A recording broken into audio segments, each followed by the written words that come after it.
Good morning from a wet Zagreb. Without a doubt, the weather has been the main headline over the last couple of days. We've been plagued by persistent showers which continue to interrupt play. Today, of course, we'll get to see all three foreign touring sides in action. Two of them in Afyonkarahisar and Belgrade have had a rather difficult time so far this series, struggling to make runs. The weather has largely provided them a lifeline, giving them some unexpected points throughout the course of this series. One tourist side, though, in Ljubljana, the Slovenian cricket team, has done exceptionally well at the start of this series. They are persistent finalists here in this ECS in Croatia, and they did great in their first impressions, putting up plenty of runs on the board in their opening match. They were rather unlucky that the rain came down and denied them a bonus point, and of course, we missed out on watching them go up against the Assassins, a side they should have played during last year's final. Of course, the big question today is how much will the rain play a factor in today's play, and how will the touring sides fare in these challenging conditions? Stick around and find out, because live action is up next.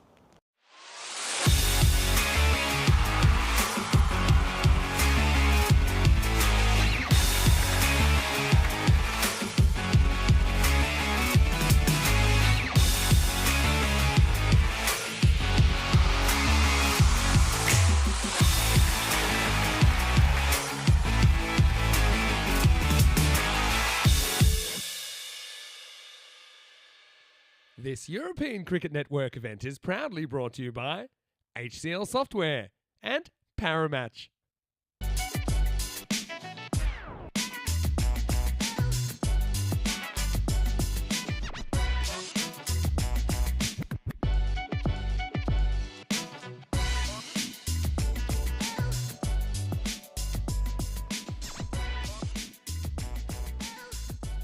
So our first match of the day features Ljubljana against the Zagreb Warriors. Ljubljana have had a great start to this ECS. They're looking very solid. They're coming in with a squad of seasoned talent as well as plenty of fresh faces. They're a side who have made it to every ECS Croatia final, but unfortunately, due to a number of factors, in particular the rain, they have never been able to lift this trophy. So of course, they're well aware of how the rain can play spoiler, and they'll be hoping to go over the finishing line during this year's European Cricket Series and lift their first ever ECS crown. A couple of standout performances from them yesterday were Karun Chudasma, who managed to make 71 runs of just 23 deliveries. It was a fine innings, a real joy to watch, in particular how he batted in these really challenging conditions. Ajay Sharma had a brilliant opening spell, figures a 1 for 5 in the 2 overs he bowled, and he certainly tormented the opening batters of the opposition. They're going up against a Zagreb Warriors side who have struggled mightily over the course of this ECS. They still haven't picked up a victory,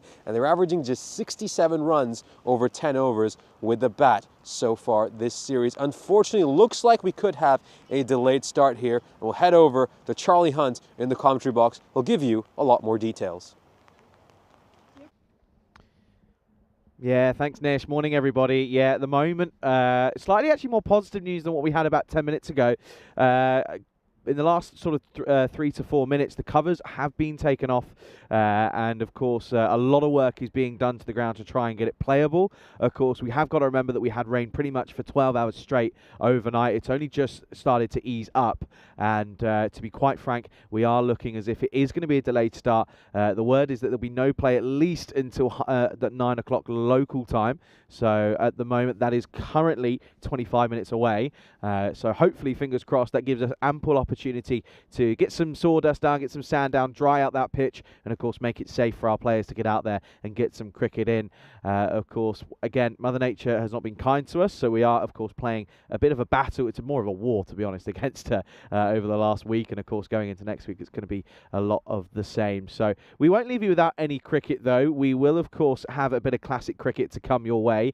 Do stay in the chat. That's where you'll get the easiest updates and the quickest updates from either myself or Nish, who will let you know. But what we'll do is we'll go back to the ECCW, the first ever ECCW last year on the 21st of December. It was Spain women taking on the Austria women's side in what was the last group game before finals day. So it was one of the two had to go home and the other would go through to the final. And of course it was, as one would only say, an ECN classic. Let's go over to that one, as it will be Rico and Vinny taking you through that one. And we'll of course give you as many updates as we can when we can.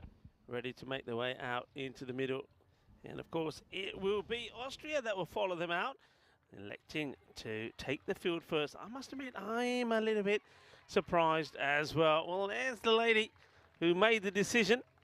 As it was Stiglitz deciding that they would field first. I just feel that pressure is going to be key here. I mean, this is a big match. Whoever wins this match will return here tomorrow. You lose this match, you're not coming back, right? That's the way I see it. And I just think whatever the score is, the team batting second is going to be under a lot of pressure. I think if you bat first, whatever it is you get on the board, you've got those runs. They've got to get them. And both teams have had issues with the bat. Spain, 51 to 49% favourites. But, I mean, this is a 50-51 for me. I think, of course, the knock, whatever Naomi scores here, will be key. She's been superb in this series. Didn't quite work for her in the last match. But she has scored 178 in the series. But then I think Spain will be thinking, if she was not to score runs in one match, you'd rather it be in a match that wasn't so important. And if she scores them in one that is important, this one is important. And this is where they need to be at their best. See that the Austrian fielders taking their positions. Joanne Stiglitz, the captain, assigning them their roles and their positions. And with the ball, it will be Malika to start. See the non-striker there for España will once again be Samia. I think she batted very well in the earlier match, but you go back to the normal opener though. Samia opened up earlier in the earlier match with Uswa Saeed, but it'll be Naomi Hillman Marhamo that will be opening. It's a big match. This is really like these two teams playing a final as you get ready for the first ball. A good bit of movement here, good bit of swing, and Samia starts to go. Naomi says, no, wait there. And then I think Naomi says, no, over there's my call. Behind me is your call. Let's get that right. Yeah, running's going to be pretty key here. I think even with this contest, even the team that runs better and takes the singles better could end up being the winners in this contest. Little things could decide which way this goes. Mahadiwa in good area straight away. Welcome back to, I think, a lot of other people around the globe that are tuning in and probably a little bit nervous about this one as well. Hello to Stephen Kell, Christopher Ward, Julian Dawson.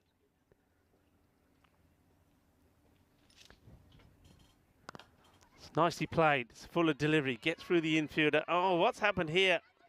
I'm not sure what happened I mean, this is an easy run, but I don't know why Samaya halfway through. Let's have a look at this, see if we can stay on the batter. So she's running. Naomi. Oh, Naomi, come on. You've got to be going there, Naomi. It's not her call. You saw her telling Samaya earlier, my call when it goes in front. Well, that's an easy single. And that one is on the pads. Yeah, these two have to sort it out. I wouldn't even mind if they just take a second, meet up in the middle, say, hey, umps, 1 second. Meet up in the middle and say, all right, let's get this right. Because I think they're sort of almost questioning every call. If Naomi says yes, Samaya is saying, does that mean yes? Shall we? Shall we not? Got to be a bit more decisive, otherwise there could be a big error coming up here. Mahadiwa, been tidy so far. Gets a lot of swing in. Once again, you see here, there's singles there. You got to take these. I mean, Naomi, I know what she's thinking. She will feel that she is the key cog here with the batting. She will feel that she wants to bat all the way through. But she can't be thinking that all of her runs are going to come through boundaries and easy singles. Going to have to work for them. This time she does call, and there's no different really to the ball earlier, which was hit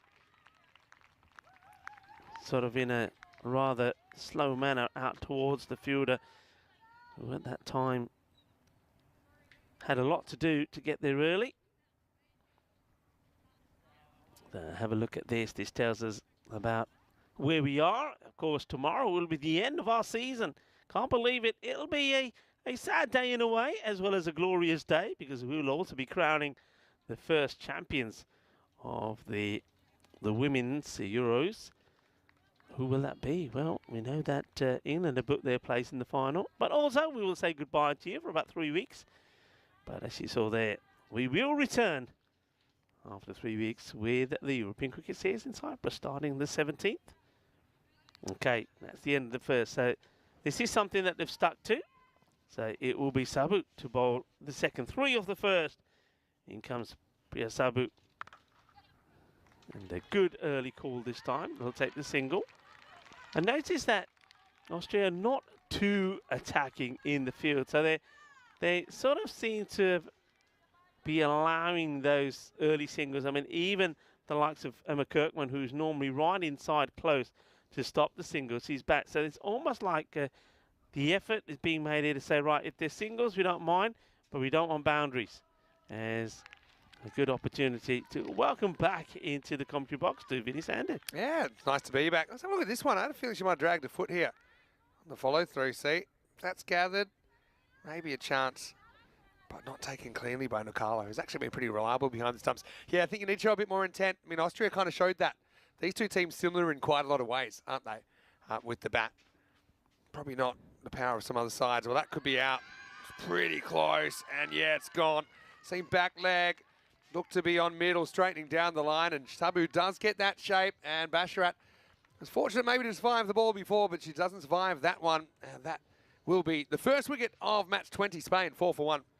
Yeah, I mean, it sort of hits I mean, it doesn't hit the pad, but that's not the issue. The question is whether this ball is going to go on to go over the stump. That's what you've got to be looking at here. I mean, side on might give us an idea of how far the batter's out, but again, the decision's got to be made by the umpire, and the umpire believes it's going to go on to hit. I don't think it was going over. That one shows touch and go. Umpire's call for me. Yeah. In the end, you know, she was kind of crouched, and that's why, even though it hit her high, yeah, it's hard to call. I think it's one that it is umpire's call. Yeah, it's umpire's call. Umpire is in the best position to say, from what they've seen, whether that ball's going to go on and hit. And I think, yeah, it could have taken the dot stunt. But it's one of those where I've seen them not given as well. Yeah, no, you could have given it right out as well. But I think, you know, just has to knock a bit of that top of the middle stump, doesn't it? Anyway, maybe, maybe one door closes, another opens for Spain. As well, we've got the Trouble Twins out there. They were with me in the commentary box before. They were outstanding, weren't they? Naomi and Andrea. Elspeth Fowler watches on. Spanish skipper.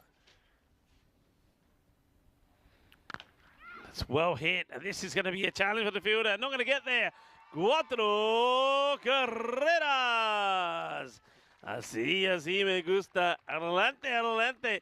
A little bit for Sabu here, trying to go for the Yorker, but that's a good, clean, solid hit. Yeah, really good shot. I thought maybe she'd try and drill this through the covers because she is strong through that area. But, yeah, she smashed it through mid-wicket. Full toss. She could have done pretty much whatever she liked. Last ball of the over. Oh, did that sneak in? Yeah, just. So, look, there's a boundary there. Signs of life for Spain, but they're going to have to get moving here into the over. 8 for 1.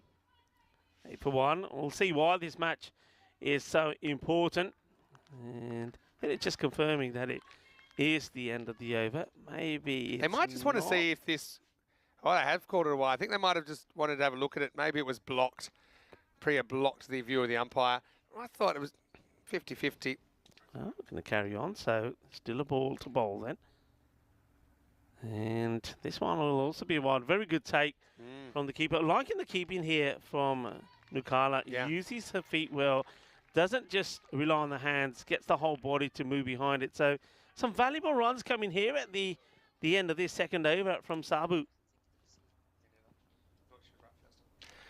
All right. Davidson Soler faces up. That's probably overtake 3. Hit and run. That's more like it. Yeah. Hit and run. You know, with the greatest respect to the Austrian fielding, it's not like in England or a Dutch infield, right? So, you know, I think you got to take your chances here. End of the over then becomes 11 for 1. Look at these two teams. Well, if Spain were to have a regular win, they'd both finish on 4 points. And so that would mean Spain with a better net run rate would get through because the run rates kind of act in parallel in this game. So, look, Spain, what do they need to win? I don't even have a simple answer for that.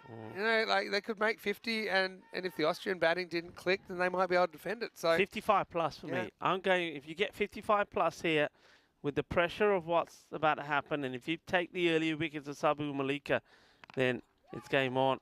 And that's a nice shot. Gets hands to it, partial stop, and in comes the throw, taking on the 2, and I think this may be close. I don't know if the bat is slid in, you know. I don't know if the bat is slid in. Thought about it for a second. Ken, you never know what you're dealing with. There's all kinds of throwing arms here. I just don't see how she possibly makes this. Again, well done by the keeper. Right in perfect position, and it's good night, Charlene. So it's a disappointing one. Again, they haven't been aggressive sometimes with the running. This time, probably over-aggressive. It's great effort by Andreas Davison Soler in the first place, but it will be a run out, 1 and done, and a bit of a bonus there for Austria. Well done, though. I mean, that throw had to be perfect. If it was anywhere further away from the stump, there's no way that they're getting that run out, but Andrea Davidson Soler has run out for 6, and the score is 12 for 2. It's such a pity because she did play a fantastic shot, but it's great fielding. It really is good fielding. I get the feeling, you know, when I'm seeing this, I think they're not expecting this from Austria. I think if they were playing Netherlands or England, they don't take it. I think against Austria, they think, yeah, we can take it. That is some throw. It's some arm. Yeah. Disappointment. Got a feel for young Andrea. She's so close. But let's just have a look. I mean, could she have gone faster if she really wanted to? I feel like there's just a quick buffering time, thinking time out here. Maybe not. Yeah, it runs a bit wide. Hard to watch anyway. Maybe when you get to know the girls up here in the box and then getting a bit supportive. But anyway, she'll have time to make up for it, I think, the second innings of this game. The point is, neither of the teams, in most matches anyway, they haven't run out of wickets. So I mean, they have to be aggressive. They have to take these things on. But how about the throw from Ashman Saifi in her first day of ECCW cricket? It was right on the money to Nukala. And now, Amy Brown-Carrera batted pretty well earlier. And she was very good at just kind of working the singles. I actually think she'll prefer it once the field goes out a bit. Yeah. Because like right now, that's a shot later in the innings. If they put the long on back, then she gets an easy one there. But we're still in the power play. One thing I'm noticing straight away is, I mean, I'll wait till this ball before I say anything. As this gets played out, they do take the single here. I think it's the right one to take with Joanne is pretty deep. But yeah, the line here from Kamadi, much better. She had a few issues, didn't she, in the match earlier when I was saying she was just a little bit too short and wasn't bowling the way that we've seen her bowling before the match in the warm-ups when Australia were playing Italy. But this is much better. She's got a good follow-through here. That's a really good delivery and respected by Naomi. So this is a big partnership for me. Naomi out there with Amy Brown Guerrera. And they've got to buckle down, but again, can't go into too much of a defensive mindset. Got to be thinking about scoring the runs as well. And if it means making a few sacrifices, I think you've got to do it. Yeah, so that's a run there. Yeah. You know, and Naomi would have had the strike back as it is. She'll stay slightly grounded. 3 off 8s in the power play. Spain 13 for 2. What a great over. Just a single from it. And there was the run out as well. So Austria will be happy with the way things are going at the moment. I think the thing with Naomi's running, she sometimes just gets the yips to take off in the first place. So that's one. You might as well take off, call weight, be running, and then when you see it's into the gap, then continue with the run. I think, you know, it is certainly one aspect. I think that the video will help her a lot with it because she's just costing herself runs. Yeah, I think a lot of times it's because she feels, probably quite rightly so, that she needs to stay there. Yeah. But on that occasion, you take that because you go on strike. It depends where you hit it. You know, that was into the gap. I think as soon as you see it's in the gap, quick yes and go. It means the fielder's going to have to move laterally, pick it up, and put in a perfect throw. And if you get the jump, might not be out anyway. Joanne Stiglitz to bowl over number 4. Power play is done, so they do put the field back. That's going to be a no ball. Yeah, called straight away. It's bounced twice before it even gets to the return crease, so no ball call straight away. Uno y dos. Classic warm-up ball. We'll see that all over the world, but that just didn't come out right for Joanne. You can see there. It's been a long week for her as well. She's had a lot of responsibility, I think, leading the side. Yeah. You know, consistently batting the top 4 with the ball. I mean, she is an energizer bunny in the field as well. Yeah. Let's see if she can get this right, but free hit coming up. Amy can really pin the ears back on this one. Shot, and this is going to test the outfielder who's not going to get there. 4 runs. Lovely shot. And I like this for a number of reasons. Obviously, the shot itself was class, but also she does something different knowing there's a free hit. She can't be stumped, so she comes out to it and then meets it well, hits it well, gets 4 runs. Yeah, probably learns a lot out of that. ABC as well. Good shot. Kind of into the power zone. So I think the key with Amy Brown Carrera, if you're bowling to her, you don't want to get too straight to her. Make her play something outside the off stump. Stiglitz with a comeback ball. Better. Yeah, now, once again, it's runs there. Yeah, and Naomi couldn't see that time, and that's why she's a bit spooked to take the run. I think that's what she's trying to explain right there. But you're right, with Naomi, there's a certain extra element of, you know, caution. She's the one player they don't want to lose to run out. Everyone else, to an extent, is a bit dispensable, but Naomi's one they don't want to lose. Oh, this is going to be a wide, and this time she will go and strike. So Stiglitz coming onto bowl, just not getting it right at the moment. She's straying down the leg side, so hasn't got herself into that little zone where she feels that each ball can come out right. And obviously Naomi sees that one a lot better. By the way, it is the last game of the day. Things can go a bit haywire in the chat, and they have. Going to be another wide. Yeah, that one just breaks away a bit. A little bit of a wry smile from Joanne. But they've started telling some pretty interesting and lame jokes in the chat. I even made up a joke on the spot. Do you want to hear my joke? God, let's hear it.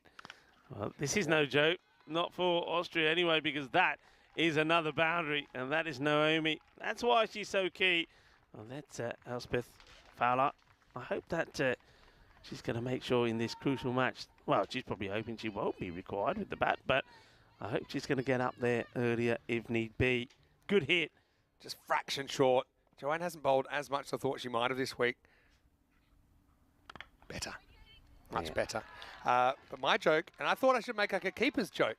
So I'm a wicket keeper. So why do... Oh, wait, Joanne's the quickest bowler in the world in one sense, so I'll wait for another opportunity. Oh, it could be another no-y. It will be another no-y. Well, and they won't take the run here, which means Amy Brown Carrera will get to face the free hit. So why do keepers hate seeing their relatives off at the airport? I don't know, Vinny. Because they can't stand buys. A bit of applause from the audience. I actually think it was a pretty good effort on the fly. 2 to come. Free hit. And it's going to be another boundary. So this is a very productive over. That's 17 from it. You know, an over like this in an innings makes a huge difference. It ain't over yet, by the way. But, yes, Diglett's coming on to bowl, and it's all gone a little bit wrong here. Yeah, well, let me give you the 4-1-1. This ain't going to be a 160-160 match. So, you know, all these boundaries feel like they're worth double. What surprises me, unless it's because it's an injury issue, Bangalore not in the starting lineup. She's down as 12. Must be. Got to be an injury because she's bowled really well. Thumped. And 4. What an over. It has now gone magical. It's a magical over. And, well, the captain has been taken apart by the Spanish batters. So that's exactly what Spain needed here. 34 on the board now. And that makes all the difference. It's a slow start. Yeah, like I said, I think any score above 55 could be a challenge if the teams bowl and field well. I've got an early tingle in this one. I was a bit worried with Spain's first couple of overs. Just kind of...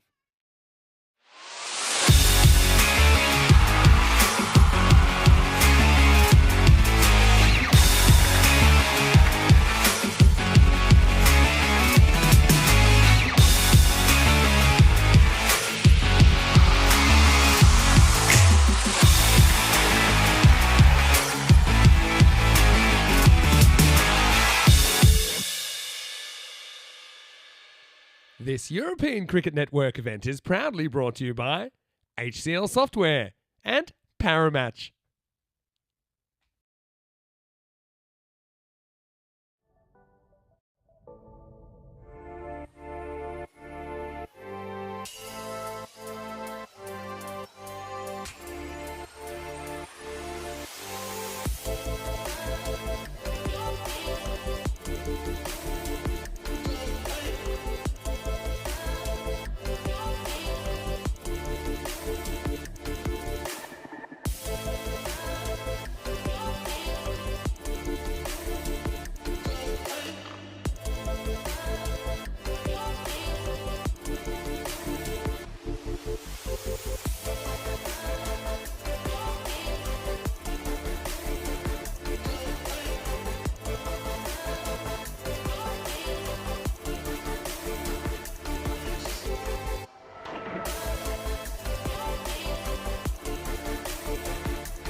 This European Cricket Network event is proudly brought to you by HCL Software and Paramatch.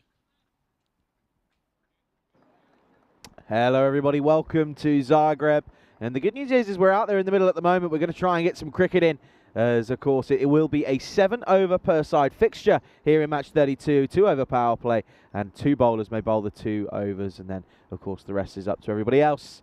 Looking forward to this one. Of course at the moment it is Ljubljana taking on the Zagreb Warriors. Ljubljana winning the toss, batting first, looking to pile on runs here, and certainly will be an exciting fixture. Looks as if opening the bowling will be the skipper in Amishep Awasti for the Warriors. We haven't seen them in a couple of days, but of course looking forward to seeing how they go about things here up against a very strong Ljubljana side. Let's get some cricket in, folks. How much we don't know, but we'll get some in. This is played down the ground and will be hit away, and we'll get a single off the mark straight away. A very warm welcome to everybody. 6%, 94%, pretty one-sided according to the supercomputer. Charlie Hunt here alongside Nish, but Georgie back in the box. Nish, hopefully going to get some cricket in. Yeah, certainly hope we do. Of course, it's been reduced to a 7 over game. Looking forward to this. Swing and a miss. As opening the batting here is, of course, Lamanjot Singh alongside Saini. Himanshu Saini, that is. Himanshu starts off with a wild swing. Yeah, of course, worth mentioning that our standing umpire, Jasmine Naeem, very experienced umpire, done plenty of international cricket. It's a great privilege to have her here in Croatia. Oh, this one drops through. Yeah, she's done a good amount of international cricket. She's done, I think it was a grand total of, she's done a women's test, she's done an international test where she was TV umps, she's done 6 women's ODIs, 9 women's T20Is, some list A's and some T20s as well. Very experienced umpire. Yeah, it's great to have her, and hopefully wish her well. Probably some completely different conditions to find herself in, considering one of the last games she did was a test match between England and New Zealand at Chester-le-Street. But a little bit different here. Yeah, of course, and she's certainly played her part in growing Croatian cricket. Was in the country last year, here right in Zagreb for the ICC tutor umpire course, and really shared her wealth of knowledge and all the experience she has in this sport with a number of other umpires looking to follow in her footsteps. Carved away through backward point, and this one's going to run away. This will be a boundary, first boundary of the day. It's a soggy one, but it's 4.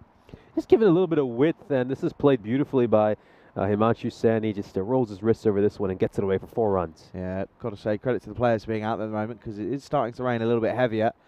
And it is, again, we had it yesterday, but it's going to be pretty similar today, you feel, where the rain's just going to keep coming and going. It's going to be on and off.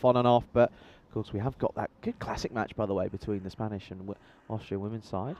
Oh, a bit of a inside tickle maybe on this one.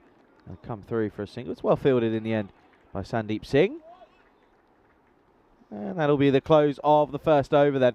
And it'll be 6 without loss. Yeah, Abhishek Awasti has bowled pretty tightly over the course of this series. Tends to bowl the first and last over. He's, I think, in the death in particular, I think that's when he's at his best. He did a good job here in the first over. We'll take a look at the stats for this European Cricket Series in Croatia, and that run rate, it's been hovering at about 10 for much of this ECS. As you can see, the maximum rate's about 5.2, the 4 rate 7.2. You know, in most series we go to the maximum rate's a lot higher than the 4 rate, but not the case here in Croatia, where it's just a little bit more bowler dominant. Yeah, conditions haven't been sort of favourable for the batters either, which is something to keep in mind. Yeah, you can still see there we're well below the average so far this year. Of course, 900 matches now played on the network this year, ECS-wise, that is. This short from Sagar Malik starts with a dot, though. Yeah, looking to angle this one across. The right-hander is Malik. It's going to be an interesting battle between him and Sani. It'll be interesting to see how Jasmine gets on with some different rules that aren't exactly normal in other cricket. This one too short. Unfortunately, not able to get it away. Let's have a look here. You can see a lot of work being done on the wicket. Yeah, not a wide ball. That's a good delivery. I think he just gets in the way of the umpire there, though. That might be the issue. And just see that Dhananjay Singh has a word with him, telling him not to get in the way of his line of sight. DJ standing at the striker's end at the moment. This one again, back of a length. Well, he does get in front of him again, but DJ says it's okay for now, but he does need to be careful. Yeah, he's just craning his neck to look around him. The bowler isn't made of glass, so just going to have to watch his follow through. Not a very good window at the moment. Here's Malik.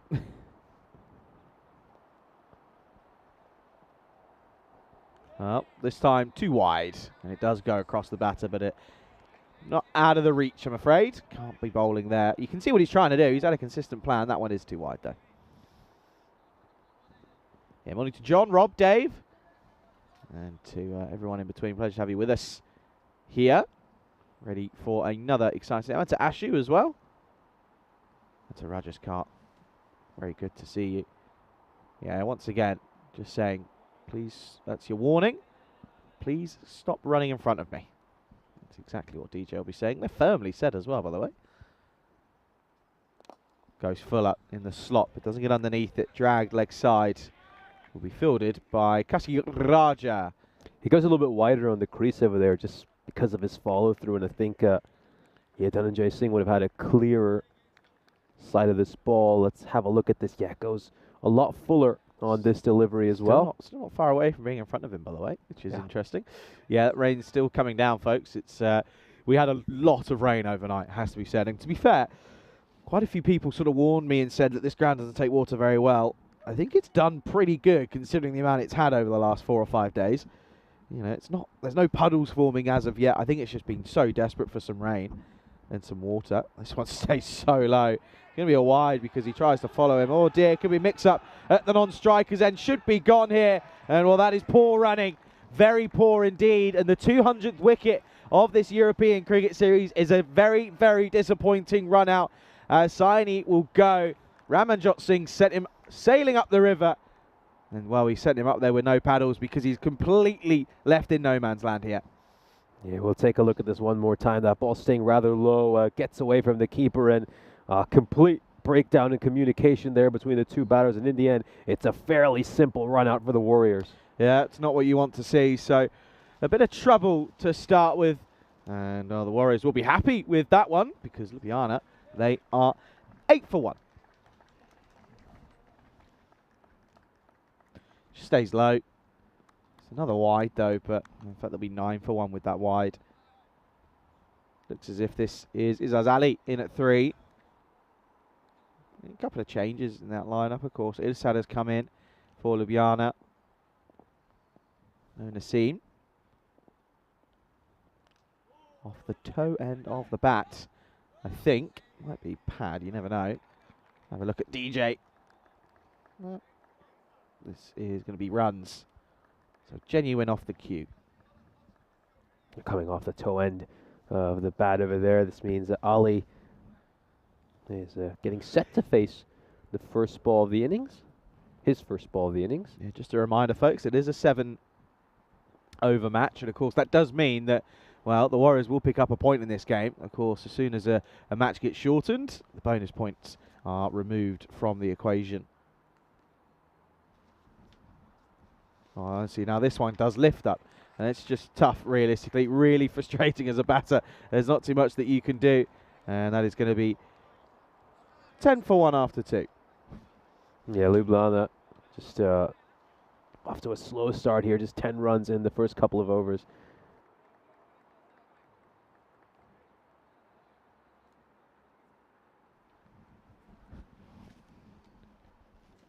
We'll just take a look at the standings here for this ECS. The Zagreb Warriors, of course, have really been struggling yet to get a victory so far this European Cricket Series, averaging to 67 runs over 10 overs in this series. And they're going up against a strong Ljubljana side who certainly made a good first impression yesterday, impressed in their opening match. But unfortunately, their second game against the Assassins, which would have been, or should have been, a rematch of last year's final, was abandoned without a ball bowled. Here's the skipper again, and this one lifts out of nowhere. And Abhishek Awasthi getting some purchase out of this one. It's going to be the one for the over, but not that he was trying to bowl the one for the over, to be fair. Yeah, back of a length delivery there, getting some extra bit of bounce off the surface. Despite being an artificial wicket, it can have rather unpredictable bounce. Dragged very much downtown. Not going to carry though. 007 himself will field this one. That's Rane. Just one though. That's towards a long on. But yeah, this is good bowling. First up by the Warriors. Pretty challenging conditions to bat in as well for the Slovenian side. A full credit to the Warriors for the way they've bowled. In the slot and lofted over the top, but has he got enough on this? Yep, he does. It gets through the hands of the fielder. It is like a bit of a bar of soap, that Grizzly at the moment, and Nicol Desai not able to quite get round to this one and cut this off. That's going to be 4. Yeah, this should have been a catch. Really should have been, I think. The fielder out in the deep, you can see he's got a pretty good chance to take that, and beyond his grasp, but just wonder that he probably wasn't able to run as hard as he normally could because of how spongy this outfield is. Needs a response. Ali picks up his first boundary. Oh, well, what's happened here? Well, he's not happy about something. Someone behind the bowler's arm, maybe? I don't think there's anyone that I can think that would be walking there at the moment. He's clearly not happy about something. Is Ali? What's he saying here? What's he moaning about here? He's clearly not happy about something behind the arm. It's the first time that someone's kicked off about something here. No one has actually kicked up a fuss about anything behind the bowler's arm. Is Ali the first person in a week of cricket to whinge about something behind the arm? Well, very intrigued to find out as to maybe what that could be. There's no one there. There's nothing, no one moving, no one behind it. I even had a peek outside our ice cube while we were talking, and there's no one there, nowhere near that sight screen. So just a little puzzled why he was thrown off. Makes no sense. No idea what he's whinging about. Jasmine will probably tell him, get on with the game. Play on. There's a sight screen. It's not moving. Thumped, point, and this one gets through point though. But there is protection out there. Sandeep Singh with the fielding. Does well. Keeps it and restricts it to just 1. They did a good job so far of keeping boundaries to a minimum. We've only seen a couple of 4s so far this power play. Of course, one of them was because of a dropped catch. Up in the air, not timed at all, but it's going to fall in no man's land. And barely hits outside the 30-yard circle. It's a genuine 9-9 about that. Only gets it as far as he can. That'll be a single to end the over. But he will keep the strike. Will Ramanjot Singh. And the score is 17 for 1 at the end of the 3rd, of course. I think they'll be very pleased with the start to this game. Zagreb Warriors, they've managed to restrict a very explosive batting lineup to under a run a ball over the course of the power play. The conditions certainly playing their part, but you've got to credit this bowling. I think it's one of the finer bowling performances we've seen from the Warriors so far. And let's see if they could just maintain this for the next 4 overs. Yeah, it's exactly that, of course. Looking to go at 10s, realistically. They're behind that at the moment. They're only going to get the 5.5s. So they need a big increase and a big influx of runs. They need it from somewhere because, of course, the Warriors in a 7-over bash, you can't really sort of count anyone out. You just never know in 7 overs. It's not that many deliveries, so anything could happen. That's the 42. This is short-armed into the leg side.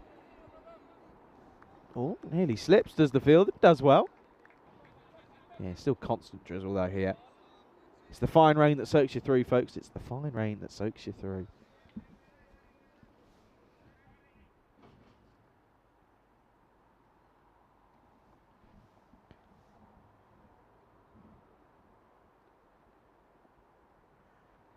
Raja is the new bowler here, and I feel that he might have an idea here. Oh, this isn't exactly what he was hoping for. This is clipped off the legs of Ali. It's going to be firmly struck for more. Yeah, doesn't quite get the line right there, does he? That one is easy pickings for the batter. He's going to help that one away for 4 runs. Yeah, certainly is, and you can just see that. Bottom hand comes into play. Gets it around that corner. There's no one at fine leg. It's very, very common here in Croatia that we've not really seen a fine leg being used. Yeah, it is rather interesting, of course. We didn't even see a fine leg employed when someone like Manav Nayak was batting. And, of course, he's someone who, loves to target that fine leg boundary. Kind of reluctant to keep a fielder there, most of these Croatian teams.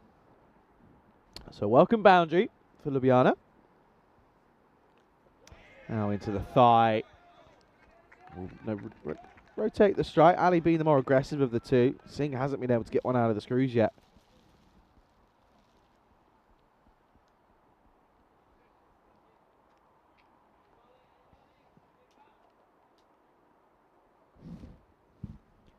Still, though, there is an ample chance here. There's a way to negotiate this.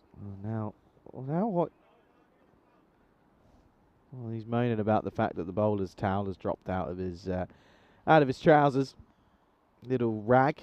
It's fair enough. I have to say the best story of the rags was in Wimbledon. It was we didn't have any. We had to go to a Marks and Spencer's and buy some. No, was it? No, it was a Waitrose.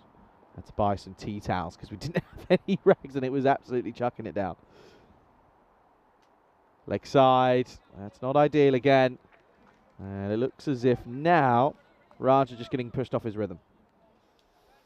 It just gets the line wrong there once again. It's another one that's just been pushed down the leg side. Of course, Kasi Raja go for 4 when sort of misplaced the delivery. Low full toss, played leg side, and through the gap. 1 bounce 4. Finally, Ramanjot Singh gets something under his belt. He's taken a bit of time to get going, but that just could be the one that settles him in. That looks like he gets nice and deep in his crease. It's very difficult to negotiate those low full toss-ups. Hard to get underneath the ball, but he just gets enough of that bottom part of the bat into the gap, place it perfectly between 2 fielders, and away it went for 4 runs. So the most expensive over the innings so far. He's seen 11 runs come off it. Still got 2 deliveries to go. Yeah, they need a big overhit. They need to almost get another boundary at least off the next 2. Deep again. Oh, stays low. Such a tricky thing as a batter to have that in your mind, knowing that something could go barely above your ankles, or it's off that same exact length. It could pop off above your head. It's such a tricky one to think about and deal with. Morning to Gollum, who's dropped in the chat. Steps across early and pulls firmly and hard into the leg side. Has got the elevation and has got the length as well. 6 glorious runs. It's taken a while, but we have got a maximum. Back of a length delivery, and it's been pumped away for a 6. This is a terrific shot by Ali. Not at all easy to play. Look how deep he's batting in his crease. I mean, if he takes a step back, it's going to be a hit wicket. Well, this is a great shot. It just allows him to get underneath that ball so well, and he is elevated for a 6. End of the over, and it is, of course, going to find the Ljubljana 34 for 1 at the end of 4. ECC coming up 8 days now, folks, by the way. Not long to go at all until we'll see the likes of the Isle of Man, Estonia, Bulgaria, Croatia, Turkey and Slovenia take on each other in that first group. Those fixtures, by the way, are available on the European Cricket Network website.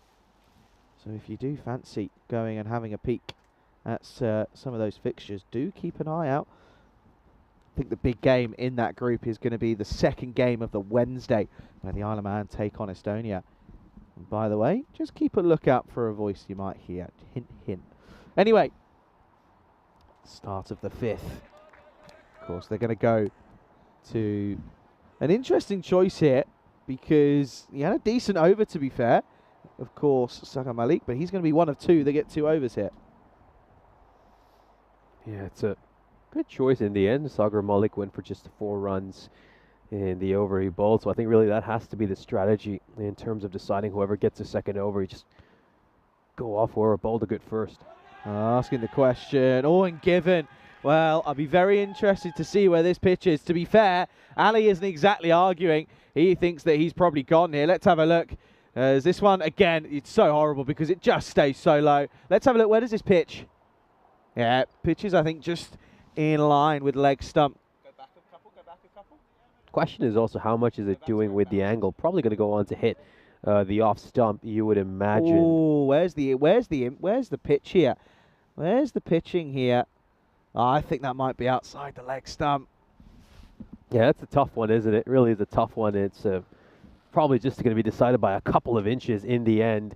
We tend to see umpires pretty reluctant to give LBW's right arm around the wicket, but we see the finger raised over there.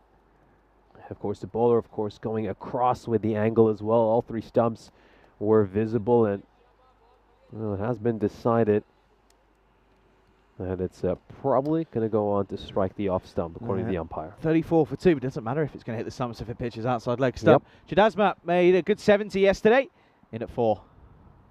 And he's going to thump this one down the ground, not middled, very much mistimed, but we'll get a single to get off the mark straight away.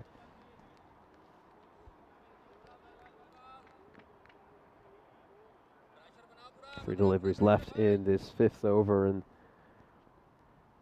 just a 1 run off this over so far. Yeah, it's been a really tidy spell, this from Malik. It really has been.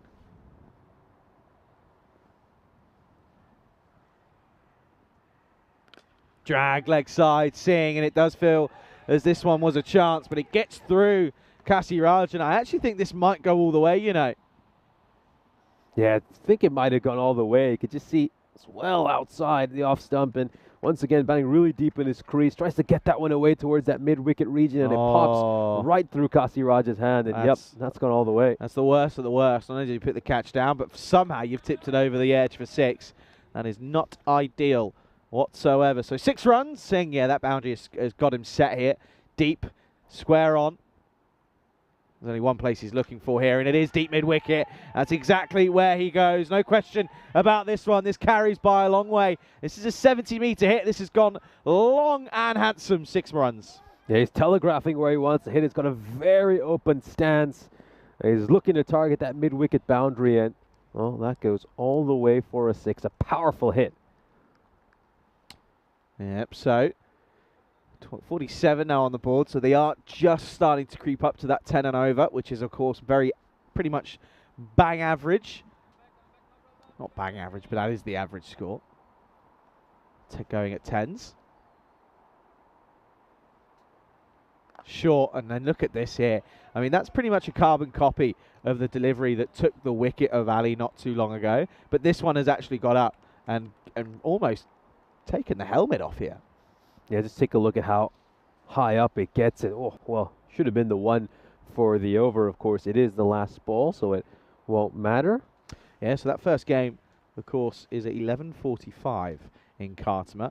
That'll be Turkey taking on Estonia on that Monday. So very much looking forward to that one. That 23rd. I tell you what, we'll both be travelling on that Monday. So good news is, if I don't know if you've got a direct flight, I don't. I'll have a layover, and I know what I'll be watching. End of the 5th. At the halfway stage, it is 48 for 2.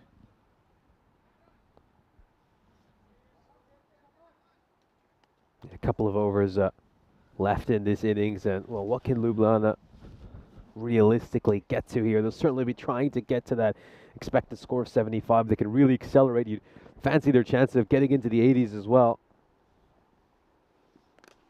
Pulled away, and it's going to go into the gap. Great shot there by Singh.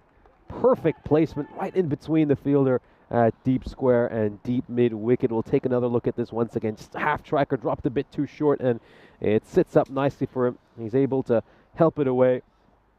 Of course, it's a good situation to be in if you're Ljubljana. Of course, got a settled batter in Singh. Chudasma coming off a brilliant 81 yesterday as well. So you have 2 informed batters out in the middle. I'll be certainly looking to accelerate in these last 11 deliveries. Yeah, of course, they've gone with Zanko, who at times has been pretty reliable, often bowls stump to stump, but that isn't stump to stump, that's wide. Got to say, by the way, Vedran did a great job yesterday in being part of the ground crew and this morning and trying to get this game on. Of course, it is still consistently drizzling, but it's kind of not really heavy enough at the moment to force anybody off. It's going to go out towards cover, and it's well fielded in the end. He's handled that exceptionally well. They're just going to stick with the 1 run here. So nice fielding out in the deep by the boundary rider, I think. You know, we've seen the odd mishap, but now it's a better display of fielding.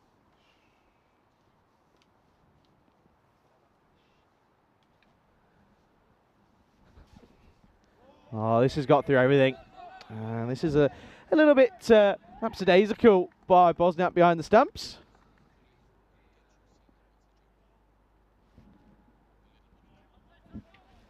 Just keeps falling down, mate. It's just getting frustrating. It's all right. We'll survive.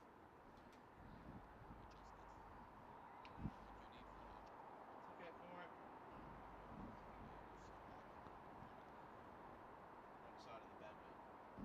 9 deliveries left in this innings. Oh, well, batter not quite ready. Something come in the way of the side screen again. Well, we've seen Ljubljana have a few issues with some distractions, but I don't think anyone's anywhere near the side screen. Yeah, I don't get it. It confuses me. Oh, now someone else is talking here. What's going on here?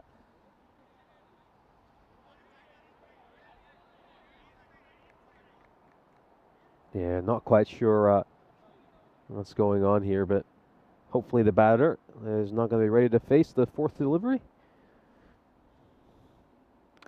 Launched, 6 runs. No question about this one. Straight out of the screws.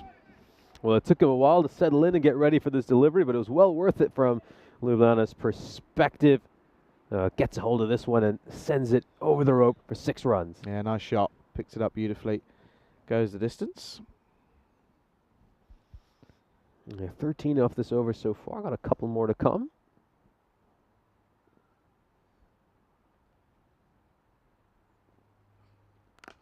Oh, and again. And this is clean hitting. Doesn't get much better than that. Oh, that's a drop by Ravi, by the way. Watch this back. Glorious shot, though. 6 more again. Oh, his middle, he's absolutely crunched that delivery. He's got such a solid base to hit from, and ooh, do we get to see that catching it down? Yeah, I think we can imagine what happened there.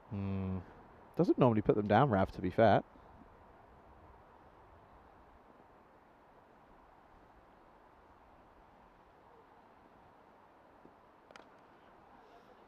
Out towards square leg. Yeah, certainly better at catching than a number of other integrity officials we have on the blue crew. It's a fair point. It's a fair point. End of the 6th, over to go. They're going nicely, just below, well, now just above, in fact, going at just over 11s. 68 for 2. That's the acceleration that they needed, though, to be fair. They've been able to start pushing on. It's mostly been down to the fact that Ramanjot Singh's just been able to sort of get through the gears and now sort of sat in cruise control. Now, it's going to be an interesting decision to see who bowls this final over for Ljubljana. I think they'll go with Naren Chandra, who has been a bit hit and miss over the course of this series. I think at times he's really done well when he's managed to get his line and length right. He's someone who's not going to bowl with too much pace. He just tries to bowl it stump to stump, and when he can get that right, he can keep things pretty tight. Only got an over to deal with, just the 6 balls, and the first one is going to get hoiked into the leg side. And, well, that's going to be 50 for Ramanjot Singh. Comes off just the 18 deliveries. What a way to bring it up. And I tell you what, have a look at his wagon wheel. It'll tell you one thing. Deep mid-wicket. Yeah, it's a loosener to start things off here by Naren Chandra. Usually just tries to keep it around that middle or off stump, but starts off with a wider one. Just gives Ramanjot Singh a chance to free his arms. And, well, yeah, take a look at that wagon wheel. Everything through that mid-wicket region. I'll tell you what, I don't think I've ever seen something so one-side dominant in that respect. And he's going to drag this one. This is oh dear, well, he gets through and just doesn't really pick this, it feels, does the fielder. Kind of just keeps on going, and it gets away from him. And it keeps going away from him, and it gets a bit unlucky. It's going to be 4.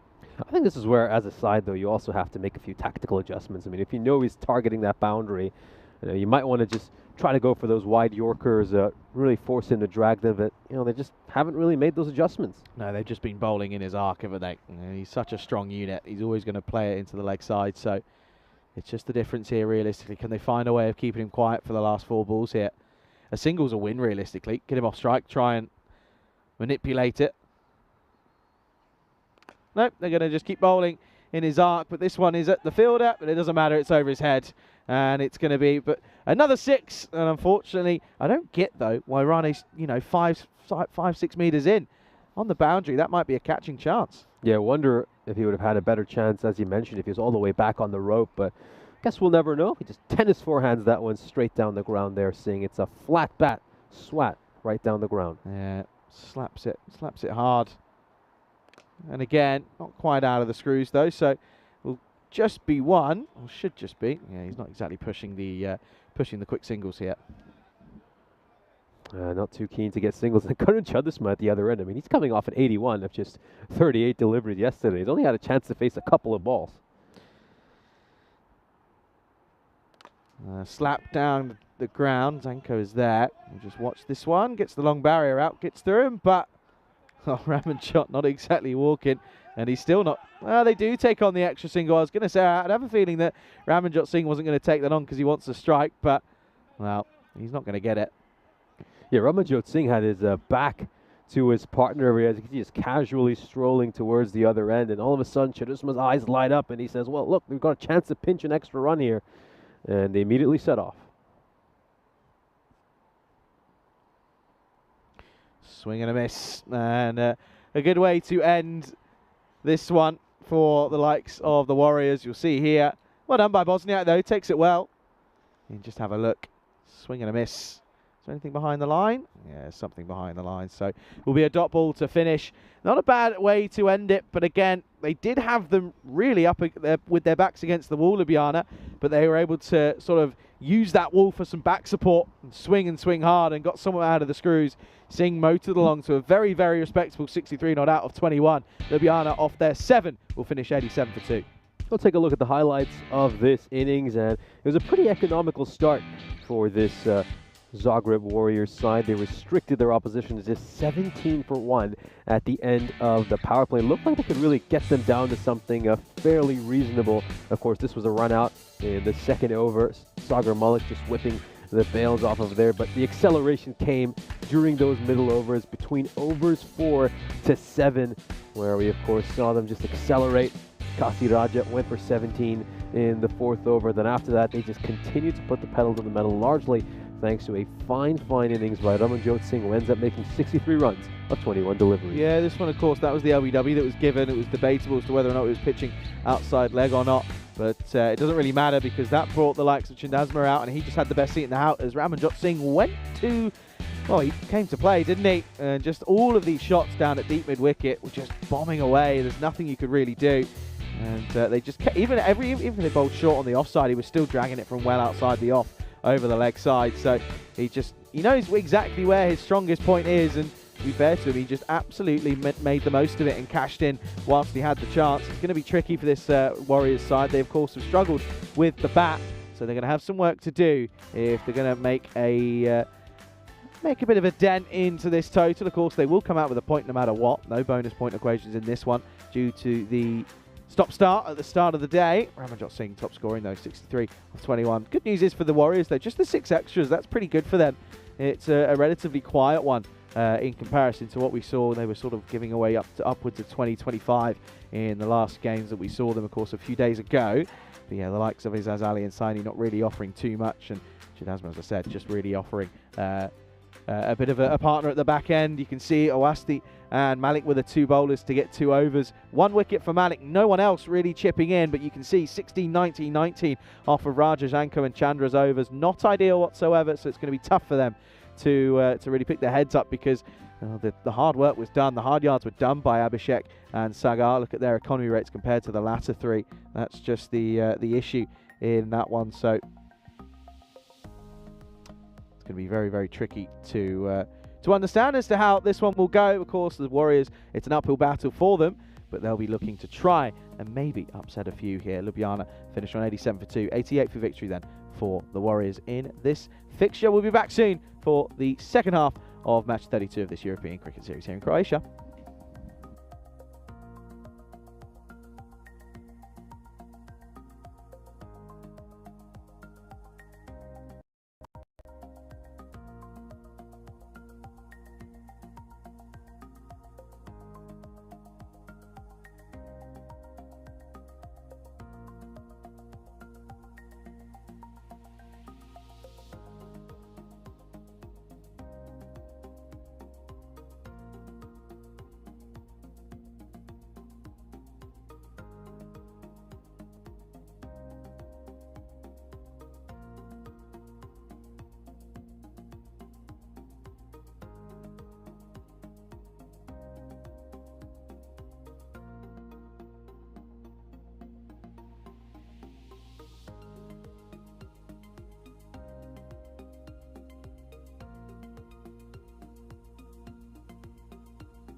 This European Cricket Network event is proudly brought to you by HCL Software and Paramatch. Hello everybody, welcome back to Zagreb here on this Sunday morning. A brisk Sunday morning it is. It is currently 11 degrees, getting a bit warmer in the afternoon hopefully, but it's a cold, cold morning, grey, miserable. Good news is though, the cricket is happening and we are going to get underway in this one. Looks as if the non-strikers, it is going to be Vaibhav Rani. Abhishek Awasthi will open the batting though. The skipper leading from the front in both regards, with both bat and ball. He's going to be up against the good bowling of Ajay Sharma, left arm, very tricky. Of course, it's an angle and an action that no one's really had to deal with in this tournament so far. But of course, Ajay Sharma looking to rattle through 7 overs, 88 the target. And not just yet, just a little bit ahead of time there. Sharma just going a little bit too eager. Morning to everybody. Pleasure to have your company with us on the European Cricket Network here. Morning to John. To Rajesh Kar as well. To Dave, of course, to Peter. We do get underway. Gets underway nicely. Nice angle across. That will be a dot to begin with.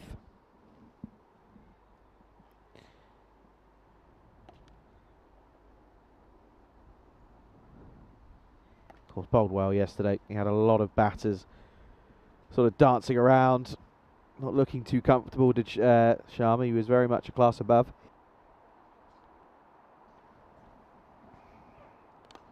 This is clipped nicely and timed nicely into the leg side. There is a fielder out there, though. They've got protection, but Awasthi will get off the mark, and it's runs on the board off the second delivery of the innings.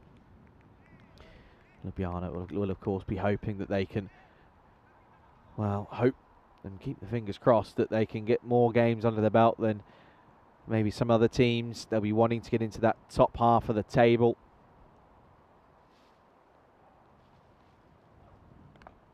Back of a length, and Rani just hits this away. Goes back, goes on the back foot, trying to swap this onto the offside, but doesn't get it away. Trying to thread the needle, but unable to get it away to be early on in the innings. He's got to be positive though of these two. Yeah, he's got to be going at the moment 13 and over, which is pretty tricky to start off with, and it's not exactly a rate that the Warriors have been able to produce. Inside edge, they'll come on through and amble through for a single. Charlie Hunt here on the European Cricket Network, joined again by Nishay Pat. Yeah, great to be on, and of course it's going to be a big challenge, isn't it? You feel for this Zagreb Warriors side. I mean, they've struggling to make even 50 in a number of their 10-over matches. And here, they've got to find a way to get 88 runs in the space of 7 overs. Yeah, of course. They have had their woes. They, of course, had a tough start, didn't they? Had a really tough couple of opening fixtures, played against the likes of the Assassins and Sokol, both former champions of the European Cricket Series. So the Warriors have had it all to do, and they've got an even bigger test here up against Ljubljana. Fielder now coming across again. Drizzle starts to come back down. I think if it stays like this, we'll be okay for the rest of the day. Of course, only the 5 games, not the 6 like we had yesterday. Of course, didn't get that 6th game in, unfortunately, but this one low. But dug out by Awasthi, gets another single. It works out away for a run. They've just got to find a way to strike boundaries very consistently here. The Zagreb Warriors, it might have to get a little bit innovative, a bit funky at times, maybe look to go over fine leg where there's no protection at the moment.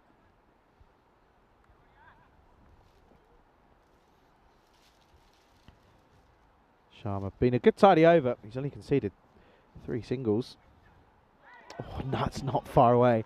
That is whiskers away from Sharma. Excellent first over. And, well, another over from him like that, and it's going to be very tricky. Somehow that doesn't hit the stumps. That's going to be the end of the first over. The Warriors 3 without loss.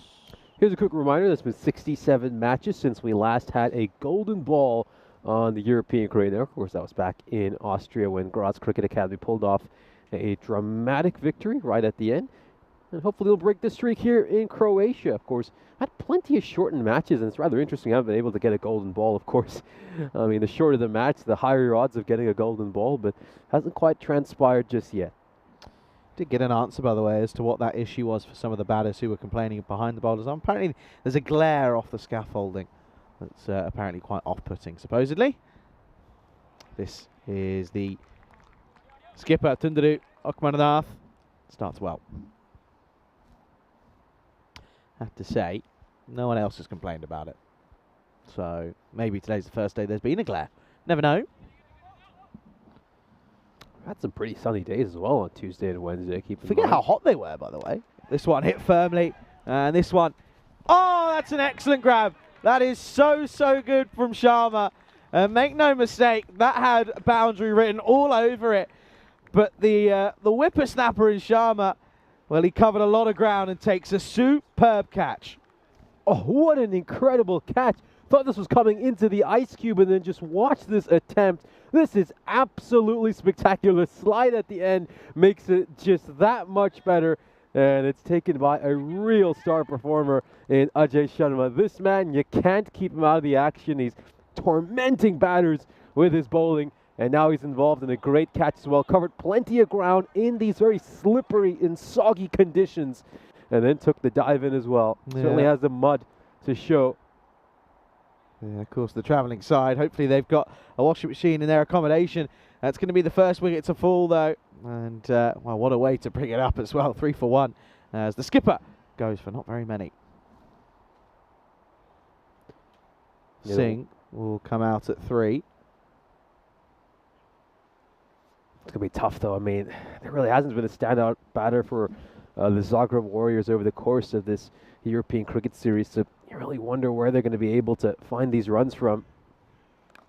Sandeep Singh is Mr. less than a run a ball when it comes to us here. He's very rarely gone at above a run a ball. That's well backed up in the end. They haven't had a main standout batter. Extras. Extras has been very helpful for them. Yeah, you could say that's the case. I mean, the one good thing is that the rain will ensure they'll get at least a point out of this match against Ljubljana. So I got a feel for the Slovenian side. There's a couple of matches now where they would have fancied their chance to get 4 points out of had rain interrupt them. Down the ground, hit firmly, but there is a fielder there, but it gets over his head, and that's going to be 4 runs. That's a nice shot from Rani. It's just a little bit too forward in the slot from Okmananath, and he gets the treatment. Yeah, we'll take a look at this shot one more time. It's in the slot, and it's struck away extremely well by 007. Gets that away. That familiar of being frustrated by weather is that feeling is all too familiar for Ljubljana over the last couple of years. Well, that is the response of all responses. Still goes straight and goes fuller, and again, this time clatters the stumps. And Rane, it's 4 and out for him, and another one bites the dust here as Okmananath has got his second in the over. And at the moment, the Warriors, well, they're worrying about their position in the field. It's too easy. 8 for 2. Not the best shot there by Vaibhav Rane. Doesn't get anywhere near the line of that ball, just in between the gap between bat and pad. Omkarnath picks up another wicket. Yeah, absolutely. You're spot on, aren't you? They're a side who've been frustrated by the rain a number of times.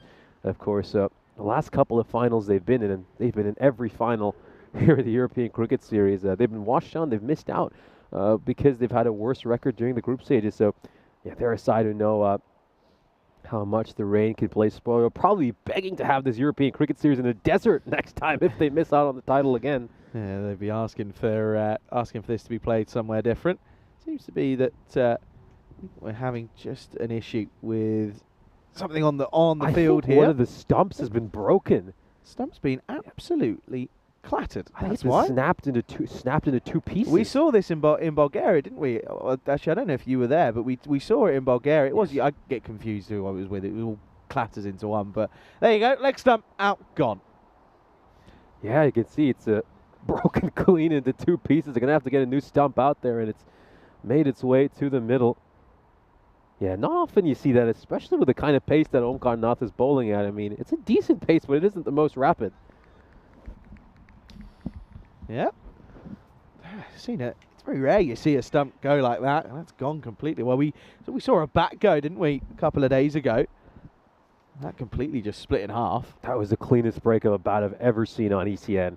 They did see a bent bat earlier this summer in Cyprus, but a bat snapping in two, that was a first for me. Yeah, it was pretty sensational. So this is Vedran Zanko, who is the president of the Zagreb Assassins. Of course, the Warriors are the second 11, and to them. Oh, this one is almost another wicket that falls, but it just gets away from Ankarnath. That's a great over from the Ljubljana skipper, as he takes 2 for 5 off just 1 over, and the Warriors 8 for 2 after the second. Yeah, what was the analogy we used a couple of days ago to describe the relationship the Warriors and the Assassins have? We said, like, the Assassins are like Red Bull and the Warriors would be like Toro Rosso, Alpha Tauri, or whatever they're called right now, which I know is a name neither of us like. Here's a look at the standings for this European Cricket Series in Croatia. So Ljubljana, of course, picked up a victory in their first match. It was a rain-interrupted game, and unfortunately that would deny them the 4th point because they look set to grab a bonus point in that match. And then, of course, their fixture against the Assassins was abandoned without a ball bowled. Yeah, Belgrade bottom of the table. Not too sure if he was going to be, if they're going to be looking to maybe get off the bottom. I think it's going to be between themselves, the Warriors, and Afin Karahisar realistically for that bottom 3. Oh wow! Hello. Well, I said he's missed a less than a run of ball, but that is one of the best shots we've seen so far this week. If not the best, it's gone all the way. Sandeep Singh turning into Ramanjot Singh with that shot. What a great hit. It's in the slot and he's met it with the full face of the bat. Holds the pose as well, down on one knee. Terrific hit. And then, I love that afterwards as well. Well, let's just hope he doesn't get out this ball. Like a sheriff in the Wild West, wasn't he? Let's hope he doesn't get out this ball, folks. A bit of chin music from Sharma. That is genuine quick pace bowling. It'll be 1 for the over, but he won't mind it. That was, well, the classic comeback. Oh, I love that. Really do love that. He's just been clattered for his 6th, and he responds by banging one in short about head height and just reminding the batter that he's still here.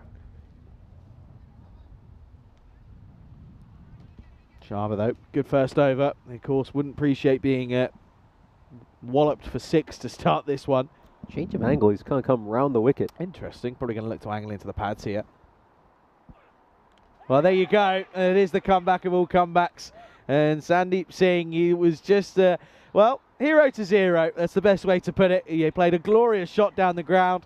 Had a bit of flair about him. And, well, it might have gone to his head a little bit because this is a horrid shot. Plays right across the line. That's exactly what the bowler was looking for. Angling it in with the left arm round the wicket. And that's going to be the end of Singh.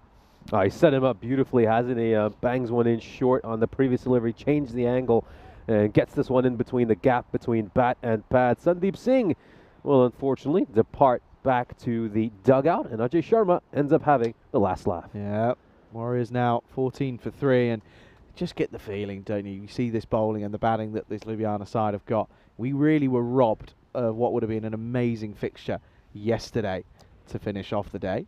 Yeah, Chris Smith thing was actually you alongside Rico for the broken stump in Bulgaria. I wonder if the broken stump I saw was maybe in Austria or somewhere else. Interesting. I can't remember.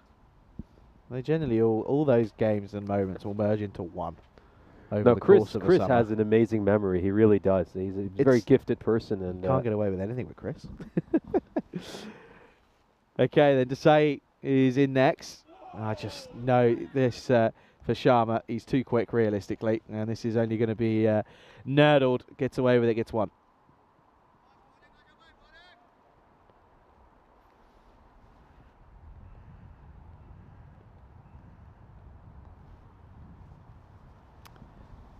So Zanko then, he's got to negotiate this. It's not exactly the quickest bowling his face. He played against Spain. They had at the likes of Atif, Mahmood, Mohamed Atif, and of course Adil Raja.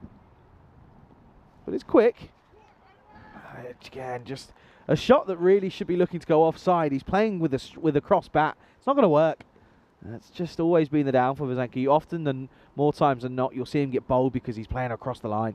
Now, he's actually someone who can play a few good textbook shots, and I'd like to see him play with a straight bat a lot more. I think he could get a few more runs if he opts to do that. Just breaks the wrist, doesn't he? That's just kind of where it starts to fail over.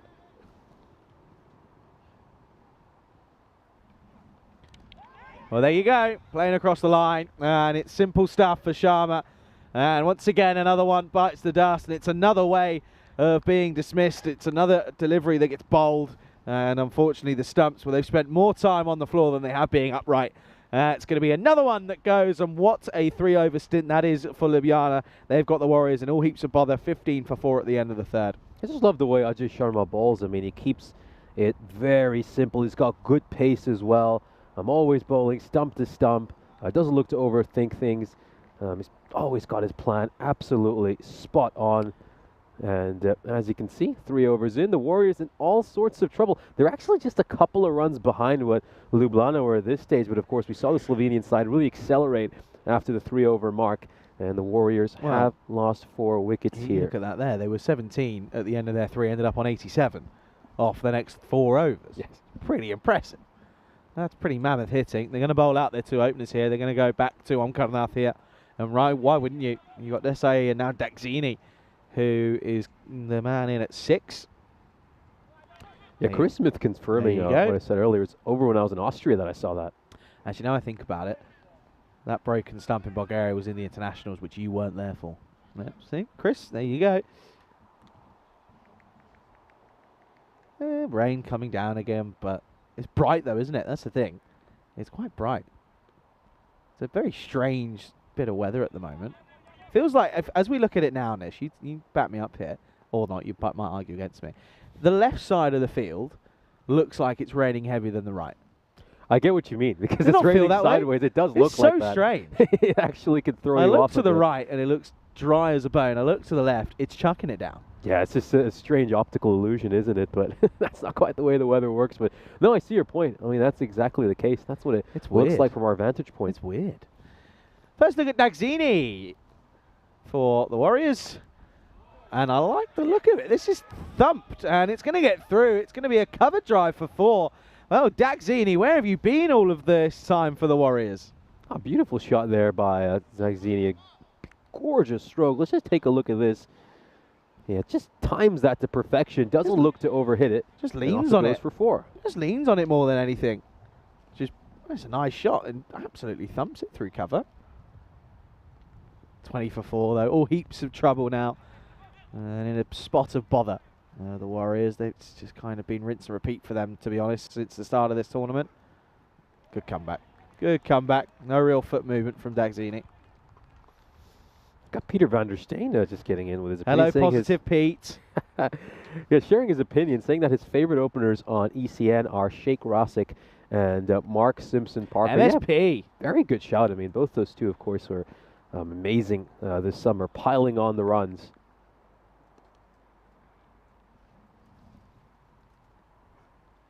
And again, backing away. This one. Another good delivery, back of a length. Going to have to try and target those stumps now, get the timbers involved. Positive Pete, indeed. We've got Mr. Positive himself, though, in Simon, one of our scorers.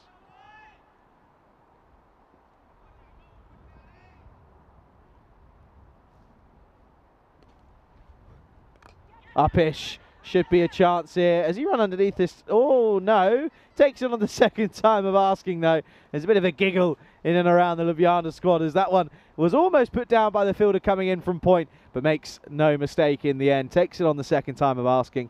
Well, it was a glorious shot to start for Daxini, but, well, the last 3 after that weren't so much, and the latter is going to be the one that leads to his downfall. Yeah, just juggles it a little bit, but does take it in the end. And now half the Warriors side have been sent back to the dugout. So, boy, if they get bowled out in a 7-over game, that really would be quite a shock.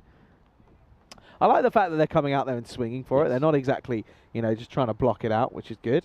But yeah, it's another one that bites the dust. 20 for 5 now.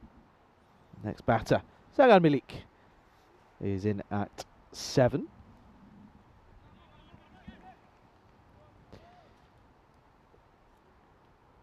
Credit to everyone out there, though.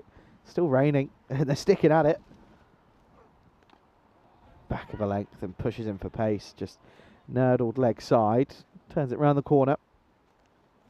He'll get off the mark with a pretty good-looking shot there. The Warriors find themselves 21 for 5 at the end of the 4th over. So, yeah, I guess probably a little goal for them personally would be to maybe try to get to 45 or 50. That would be a nice little milestone. As you can see, no blue line on this graph because you can't have bonus points involved in a rain hit match. So the Warriors will get at least 1 point out of this game. And I think now, if you're Ljubljana, I think the key has to be to just try to get as many different bowlers a chance to bowl these last 3 overs. Probably turn to a few people who might not get to bowl much throughout the course of this ECS. Let someone roll their arm because this result looks pretty set from their point of view. Yeah, I think you're right. I think there could be an opportunity for, as you said, a couple of others just to get a bit of a chance, really. And in a tournament where you've still got another, 5 days to go after today, there are probably going to be moments where you're going to have to look to other opportunities and other avenues.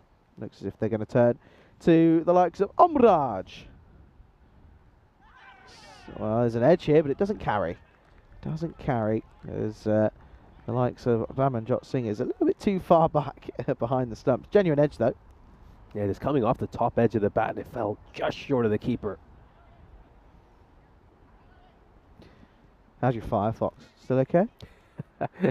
Firefox is great. Oh, Firefox is absolutely wonderful. I'm so happy for you.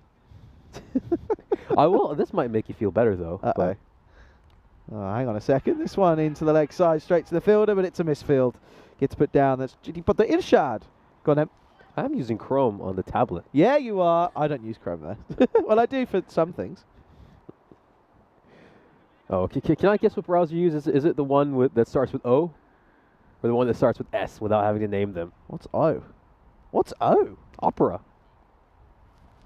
I don't know what that is. S. Okay, all right. Well, yeah, of course. Users of that product line. What can I say? Bog standard. If it ain't broke, don't fix it. Leg side. It's a nice sweep shot, but only just going to be one. No, that's what we're returning back the clock here. It's back to the 90s browser wars between Netscape and Internet Explorer. We're going to get into some real geek stuff. I'm pretty sure some of the people in our chat might have an opinion on that. I don't know if Wayne or Helix are online. I'm pretty sure we'll have a strong opinion on that. Well, hit firmly down the ground, and, well, Sharma. Oh, well, I was just going to jinx him here. That's going to be 4. I was going to say that he's normally very good, and this one should be a very simple one. I'm glad I didn't, because this one just gets through him. And this one, yeah, it's 4. No real two ways about it. And, well, Sharma goes from 0 to 0 down at Sharma's corner.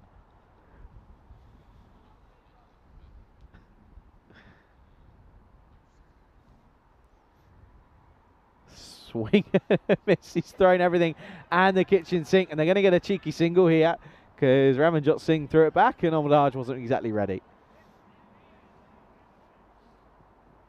I'll just take a look at this moment one more time. The bowler just wasn't quite ready. Lack of concentration over there, but with this game being sort of fairly low stakes at the moment, I think they'll not going to be too fussed about that. This is struck out towards square leg, and that's just going to be the 1 run. So we end up seeing just 8 runs off this over. A quiet one for Omraj. A couple more overs left in this innings, and the Zagreb Warriors find themselves 29 for 5. Yep, just 2 overs to go, of course. We're going to struggle to even get to the 40s here, you think, the way that they've been going. But the thing is, though, it's mostly been down to the fact that that realistically, Ljubljana, their bowling has been too good, and doesn't exactly look as if the Warriors were ever going to be up to the task in this one. We'll have a look at the upcoming events on the European Cricket Network, and of course we're here in Croatia for another week. We'll round out our action with a great weekend of international action. Of course, Slovenian men will be touring Croatia alongside the Czechia women. So looking forward to that. Should be a nice way to round out a good 12 days of European cricket series action. Hopefully the weather is better as well next weekend. And yeah, just take a look at some of the other fixtures we have in there as well. Of course, for some of our viewers who have not been able to tune in the last couple of weeks, of course, added that series over in Corfu, where the Spanish women will be touring Greece for what should be an exciting series. Got 1 ECI and then 5 T20Is coming up. Here's Irshad. That's a good start. As this one beats the bat.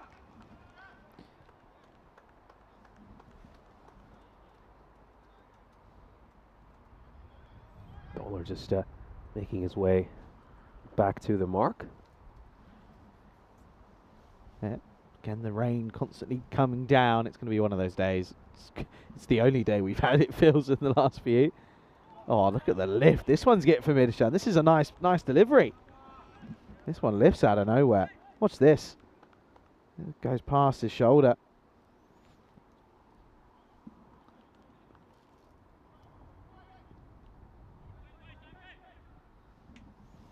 Here we go. Been a quiet over so far. Yet to see a run scored off it. Oh, and that's going to be a wide ball. This one has lifted again out of nowhere. And watch this one fly by. Out of nowhere.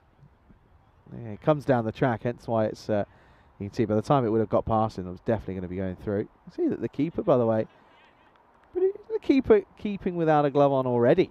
We're not even in the last over. Yeah, he's yet to get a run out. Will certainly do his fantasy points a world of good. He's got a glove on again, though. Oh, it's a very leisure attempt at trying to keep this one. It's been given a wide. Let's just take a look at this ball again. Yeah, rather loose delivery, and he just gets a glove on it and ensures that it doesn't get past him for more runs of Binesco's Rabanjot Singh.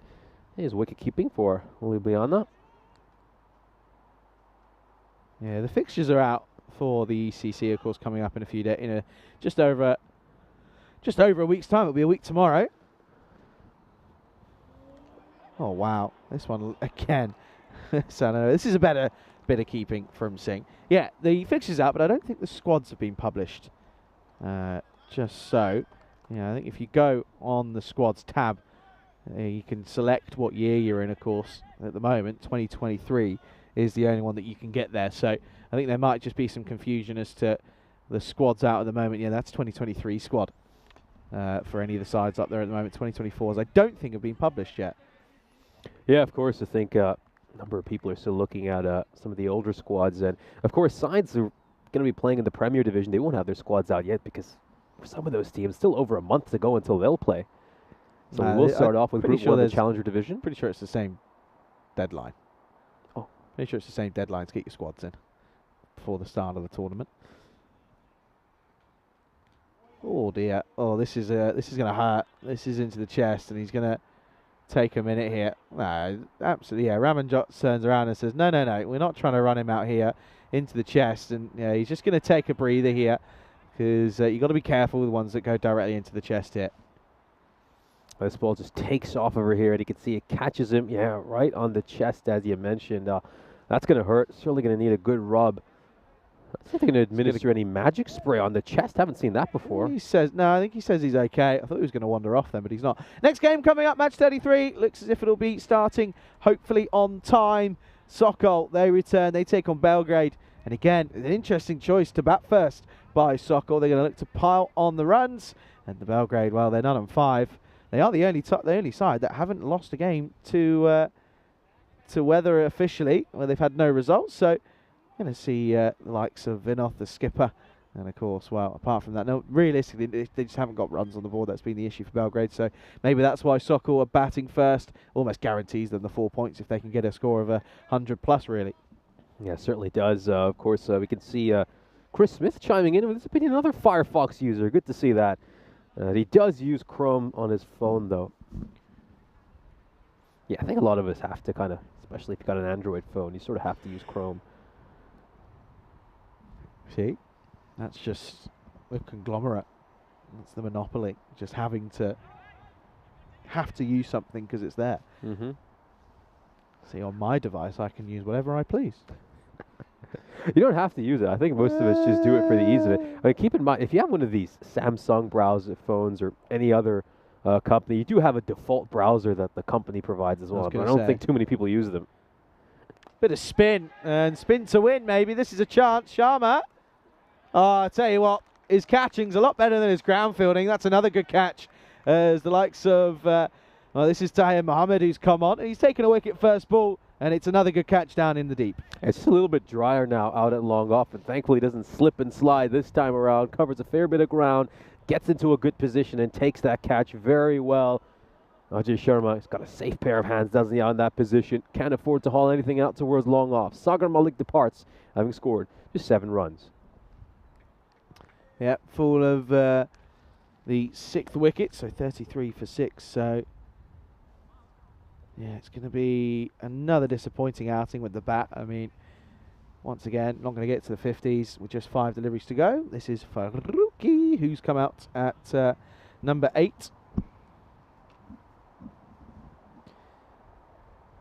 Probably going to just go for it here, realistically. Tries to. Gets no way near it, though. That's just another 4 deliveries left in this innings, and it looks like the Zagreb Warriors are going to fall well short of this target. Of course, the next match we have coming up after this should be hopefully a more exciting one. We've got Zagreb Sokol taking on Belgrade. Yeah, both those sides quite interesting, aren't they? They've not quite been able to meet expectations over the course of this ECS. Of course, Zagreb Sokol, they're a team who are consistently been up there in the ECS in Croatia. Of course, won the inaugural edition as well. But just a 1 win for them so far this European Cricket Series against this Warriors side. Yeah, it's a completely different side, though, isn't it, realistically? What'll be interesting to see, folks, is what happens with the rain throughout the break that we have. It will probably be a 15, 17-minute break, but it'll be interesting if the covers come back on. The rain just sort of settling in again and getting a bit heavier, so we'll have to see what happens. But at the moment, we're, of course, getting through this over. Just 2 balls left. Up in the air, and this is going to land safely just around that mid-off position. And it's just going to be the 1 run, of course. It's a similar story for Belgrade as well, of course. They're a team who did win the European Cricket Series in their last appearance, have quite consistently made it to finals day. They just haven't brought the same squad. Well, this is going to be off the pads into the leg side. And Ramajot thought he might have had one there, but that'll be the end of the game there, as it will be 35 for 6 at the end of their 7. And the Warriors, unfortunately, just never up to the races. And it was a very, very easy bit of work to do for the Ljubljana side. They, again, never really looked under any pressure, got the runs on the board, and then let the bowlers do their work. We'll take a look at the fantasy dashboard here for the upcoming match between Zagreb Sokol and Belgrade. Yeah, both these sides, as you can see, have had plenty of struggles. Belgrade have been able to pick up 1 point out of a few matches because of the rain, but I think they'll hope for a few more abandonments so they can get 2 points, struggling to get a win over their first few games, and have not even done well against some of the weaker sides. So that's going to be a tough one for them. Zagreb Sokol will certainly back their chances to pick up their 2nd win in this upcoming game. It's now time to have a look at the highlights of this innings, and while it was a convincing victory for the Slovenian side, Ljubljana, they thoroughly dominated the Zagreb Warriors. They picked up plenty of early wickets, and they had their opposition at 15 for 4 and then 20 for 5. Wickets continued to tumble in regular intervals. Ajay Sharma, you couldn't keep him out of the action. He picked up a couple of wickets and grabbed 2 catches as well. Of course, we saw a stump break clean into 2 pieces. That's a fairly rare sight. Let's see a couple of gorgeous shots, though, by some of the batters. Of course, Sandeep Singh hit a beautiful 6 that was easily the shot of the morning so far, but Ajay Sharma would get rid of him a while later. He, of course, would have the last laugh against Sandeep Singh. Vedran Zanko would depart for a duck, just playing across at 1 delivery by Ajay Sharma. Daksini played a gorgeous-looking cover drive. He leaned into one, hit it away for 4. Of course, he would depart for a run of ball 4. A good ball by Omar Khan to get rid of him. Well caught by Tahir Mohammed. But all in all, I think this Ljubljana side will be very pleased with their performance. Just a bit disappointed that the rain came down and denied them the chance to get all 4 points. Yeah, exactly that. I think the rain has just sort of started to settle in again here. And yeah, it will be interesting to see what happens over the next 20 minutes or so, as we'll, of course, hopefully be able to get straight through and rattle on through. You can see that the scores there, no one getting double figures for the Warriors. Again, Extra's the 3rd top scorer, so that's pretty tricky. and the extras are just 4, so that tells you all you need to know. But well bowled by Karnath as well. Ajay Sharma again picking up a couple. Karnath, of course, picked up 3, which is pretty impressive. Picked up both openers and did it with relative ease. Broke a stump in his efforts as well, and then you can see there, of course, Ajay Sharma. 2 for him, 3 for Karnath, none for the likes of Rajan Ishad, but then Tahir picking up 1 towards the end. Only going for 2 runs off his last over as well. Spin to win, clearly, for him. So, a pretty convincing victory for Ljubljana. Again, looking to push on as they, of course, making a late charge as we go into the start of the second week of cricket here tomorrow. But plenty of action still to come today, of course. Next fixture coming up in just about 12 minutes' time. We'll be back very, very soon for this next fixture.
This European Cricket Network event is proudly brought to you by HCL Software and Paramatch.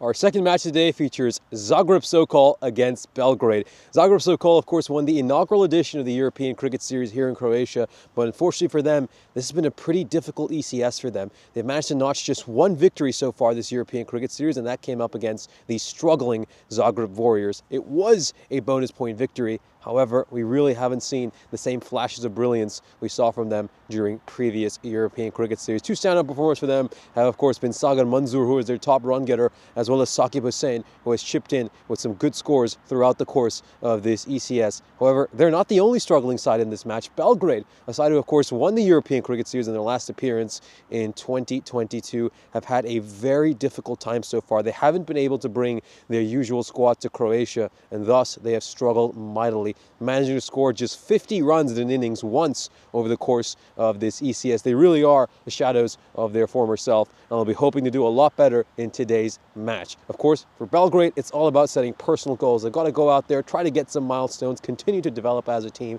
and hopefully some of these players can make it into the main Belgrade squad.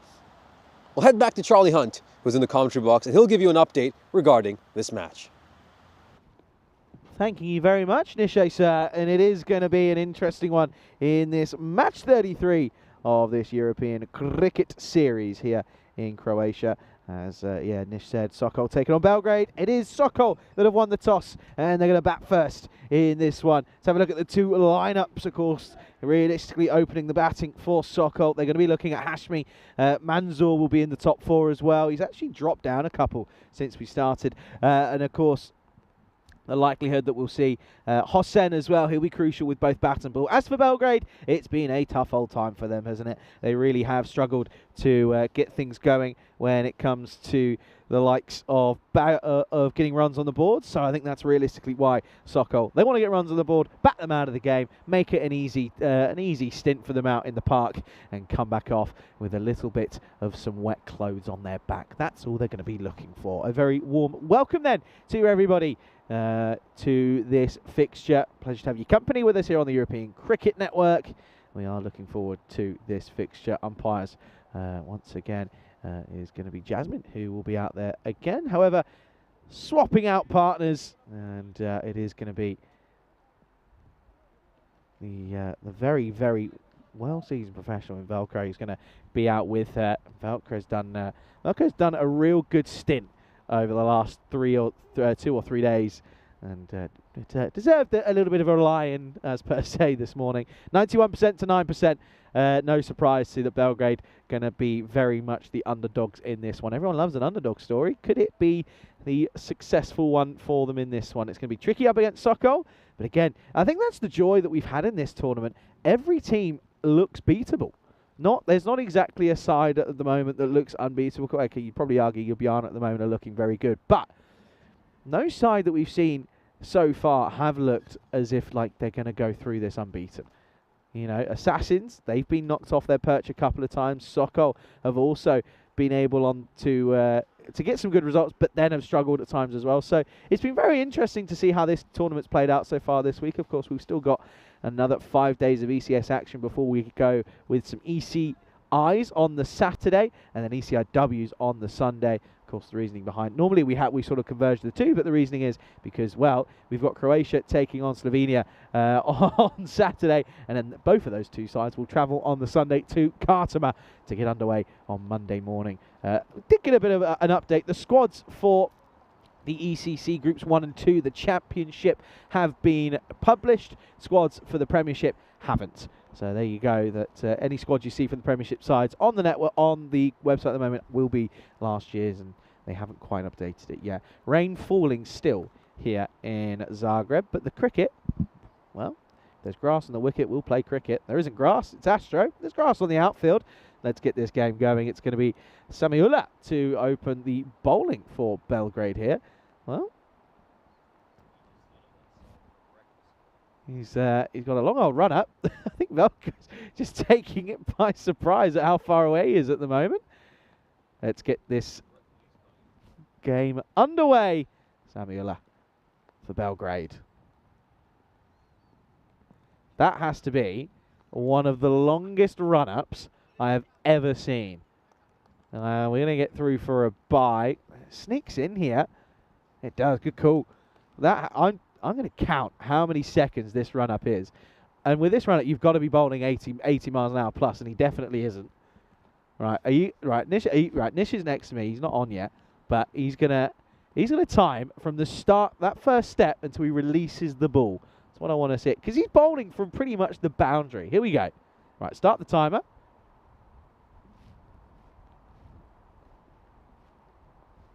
That's 6 seconds, by the way. And, well, it's not working for him because Hashmi just rocks the wrists on this one. And rock the night away he shall. 4 runs to start. And the first boundary, as this one sails into the leg side. And it does go for a 4. So, welcome back, Nish. 6 seconds. That's a decent run-up. I might have been a little bit late on the start in terms of reaction times. I'm going to use a proper scientific method here and time every ball, and then we'll come out with an average. Yeah, so at the moment, Nish, rain getting heavier? Yeah, it's a touch, isn't it? I mean, we are starting to see some clearer skies, though, than we have seen in a while. I mean, you can just see the sun shining down for the first time in a couple of days.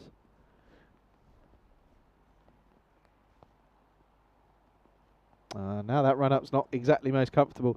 Yeah, so the squads for the as I said, those championship games have been released. Good side for Turkey. They've got some stronger names in there. Lodi is in there. Ali Turkman is back. Alta as well is there. They have got a couple of newbies in their squad as well. Bottom edge, nurdled for just a single. Romeo Nath is in that lineup as well. Estonia, of course, those two sides take on each other in the first instance. Again, very much names that we're sort of used to, the likes of Stuart, Stefan Gooch, of course. Sahil Chauhan is there. The likes of Vislapu as well, and Dave Robson, and of course Arslan Amjad and Ali Raza as well. So plenty of big names for them. Bulgaria, again, very much similar sort of lineups, the likes of Ali Rasul, Hans Mishra, of course. Could see some youngsters are in there as well, by the way, Nish. I know you'll like to know that one. Another wide, though. Yeah, the likes of Delric's in there, Ivilo. And yes, some of the youngsters, Dowling, Josh Dowling and Oscar Duff, picked for that one. Mohammed Sufyan. Oh, Sufyan. There you go. I have to say, Sufyan's very much... I'm a fan of Sufyan, just because of a couple different reasons. He shortened his run up quite a bit here. Good. Yeah, he was almost 7 seconds on that last run-up. That's how long it was. I think he's made the wise decision here. It doesn't make any sense to have that long a run-up with the sort of pace he's bowling at. I mean, honestly, if he just bowls right at the edge of that green pitch, that's perfectly fine. It would really be perfectly fine. At this point, he's probably huffing and puffing by the time he actually gets to the crease. I'd be knackered. Yeah, he's cut it down by about 2 or 3 seconds now, just timing this one. So almost half the length of his run-up. Yeah, gets a little bit of extra bounce there. That was tough for the batter to negotiate. Interesting game, of course. Both these sides have had their struggles over the course of this ECS, as mentioned during the introduction. And both be desperate to get a win here. They might look at this game as their best chance of picking up a victory. Yeah, it certainly is looking at it. Away it goes for 4 runs. A bit of width on offer there, and that's cut away by Sagar Mansour, who's of course been the highest run getter this ECS for this Zagreb so-called side. He's been fairly consistent. Yeah, a bit of width on offer, and that's played away quite nicely. I've got a lot of browser talk in the chat, especially during the match break as well. I love to hear from Petra Elil, who's chiming in with her opinion as well. And of course, Dave, well, certainly someone who's always got an opinion on these matters. So here's a look at the groups for the ECCW. Of course, the Challenger and Premier Division are going to be used for the Women's ECC as well, much like the Men's ECC. And of course, as we can see, the host nation, Spain, are over there in the Challenger Division alongside Austria, Germany, Jersey, and Czechia. And then got an absolutely loaded Premier Division with sides from England, Ireland, Scotland, the Netherlands, and of course Italy in there as well. It's just been great to watch the growth of Italian cricket, that they can find themselves along those kind of sides. Prabha Theknalagoda, of course, coordinating women's cricket over in Sri Lanka, beg your pardon, Italy. And he certainly has done a stellar job. How did you mix up Sri Lanka and Italy? He's Sri Lankan, that's why. Yeah, I get that, but do you know what? If they were remotely geographically close or sounded similar, I'd let it slide. But I am going to call you out. Yeah, I get that. But I'm calling you out on that one. That's a blunder. Oh dear. Hey, it's early in the morning. You haven't had your hot chocolate yet. It's fair enough. Speaking of which, they're on the way. Supposedly. Cold, wet, and windy as well. Pretty wrapped up today. Added an extra couple of layers after. Good. You were shivering what we yesterday. saw yesterday. Well, probably shivering for other reasons. Had to take a paracetamol or two. Oh, here we go. As it struck away over cover, and that's going to go for a boundary. Goes all the way for a 6. Yeah, glorious shot. Into out, over extra cover. Timing of the highest class. And Hashmi, well, he's probably seen the toss or something going, oh, okay, here we go. Chances. Just looking at the squads, pretty much as you'd expect. No real surprises at the moment that stand out to me. So, yeah, I'll be there. I will be there for that first week. Not in a working capacity. Watch out for me in the fan zone. That's all I'm saying. Victoria Cervezas. But, yeah, I'll be there. If you're there, come and say hello. Wider delivery, and he's just going to miss out on this one. Yeah, Zagreb Sokol, they're big favorites heading into this match. As you can see, 92% as things stand. The width on offer there, and he's just trying to uppercut that one away, but didn't get any bat on it.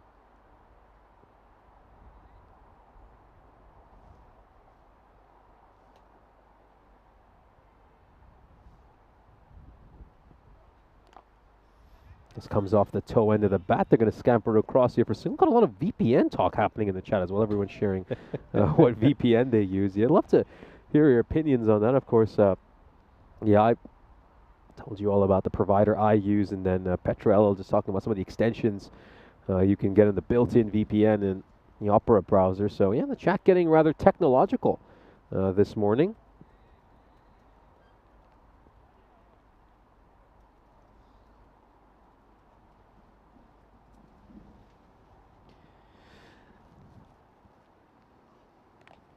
Cut away, just carves that away, behind point, off it goes for 4 runs. Really nicely played. He just gets his hands underneath the ball and is able to elevate it away for 4. Yeah, it's a nice shot. It is a genuine carve, isn't it? You can just see he opens the face, the Sagan Manzoor. Good to see him back at the top of the order, isn't it? That's where he started this tournament and got runs. Got a half century, didn't he? He's kind of dropped down and hasn't had the same form, but, well, looking to maybe cash in a little bit here. Not a bad start this for Sokol. Of course, they are very heavily the favourites in this one, and you can understand as to why. Afternoon to Shohag. Good to see you.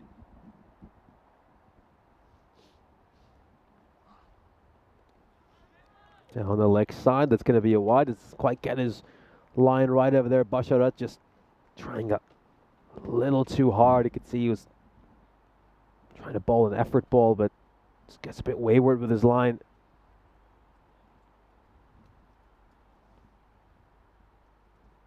Still got a very light drizzle coming down on the ground, but not enough to affect play, or at least suspend play. Overcompensation, pushes one down the leg side, and oh dear, well, let's have another look at this. Has that been given a legal delivery? Shouldn't be. Well, that looked like it was a wide, and a bit surprised that the batter hasn't reacted to that either. Yeah, that certainly looks like a wide to me.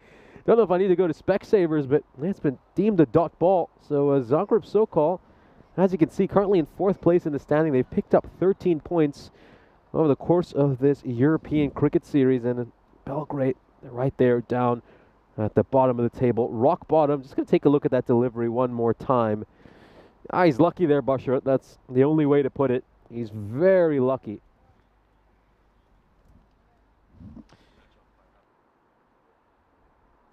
Yeah, so that'll be the end of the second then. 23 without loss after that dot ball. And there's an interesting conversation here going on. I wish I could lip read. Well, I wish I could lip read, and then I could wish I could probably understand the language that they're speaking, because it's probably not English.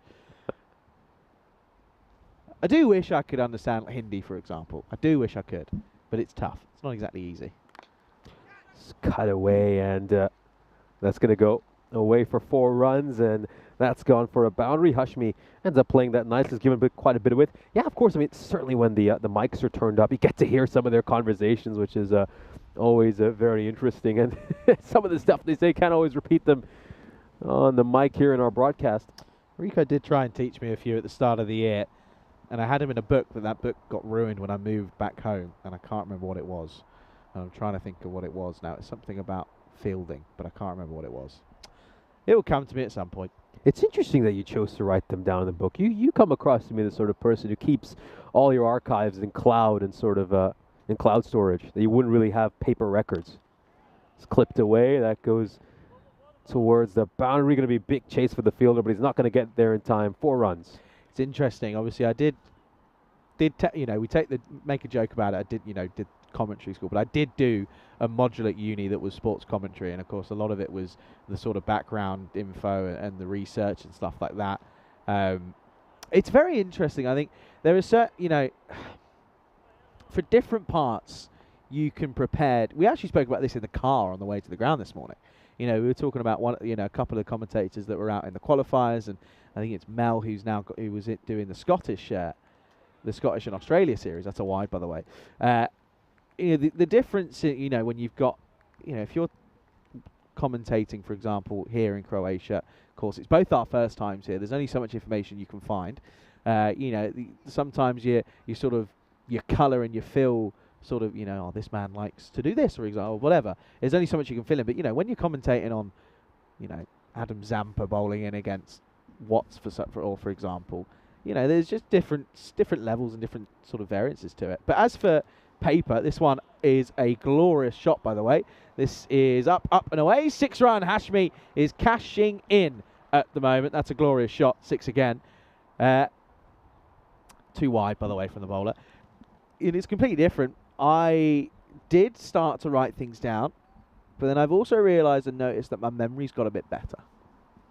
I genuinely think my memory's got a bit better, and it can kind of hold a bit more. I think that's spending time with Vinny. Some of his super photographic memory power seemed to have rubbed off on you. Just, gets behind this one, pushes it away towards point. Yeah, it's a very different scenario, isn't it? I mean, here you've got players who are trying to make a name for themselves. They're players who might not have introduced themselves to international audiences quite this way. And of course, when you're talking about those higher levels of cricket, I mean, these are players who have been playing on broadcast TV for many, many years, have earned a reputation, are quite well known. There's plenty of media coverage about their personal lives as well, whereas these are men who have other careers, and cricket is often a hobby they really enjoy. This one's just cut away towards point for a single. So yeah, many of these players looking to make a name for themselves on the European Cricket Network, and it's a chance just for them to showcase their skills to an international audience. It's not often that you see this sort of level of cricket get a broadcast, but certainly is a great privilege for so many of these players, which is why they're all so eager to always play on ECN. A beautiful shot, absolutely gorgeous, holds the pose as well.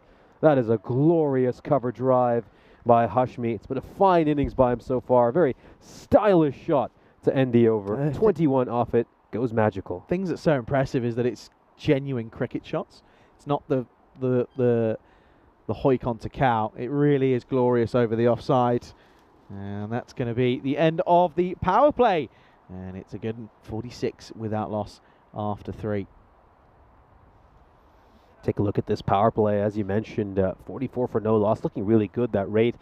Just above 15 at the moment. So Zagreb Sokol looking like they could pile on the runs here against Belgrade and inflict a lot of misery on the Serbian side, who have had a torrid tournament up to this point. Nothing really going for them, and it's been tough to find positives for them. I think the only real positive we found so far is they managed to make 50 in a match yesterday, which is their highest score of this ECS. It's been a tough slog, but credit to them for getting out there and trying their best every game. Yeah, pretty interesting that to just working a few things out. As I said, I'll be there for that first couple of days. I'm coming down just more of a holiday because I've got, obviously, I'm off the whole ECC. And just sort of speaking to Vinny, there's a couple of games that there's a spot available. Now, and actually in conversation with Vinny, hi to Vinny if you're listening, it's fun to talk about. There's something to talk about because, you know, the bowling's wide after wide. He said, I said, oh yeah, I'll jump on. Absolutely, I'm not going to say no. There's 2 games. One of them's with Rico. The other one's with Corey. And I've never commentated with Corey. And almost 2.5 years ago, I was in Belgium with Vinny. And I brought this up. I said, when I was in Malta, that's another wide. So when I was in Malta, people in the chat were saying, oh, they reckon the duo they want to see, or they want to see trialled, was myself and Corey. And Vinny said, no, not happening. I'm not letting you near him. No, maybe when you're older. Circa 2 years on, 2.5 years on, it's going to happen. It'll be funny. You did Malta with Corey, right? Absolutely, yeah. I had a chance to do that series with him. I think, yeah, let's just say it was a very contrasting commentary styles between Corey and me, but people really seem to enjoy it. I think I had a lovely experience with Corey. He's a great individual as well. I think one of the moments that best epitomized how different we are as commentators. This is just flat batted away. Is that going to go all the way for a 6? Not quite. It's going to be 4 runs. Great shot there out towards cow corner. We actually had pictures comparing our 2 sides of our commentary box. So on my side, there were, you know, a laptop, a tablet, 5 pieces of paper, a team sheet as well. On his side, there's pretty much nothing. just his laptop and YouTube on one of them. That doesn't surprise me, though. Total chaos in one. Doesn't surprise me. Absolutely no notes on the other. This one's going to go all the way over the boundary rope. Good effort there by the fielder in the deep. He tried his best to get to that. Weber Vrane is unable to stop it to go for a 6. Yeah. Nice shot again out of the middle. Manzoor just sort of, he's been very much the the steady fiddle at the moment because Hashmi's gone striking at 300s. But yeah, Manzoor, he's going to look to cash in and does. This one into the leg side. Will just be nurdled for 1.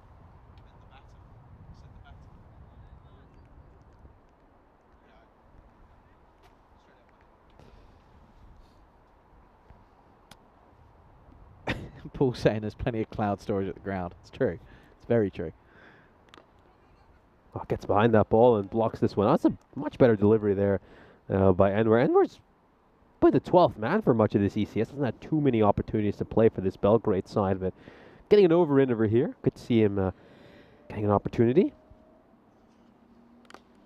Oh, bit of width on offer. And that's going to be cut away. Big chase for the fielder, and he's going to be unable to get to it. Off it goes for 4 runs. He's probably wishing he was sat back in the dugout out of the rain and not getting pumped to the boundary. That's going to be another one that goes to the rope. A great over again. 18 come off it, so they've had 23 off the 3rd, 18 off the 4th. They're loving life at the moment. Sokol, they're 64 without loss after 4.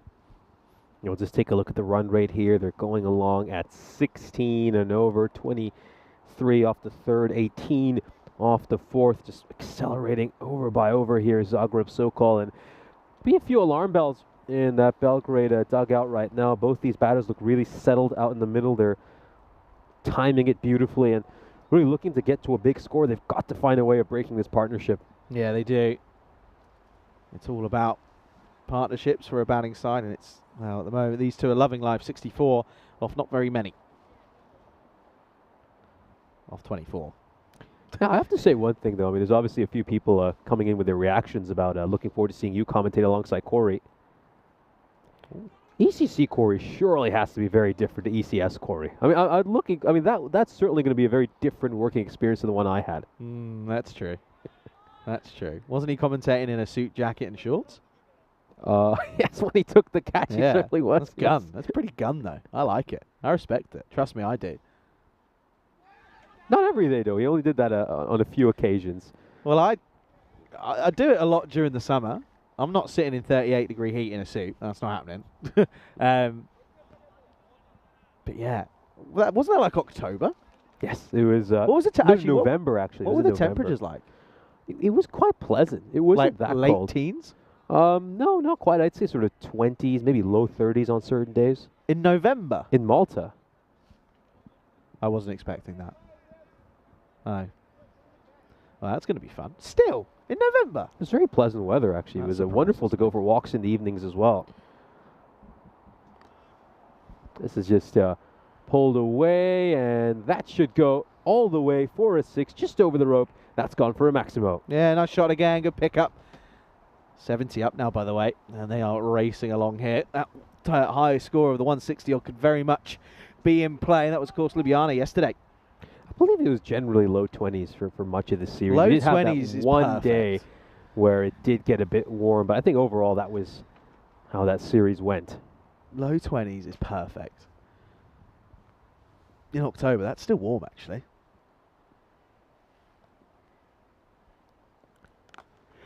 Give it a bit of width, and this is going to be cut away. And once again, the fielder out in the deep has a chance. That's Mohit Kumar, who leaps up to try to get at that ball, but he's unable to stop it, going for a 6. Yeah, not just October. It was series started early November.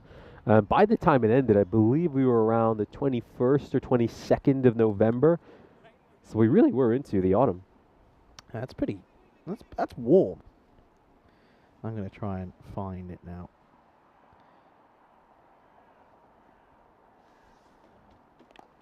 Looks to go big over mid-wicket. Should carry. It should be a catch. And it's going to be taken. Well held onto. They finally break this partnership. Yeah, that's going to be the end of Hashmi, who falls just the 4 short of his personal half-century, which is going to be frustrating for him. But damage very much done by the top order. And the opening partnership worth a grand 76. But it's not going to be worth any more. It's going to be 76 for 1. Hashmi goes for 46. And while new batter comes out, it's going to be the likes of Saqib Hossain. Just the ball to go in this 5th over. Of course, they'd love to maybe keep going realistically. They'd love to maybe cut a couple of others. Yeah, make some room there to get it away towards the offside. Are they going to push for a second run here?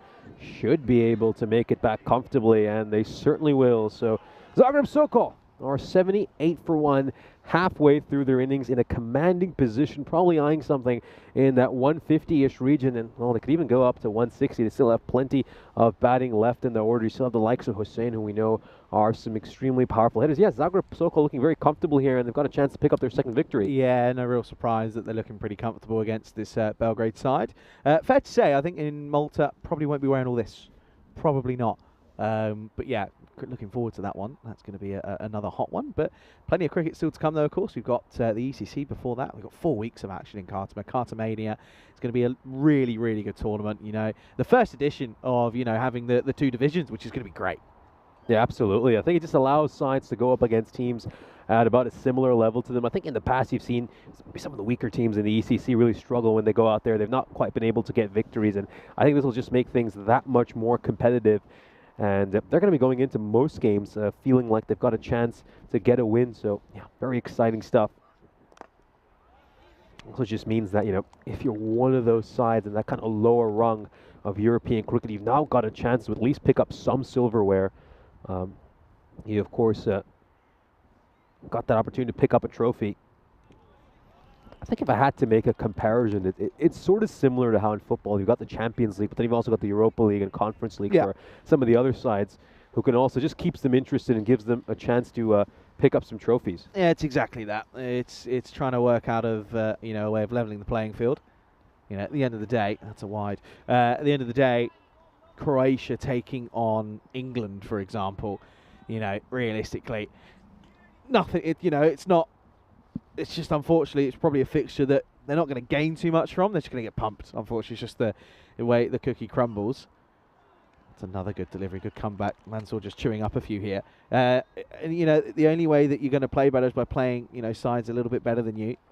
Playing against sides that are a lot better than you, not really too much. But, yeah, you know, Croatia, for example, probably one of the higher ranked sides in that first 2 weeks. High up in the air. Doesn't have enough distance on it. It's hung up for an age. Oh, he tried to attempt that catch, but ends up going beyond the rope, and it's gone away for a 6. Yeah, that's frustrating. It was certainly a chance, but just had enough on it from Sagar Manzoor. So he has to take control now, doesn't he? He's the key for Sokol. But yeah, I just think, you know, it levels the playing field, you know, and it gives those sides something to play for.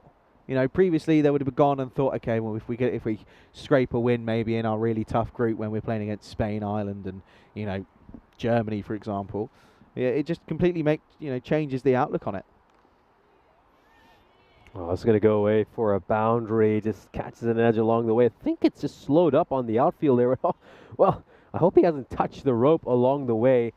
Yeah, it just seems to have slowed up on the outfield. Look, destined to go away for 4 runs. And it's also, of course, going to be a no ball, worth pointing out. Yeah, height an issue on that delivery. Just catches the edge along the way, and just watch how it stops and holds up before it gets to the rope. Very hard to see that little white rope. And this is a free hit, and I wonder if that would have been a wide if he spoilt it. It's once again going to go to that region behind the wicket keeper, and they'll grab a couple of runs. Yeah, again, yeah, it would be interesting to see if this was wide. Chases it, doesn't he? He's kind of just going to swing at it. It was okay. Yeah, of course, just a few comments here about Spain as well. Says that you don't really seem to have winters over in southern Spain. No, we do. No, we do. Trust me.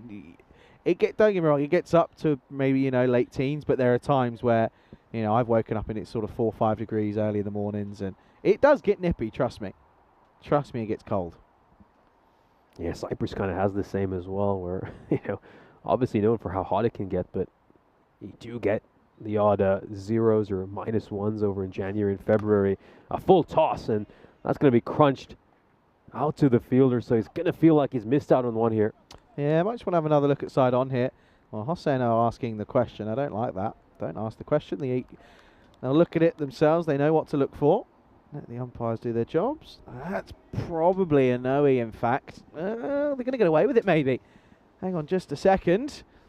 I think he's just going to get away with it. So it will be a dot, or just a single, sorry, to finish the 6th over. It's 91 for 1. Now, just take a look at the scorecard here. Rashid Hashmi batted superbly, made 46 runs of just 17 deliveries. Sagar Manzoor is batting nicely on 31 of 18. And, of course, Saqib Hussain has made his way out to the middle. A very powerful hitter. He's been in good form over the course of this ECS, and this kind of situation just suits him ideally. He's got that good platform to build on, and now he can attack in these remaining overs. Sticking with Simranjit Singh. A big swing and a miss there. Just gets right through the batter. It's going to be a run off bias.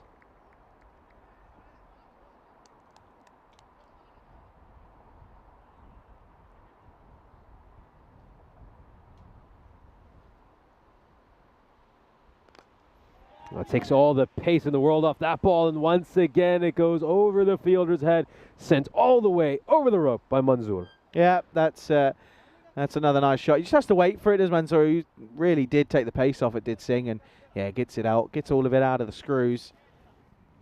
That's a nice shot. Yeah, it does get cold, I have to say. You know, you sort of wake up for like an 8 o'clock tea time. You're leaving the house at sort of 7:15. And it's cold, and you're sort of sat there in your Under Armours and your polos, then your jumpers and your trousers and everything. It does get cold. This looks to just step across this delivery, gets outside the line of it. It's worked out towards fine leg. Should be a tight second run here, but they'll be able to make it back on time. The throw was a little bit wayward, which helped them out. Yeah, a bit of a wayward throw indeed. 100 up though. With that second, 100 in the 7th, so they're looking very much at about a 150 here at this point. Played out towards cover, and are they going to come back for a second run? They opt not to, go with a safer option, just the single.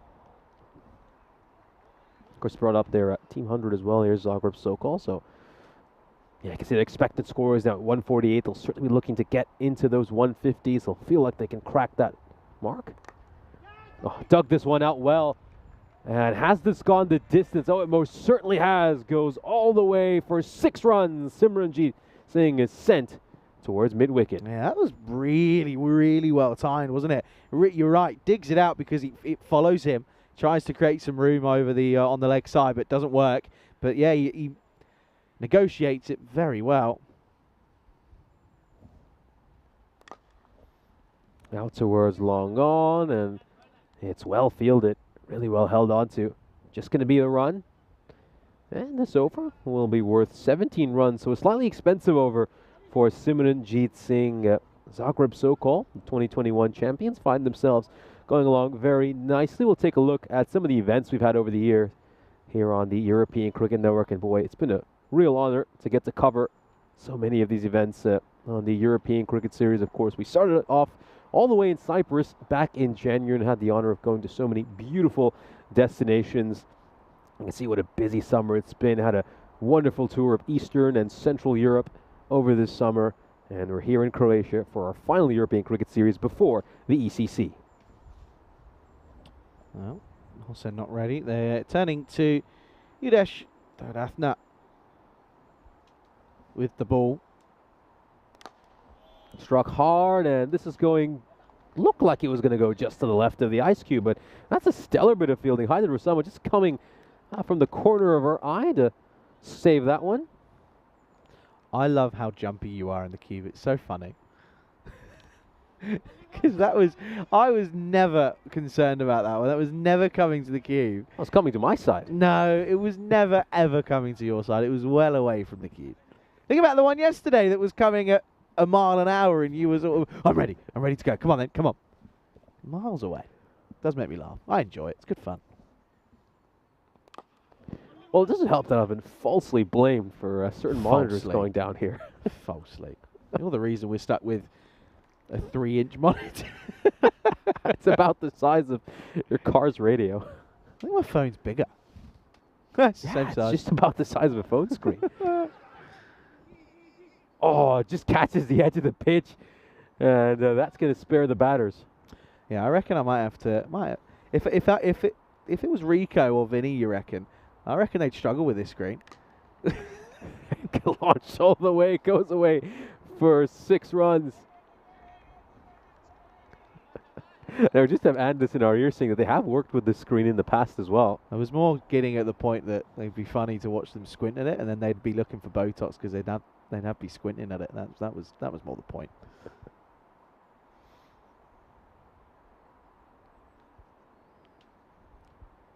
There we go. Last ball of the 8th over. 10 runs off it so far. Goes high up in the air, and a chance to take a catch. Oh, that was always going to be tough. And it just goes beyond his grasp. It's going to be the 1 run to end the over. Would have been a really special catch if Dayarthana was able to take that. It's a great effort, really is. He certainly wasn't going to let it go without trying. It would have been one serious return catch, but yeah, unfortunately, not going to stick. So they get a single, and it's 119 for 1 with 2 overs remaining. Taking a look at this run rate right here, they're going at just under 15 and over. Going along very nicely, Zagreb Sokol. They'll back their chances to get something north of 150.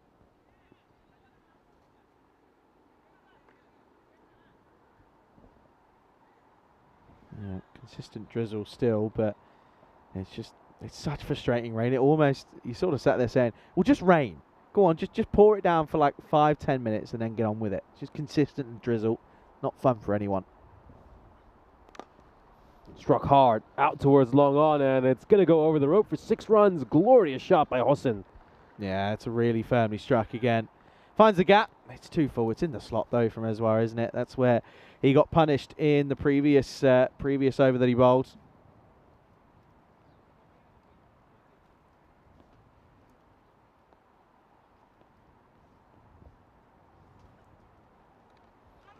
Swing and a miss over there. Oh, they're going to scamper across for a single. Good awareness here, and he should be able to make it back safely. Good work there. They managed to pinch a run off buys. There's been a few buys now that have crept in. If they're not buys, they're extras off the wides that's been bowled that aren't taken cleanly. That's another one that's just There you mishandled there by the keeper, and they're going to grab another run. So these could have been valuable dot balls for Belgrade. Instead, they're going to be runs for the batting side. It's just the difference, isn't it? You build up those dots, the pressure starts to build. You look at the sort of ball by ball very rarely face any dot balls. They've only had a handful. Out towards the offside, just sneaks underneath. Yeah, Rashid, beg your pardon, Vicky Kumar? 11 dot balls. That's all they faced with, what's that, 8 deliveries to go. I am stunned that Vicky and Senthil Kumar haven't bowled at all today. Yeah, I mean, both of them did a superb job bowling yesterday. We saw that fine spell they had in Belgrade's performance in their final match of the day, and neither of them have been given a single over here. yeah, Explain it's tough. that. Yeah, it is tough. Question whether or not it's a tactical choice or if it's a forced change. I just feel like this Belgrade team, they just want to give everyone as many opportunities as possible, and they're not really looking at this from the point of view of getting wins. For them, it's just about, well, I want to make sure every member of the squad gets some playing time. Up in the air. It looks like it's going to land safely. Does it have enough to go for a 4? Oh, yes, it does. There's a good chase there by Gaja Karupasamy. But he's not able to get to it. There's another man, of course. So Karupasamy bowled some very good overs yesterday, and he hasn't been given an over either. Yeah, it's certainly an interesting choice. As that'll bring the close to an interesting 9th. Few runs falling from it. Just the 11. It is 134 for 1 at the end of 9. Jasmine, on her first 2 games on the network as an umpire, doesn't look too happy. She doesn't. She's sort of saying the weather was better in the UK. It's not often you take a trip from the UK down to the Adriatic coast and see worse weather. To anywhere. Gone. That's going to be out. I think the stumps were very visible over there because he was just stepping across, trying to work that one away towards square leg, and Manzoor's innings is going to come to an end. He's going to miss out on a chance to get a half century. Let's take a look at this. Yeah, that should probably be out. Yeah, he steps well across and covers all 3 stumps, so kind of gives you an indication as to where that one could be heading. So a good wicket for Ulla, and picks up the big one, and Mansoor goes for 43 off 26. The score 134 for 2. We'll have one more look at this again. Yeah, just trying to work that one away behind square leg and ends up getting caught. Plum LBW. So a wicket off the very first ball here for Sami Ullah. Usama in at 4. That's going to be a dot ball. Let's take one more look at this ball. Yeah, probably just catches the line along the way. So it's been deemed a illegal delivery. Again, you just need 1% of the ball to catch that wide line for it to be a illegal ball.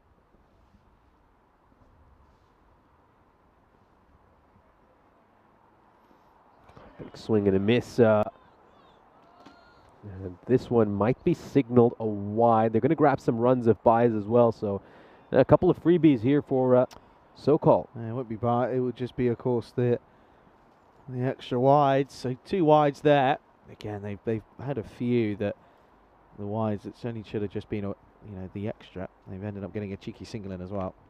Looks to go big. Comes off the outside edge of the bat and looks like it's going to take a couple of hops and trickle over the rope for 4 runs. Yeah, nicely done. Effective. Not the most prettiest, but enough.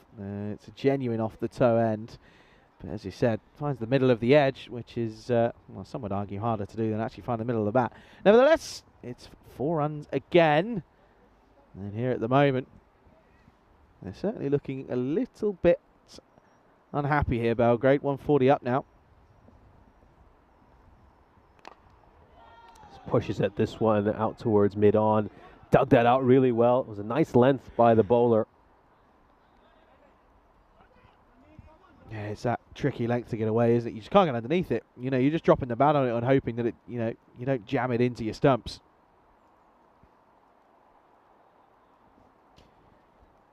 Two balls left here. 150 still on the cards. A couple of 6s will get them there. Or a 6 and a 4 would still get them there. Struck firmly, struck hard. It's going to go all the way for a 6. That might be one of the largest shots we've seen so far this morning. Such a strong bottom hand, the way he's able to get underneath that one, Usama, and he sends it a long way. Yeah, that is crash bang wallop.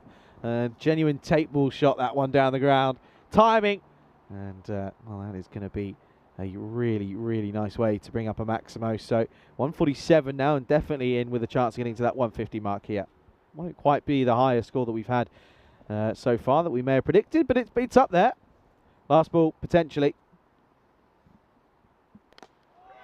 Out towards mid-wicket and over the fielder's head. So he ends the innings with a couple of 6s, some stylish, powerful shots to round things out in the first innings. They'll take that momentum into the dugout and fancy their chances of picking up all 4 points in this match. Zagreb Sokol end with a flurry.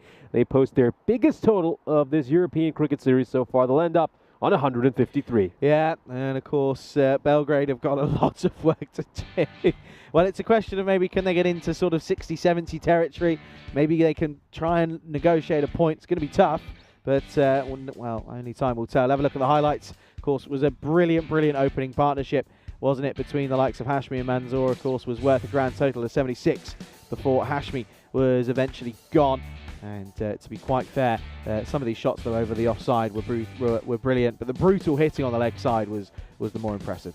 Yeah, absolutely. They really looked to target that mid-wicket boundary, hit plenty of 6s through that region. In particular, you saw the likes of Sagar Manzoor and Rashid Hashmi, who both opened the batting, really target that region. They had a 76-run opening partnership, which really set the platform for this Zagreb Sokol side. Then credit to the likes of Hossain and Usama, who came in during those middle overs and death overs as well. Just put the cherry on top and help their side get over the 150 mark. It's up there as one of the highest totals we've seen over the course of this ECS. Second highest total, I believe. Yeah, 160 odd from Ljubljana yesterday was the one that got up there. But yeah, still some of these shots are really nice. Though this one, of course, deemed to be in front, and an easy one for umpire Jasmine to give. And realistically, when you step across and you can't see any stumps, it tells you all you need to know. But 2 6s to finish the innings was certainly what the doctor ordered for Sokol. They will finish 153 for 2 off the 10 overs. And it's going to be a mammoth chase of 154 for the likes of Belgrade. And they haven't even got into triple figures yet, so it's going to be tough for them to even contemplate chasing this down. But maybe they can get a point out of this one. Let's have a look at the scorecard. You can see every batter contributing, which is a nice sight for Sokol. You can see 43, 46, 37 and 12, and those 12 just coming off 3 deliveries. So a very helping hand from all 4 batters utilised. As for the bowlers, not pretty, I'm afraid. Probably the pick, realistically, is going to be, of course, probably Ulla. He bowled well after he shortened his run-up. But 154 the target then in this one. It's going to be tough. We'll be back soon. You're watching the European Cricket Series in Croatia. Me, Charlie Hunt, alongside Nish Shape on the European Cricket Network.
This European Cricket Network event is proudly brought to you by HCL Software and Paramatch.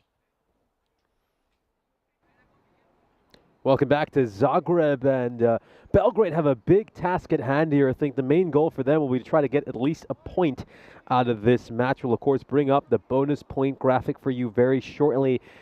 They've got a mighty, mighty task at hand. As you can see, they gave up 153 runs in that first innings to the Zagreb Sokol side, and Zagreb Sokol will certainly fancy their chances of getting all 4 points from this game. You really feel like the only thing that could get Belgrade a point in this match is if the rain were to come down after the 3-over mark and deny Zagreb Sokol all 4 points, because of course rain-interrupted matches never have bonus points involved in them. Those are the rules, and Belgrade, well, you know, this is a side who we know has struggled throughout the course of this ECS. They managed to get 50 runs for the first time in a match yesterday.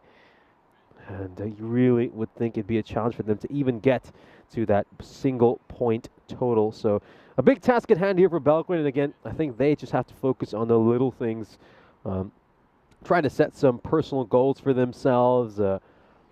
Maybe look to get the odd little personal milestone. See if they can go at about a run a ball. It's going to be difficult, isn't it? It's going to be a huge challenge for this Belgrade team, or of course not the same Belgrade side we have seen in past years when they boasted the likes of Mike Jones and numerous other talented cricketers. This Belgrade side, they've just not been able to bring the squad we've seen them have in previous ECS. It's a completely new team and doesn't have any of the faces we were accustomed to seeing in the past. Pulled away, and could this be a boundary? So here we go. A 4 off the very first ball, and great start here for Belgrade. Let's see if you can see a lot more of this from them. Boundary off the first ball, they'll certainly be pumped up after seeing that. He's given a little bit of length there, and he's directed that towards the mid-wicket boundary. Oh, that is a terrific shot.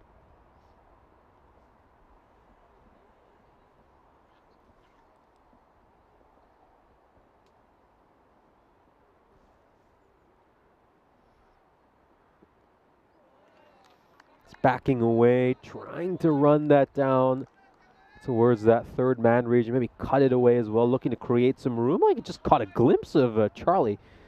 No, that's side on camera. He's bringing over a cup of coffee for him and a hot chocolate for me. Maybe a couple of hot chocolates. There he is, walking towards the ice cube, which really is the ice cube right now with how cold things are. Pulled away towards mid-wicket. It's fielded well, just going to be the 1 run.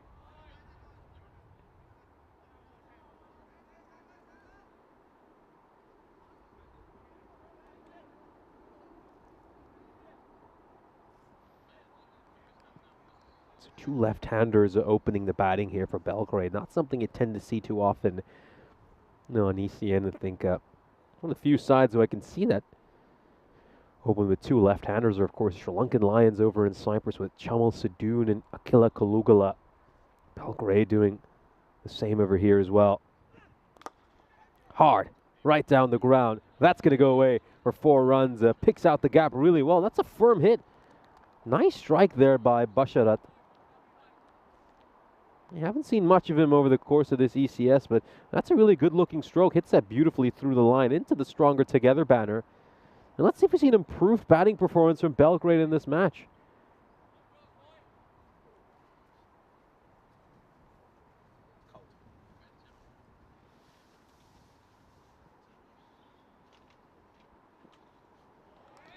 Yeah, looks to dig that one in short. Might want to check the height on this delivery. Now the batter is convinced that it should be a wide, and my initial instinct was that it could be 2. I mean, by the time that ball passes the popping crease, you would think that it'd be above head height.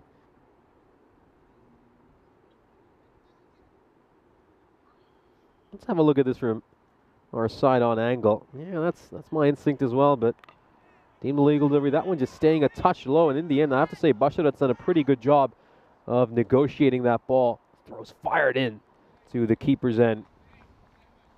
10 for no loss at the end of the first over. I like the way Basharat is batting. Looks like a good addition to this Belgrade team. And of course, well, it's a quick reminder that we had 68 matches since we last saw a golden ball on the European Cricket Network. And hoping to get one here in Croatia. Plenty of rain-shortened matches, so you just think that would raise our odds of getting a golden ball, but hasn't quite been the case just yet. Or it's a good time to welcome back Charlie Hunt in the conference. Brought me over a nice hot chocolate as well. Notice you don't have anything for yourself. I drank mine because it wasn't very cold. It wasn't very hot. It's more of a chocolate milk than it is a hot chocolate. We're not going to get one in Croatia. We'll get one in the first week of the ECC. That's your prediction. That's my prediction. That's a pessimistic prediction. It's always trying to be optimistic about golden balls. No, I'm the complete opposite. Complete opposite. I said in Bulgaria we won't get one from day one. Never got one. Oh, that explains why they've dried up this summer.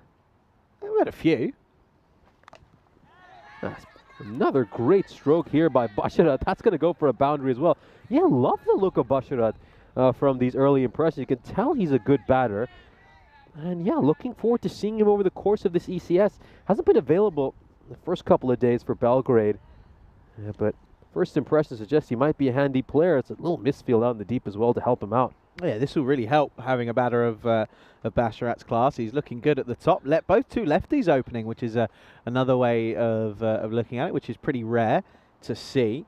But still, they've got an opportunity here to certainly look to try and get up to that 108, which is where the point the 1 point sits.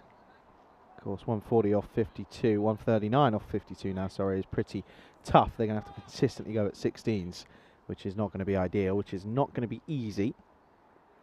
But there are still, of course, chances for these two to get things going. Also got to hope that Athena can go well as well. This is a nicely played shot, carved the way through point. And just be one. But again, how good! It makes such a difference having a good keeper behind the stumps, and Hashmi is exactly that. He's so good at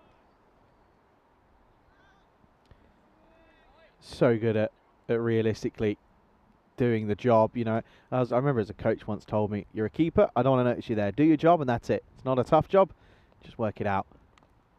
Top edge, and well, Hashmi being called into action. Not going to get there though. And Basharat will just get this one away. Genuine top edge. Trying to turn this around into the corner, but it really doesn't pay off at all. But these two are huge for Belgrade, aren't they?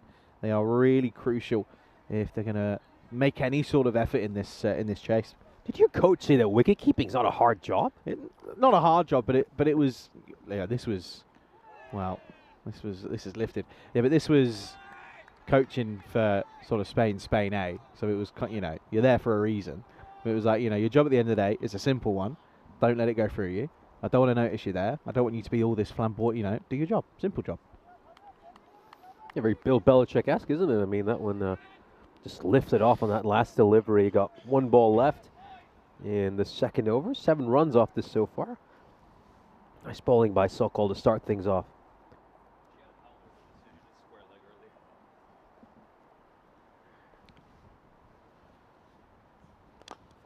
Yeah, played away towards mid-wicket, and it's going to slow up on the outfield. And we'll pick up a run to end the over, so 18 for no loss at the end of 2. Good little start, going at 9s. You can see there where these two sit in the table. 13 points for Sokol. Yeah, they've, of course, lost 3 games to the likes of the Weather, 4 games for the Assassins. That's really tough for them. Still sat on 28 points, though. And, of course, Belgrade technically haven't lost the 1. So they're the only team that haven't lost 1 here. And they're probably going to get a result here. It might not be the result they want, but it might be. And you don't know. Things could... I've seen crazy things happen.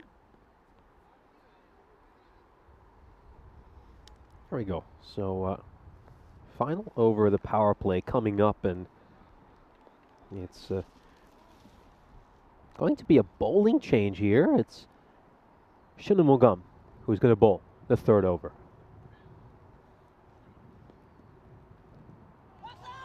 That one just taking off, and keeper's done quite well there to leap up and pluck that one out. Could easily have gone past him for some buys.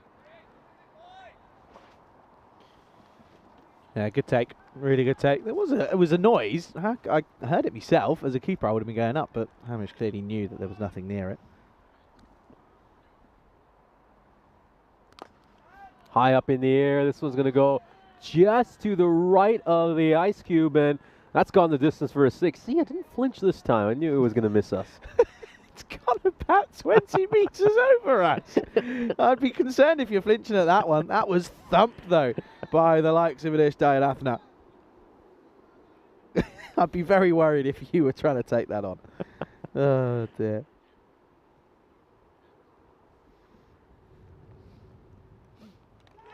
Got him. Cleans him up over there. Falls over while playing that shot as well. And it just slips a little bit as well. Idish Dayalathna. Shanmugam is going to pick up the first wicket here for his side. Belgrade lose their first. Let's just take a look at this. Yeah, stumbling as he looks to play that shot there. Dayalathna, his innings comes to an end. Belgrade lose their first. Yeah, it's frustrating for him because, of course, he was looking very good, was Idish, and, of course, not the first time that we've seen him on the network. Has played for the Royal Tigers out in at times before.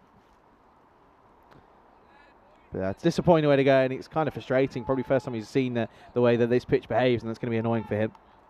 That one just staying a little low as well. Doesn't help him out either. Now it's going to be a Singh. And it's going to be Simranjeet Singh, who's coming in at number 3.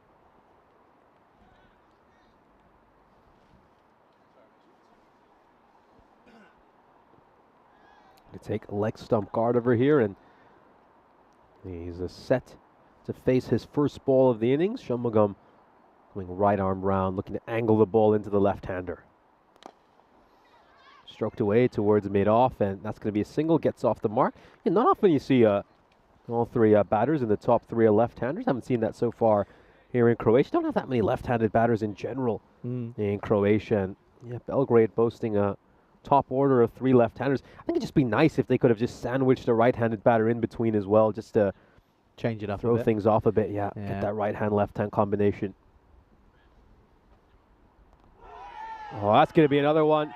Gets the off peg, and Basharat loved what I saw from him early in his innings, but ends up playing a pretty poor stroke over here. Completely misses the line of the ball, and he will depart. Shanmugam bags his second, and Belgrade find themselves 25 for 2. Yeah, well, it's a rash shot, but it also doesn't really get up. It barely gets above halfway up the stumps, realistically. Then it's a frustrating way to go. But now with those 2 new incomers who have gone, it's going to be very tough for Belgrade as Basharat goes for just 11.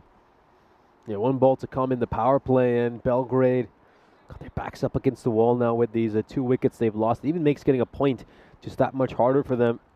Another look at the delivery, angling in to the left-hander. Stays a touch low along the way, which doesn't help the batter. And he's going to depart, so Belgrade in a spot of bother here. An ideal situation for Zagreb Sokol. They managed to get a couple new batters out into the middle. Simranjeet Singh will, of course, just face the 1 delivery. Now Eswar making his way out to the middle. He's been the 12th man for much of this series for his side, but that's a promotion up to number 4. Yeah. Nice strike right out of the middle of the bat. Maybe he should be playing a lot more. Why was he their 12th man? Gets that away for a 4. That was crunched through cover. Really was slapped and slapped hard by Eswar. Nice way to end the over. Good power play for Sokol. They've got 2 wickets, 2 scouts, 2 big ones as both openers back in the shed. It's 29 for 2 at the end of 3.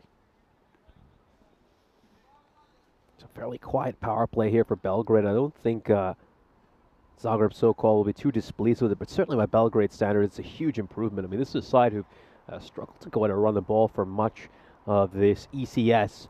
So for them to be going at the rate they are right now, about 8.5, just above 9, I believe. Yeah, it's not too bad.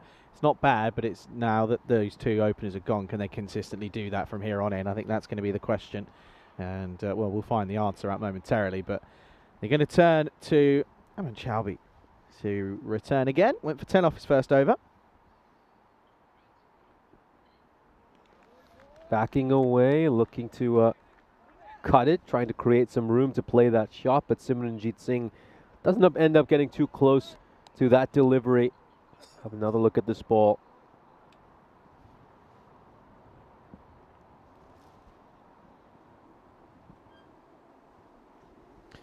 Yeah, a little bit of a looser one, but still legal. Continuing to bang these in short. Climbing up on the batter as well, making it challenging for him. Yeah, just under the armpit. It's pretty much perfect. Back of a length, heavy length delivery. Yeah, Paul Kempin making a point that it must be cold out there because I haven't seen Derek yet. I don't know. Hibernating. Derek hasn't gone for hibernation just yet. Might be. High up in the air. Looks like it has the distance. That should be able to go for a 6. And yeah, pumped away there by Singh. So Belgrade, a side who we know historically struggle to score boundaries, have managed to strike 6 so far this innings. Yeah, it's a nice shot. Again, crunch. It was a bit early on it, but was able to just get enough behind it. Muscles it over the rope. 6 more again. Yeah, you're right. They're getting a few boundaries here. This is a very new outlook on life here for Belgrade at the moment. Shorter delivery, bangs that went in. It's been given a wide. Have a look. Let's have a look here. They've been pretty good with the side-on calls, to be fair. Ooh, I don't think that is. Should have been the one for the over. I think that's just the one for the over. Gets a bit fortunate, does the batter. Bowler won't be too happy. Continuing to bag it in short, I mean. Yeah, it's a risky strategy, isn't it? I mean, obviously that wide call means that he has used his bouncer for this over, and he's playing with fire here. If he gets another one above shoulder height, it's going to be a no ball. Yeah, it's not ideal. You've got to be careful. It's one of my pet peeves is when you make silly unforced errors like this. Hard length delivery, sort of around hip height. Doesn't quite give the batter the room to work that one away. Almost playing for one that's short but then stays really low. Just wants to try and get that one through.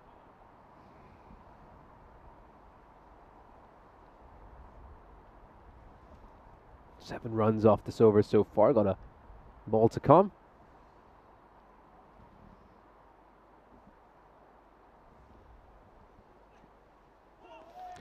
Just watched his run up as he was going into that ball. I don't know if we've had a chance to catch it, but he just kind of skips sideways at one point. I don't know if it's on camera yet. Right there. That just takes away all the momentum in his run up, and there's no point doing that if he's might as well just bowl from the edge of that green pitch and just focus on his line and length. End of the fourth over. Belgrade make just 7 runs in the fourth over. So we'll have a look at the run rate here for this Belgrade side. As things stand, they're going at below that blue line. So as things stand, it'll be difficult for them to pick up a point from this match.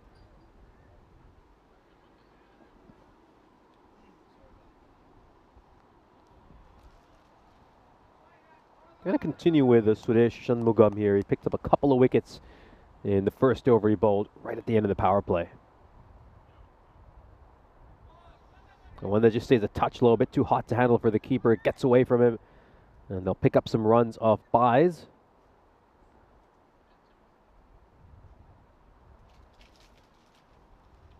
Got a few people in the chat asking if we see much blue sky there. Nope. Be clearer than it's been the last couple of days, though, I have to admit, but it isn't blue by any means. It's grey. It's just less grey. White. That's all it is. Still some dark clouds around, but yeah, the rain's actually stayed away for a while now, which is a rarity. Just sort of check it at the moment. When we saw the forecast yesterday, I think we thought that the worst would be in the morning, Yeah. and that we really feared whether we'd get these first couple of games in. And Done very well. just catches an inside edge along the way. It's going to be a big chase here. Who's going to win this race? The ball or the fielder? He's able to get to it in time and fires the throw back in. Credit to Belgrade as well. Good running between the wickets. They'll grab a couple of runs. Yeah, it's a big chase for Saqib Hossain out in the deep, covered a lot of ground, and fired in a fairly decent throw. Yeah, the whole of Croatia was on yellow warning for rain this weekend and going into early next week. I know that Dubrovnik's had some real bad storms. Split looked okay yesterday. But yeah, I know that most of Croatia's been under some pretty heavy weather. Full toss. It's going to go away for a boundary. Isn't quite able to middle that and direct it where he desires, but he'll take the outcome regardless. Yeah, it goes all the way. That's a Maximo, and Singh is certainly looking to try and be an aggressive batter. This one, he cards it away. He actually plays it really late and plays it under his nose, which is the right way to do it. Just a bit away from his body, but sort of cuts it away and squares it away for a maximum.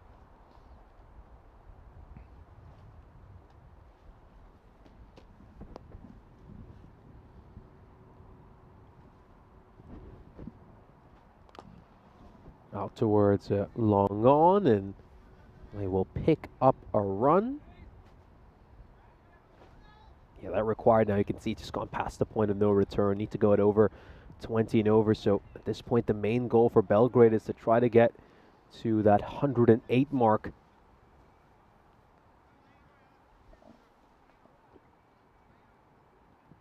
Would certainly be ideal if they could try to get up to that 108. They'd love a point to come out of this. As a late change in the field, hence the stop in play.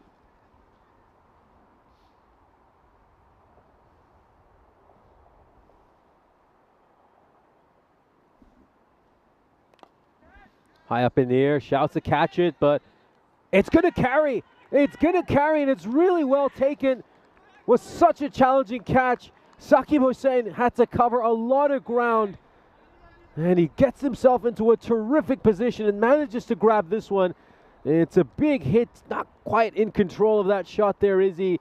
Oh, well held on to by Hussain in the deep. Good catch, and they break this little partnership that was blossoming for Belgrade. Eswar departs for just 4 runs. Yeah, disappointing way to go. And it's the third to fall now. It is 46 for 3 for Belgrade, and that's an excellent catch by Saqib Hussain down there at sort of deep backward point. Watched it all the way. I'm loving the headband, by the way. And yeah, the wicket falls, so the new batter will come to the crease. This looks as if this is Balakrishnan. We will come out, and he's got a ball to go in this 5th. Good spell this, though. Wicket-taking spell. Effective for Shanmugam. 3 foot with a ball to go. And a very good effort indeed. Lowish full toss, and it's going to go all the way for a 6. That's a Maximo, and Belgrade bring up their 50 inside 5 overs, so a much improved performance here for Belgrade. And of course, a good chance to just welcome you into our commentary position. And one of the things we said was for this Belgrade side, it really is about setting personal targets and improving game after game. And despite the struggles they have, one thing I love about this team is they're getting better by the match. The thing that we said about yesterday, didn't we? Said, what's going to be the difference? It's your dot ball percentage, it's your boundary hitting, and of course it's your catching. At the moment, we're not seeing many dot balls, and we're seeing some boundaries. So they're certainly improving. Listen, they might not have enough in the tank to get over the line and chase this mammoth 150 odd, but they're certainly on par for about that 108. It could come down to the wire for a point. Yeah, it certainly could. And I mean, if they can even make their first 100 of this ECS, I think that would be a big positive for them. Just getting better and better as the tournament progresses, and that's what you really want to see from this Belgrade side. Hopefully, by the end of this week, they'll be good enough to maybe even get a victory. Yeah, absolutely. I think it'd be lovely to see. I think, as we said, Belgrade last year, or a couple of years ago, sorry, were very, very good. But of course, they haven't quite hit the same strides, but looking very much like an improved side coming into the back end of this week. They're going to turn to the skipper and Aman Maheshwari for the 6th over. Bit of spin.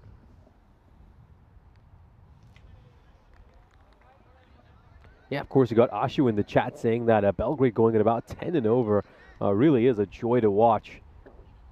Yeah, for Saidu, of course, really struggled in their first match this ECS. That was just sent away for another 6. What an incredible shot there by Simranjeet Singh. Picks that one up and deposits it over long on. You just take your mind back to their first match. It was a rain-hit fixture. Granted, it was very difficult conditions to bat in, and they made just 10 runs over 3 overs. And only 3 of them came off their bat. 7 were extras. And here they are now, smashing boundaries at will. Back-to-back 6s. A full toss served on a silver platter, and Simranjeet sends it all the way. Yeah, that's gone a long old way, and back-to-back. As this one is thumped into the onside. This is really, really good hitting this from Singh. Where have you been all my life? That's what the Belgrade boys will be saying. This is glorious hitting. Clean hitting as well. I mean, that one before that was just you know, punch down the ground. And that cleared us by a long old way. This one, again, more the power. Maheshwari offering up some dross, and it's getting the treatment it probably deserves. Well, that ball's clearly taken a divot. It's got some mud on it. Are you arguing that that's cheating? Are you changing the way of the ball there? Needs to response it as Maheshwari. He's running the risk of going for a hat-trick at Maximos. I think they changed the angle here and look to go around the wicket. Yeah, that seems... I don't know if that's the best call against a lefty. Yeah, me neither. Doesn't quite get the timing on this, but what do we know? What do we know? He gets a wicket off the next ball. And, well, that's why we're here in the commentary box and not out there in the middle. Yeah, well, it does work. It's actually not the best deliveries. It's a Gundy short ball that Singh just doesn't come out of the middle. You can see there it's a half tracker, and it just comes right off the splice. It's nowhere near the middle. It is going to be the end of Singh, so it's 6-6 and out, and Maheshwari has the last laugh. 28 off of 14, and it's going to be 64 for 4. Yeah, in all honesty, it wasn't the best delivery by Aman Maheshwari. I think Simranjit Singh will be quite disappointed he's managed to get out to a ball like that. We'll take another look at this. It's a half tracker really there to be hit, but no, it doesn't quite get the timing on that one. Just comes off the top edge. Fairly simple catch. So yeah, Maheshwari is going to be able to grab a wicket. Of course, Tanur joining us in the chat. A very good morning to you. Bonjour. Show off. Not to show off, I just said hello. I know, I'm joking. Next batter is Senthil Kumar. Now you're getting into the usual suspects for this Belgrade side that haven't clicked. And this is now going to be very tricky, because they've got into a position where they could look to chase this point down, but now with the batters out there, it's going to be tough. And I think now Sokol have got to really apply the squeeze. They want these 4 points. Yeah, this is a matchup I think Maheshwari is really going to relish, getting to go up against a right-handed batter. We got Peter van der Steen joining in on the gotcha action as well. Johnny Hisham usually gets those gotchas in. Another dot ball, just looking for the wide call here. Let's have a look at this one more time. No, nowhere near a wide. He steps away from it. No. Good call from umpire Jasmine. End of the 6th. Score 64 for 4.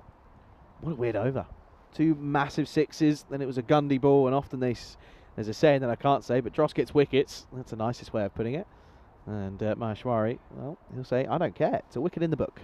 We'll have a look at the scorecard over here, and Simranjit Singh made 28 of 14 runs. Of course, be very disappointed in the fashion he managed to get out. It wasn't the best delivery by Maheshwari, but he just kind of popped one up in the air, had no real timing on that shot whatsoever. And I liked what I saw from Basharat as well. I thought he played some good-looking strokes. Looked like he was a very technically gifted cricketer. So yeah, maybe some improvement coming from Belgrade over the remainder of this tournament. Going to turn to Thakur. Spin it to win it is what they're going for. That's an okay start.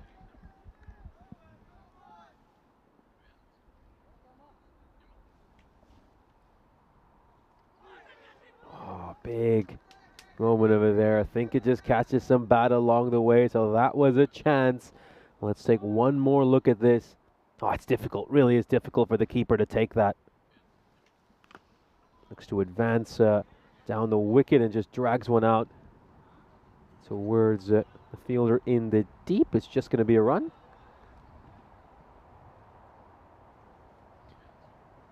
Yeah, it's a tough chance, those ones, but sometimes they just stick, and that's what they're kind of hoping for there, but it didn't happen. Oh, Kumar's just moaning again at this one here. Let's have a look. No, that's not a wide. It's a tight one, it really is. Touches the line. No, it's true. No, I do agree with you, but it's obviously, I think the umpire's got a good vantage point there, standing behind the stumps. No, I'm just trying to make the case for them. No, they can't make a case for them. They've been doing it all week. It's not right. That's a nice shot, by the way. That's gone towards the rope. No, can't. No, sorry. The rule is the rule. You got to set it. right back towards the bowler, and they'll pick up a run over here. Doesn't quite get that out of the middle of his bat. Could come back after getting struck away for 4. But this is the thing now. They were going consistently at least 2 boundaries and over. Now they've just had the 1, and it's not even a maximum. Up in the air, catching chance. Oh, he just never got himself to a good position. Then he's going to slip over as well to make matters worse. Oh, I can smile about it right now, Rajan Kumar. If it was a more important game, he probably wouldn't look that delighted. Wouldn't be grinning. Just never looked like he was going to get there. He was slow to react, was kind of running back and made the late decision to turn around. So a drop goes, but a single they get.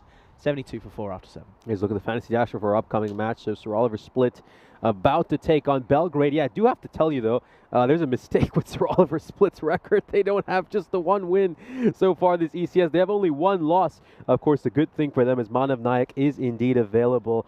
It's I believe it's going to be his last day playing in this ECS because he does have to head over to university after today's play. So they'll certainly be looking to make the most of him. Yeah, very, very talented player. No Al Mamoon over there, though. That's certainly a big blow. And Sam Houghton not featuring either for Sir Oliver Split. So a couple of names we're used to seeing not in that lineup. Yeah, still got Nayak and Burks, though, so that's going to be crucial. Houghton, of course, is an interesting character. He owns a party boat business in Split. And, of course, has had a very busy summer. Yes, why am I not surprised when you mentioned that's the business he's involved in? He just comes across as someone who owns a party boat, doesn't he? Does look like someone who belongs in Bali. I know what you mean. He very much fits the criteria. But yeah, and I know he's had a really successful summer again, and he only started it a couple of years ago, but it's just gone from strength to strength. So credit to him. He works hard on it. Struck firmly, and that's going to go out towards deep cover. And of course, yeah, on the cricketing side as well, I mean, things are going great for him, aren't they? I think tactically very smart captain, uses bowlers well, sets the right field, and deserves a lot of praise for turning things around for this Sir Oliver Split Cricket Club. Yeah, also you kind of got to imagine as well that I know that some of the lads were in Split yesterday, and I'll let you put 2 and 2 together. Read between the lines. Hint, hint, wink, wink. High up in the air, that's going to go all the way for a 6. It's going to be an attempt in vain by Panakalam out in the deep. Goes beyond him and over for 6 runs. Now, you did mention the weather was a little bit better in Split than here in Zagreb, but it's hardly party boat weather, I doubt, out there. It was. It was? Okay. Yeah, it was. We can all add 2 + 2. Yeah, it was. Just a little bit short there, and I think probably not the best shot selection by Balakrishnan. Might have been better off trying to cut that one. He's looking to play this one away towards the onside end of the over.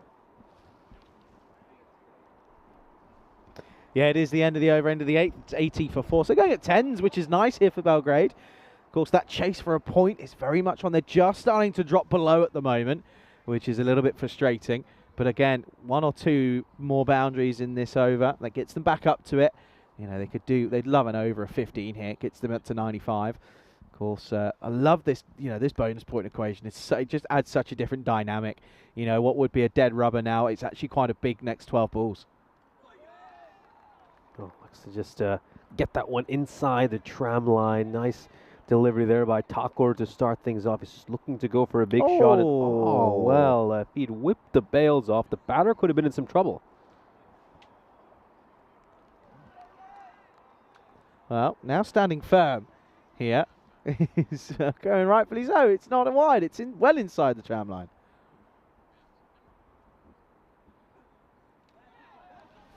Another dot ball. And there goes their hopes, realistically, I think. It's now, what's that, 20 off 9.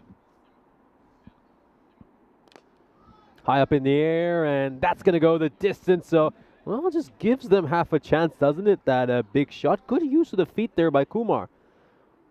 Yeah, that's a nice shot. Comes down the track and has to reach for it, though. Gives it the old levers.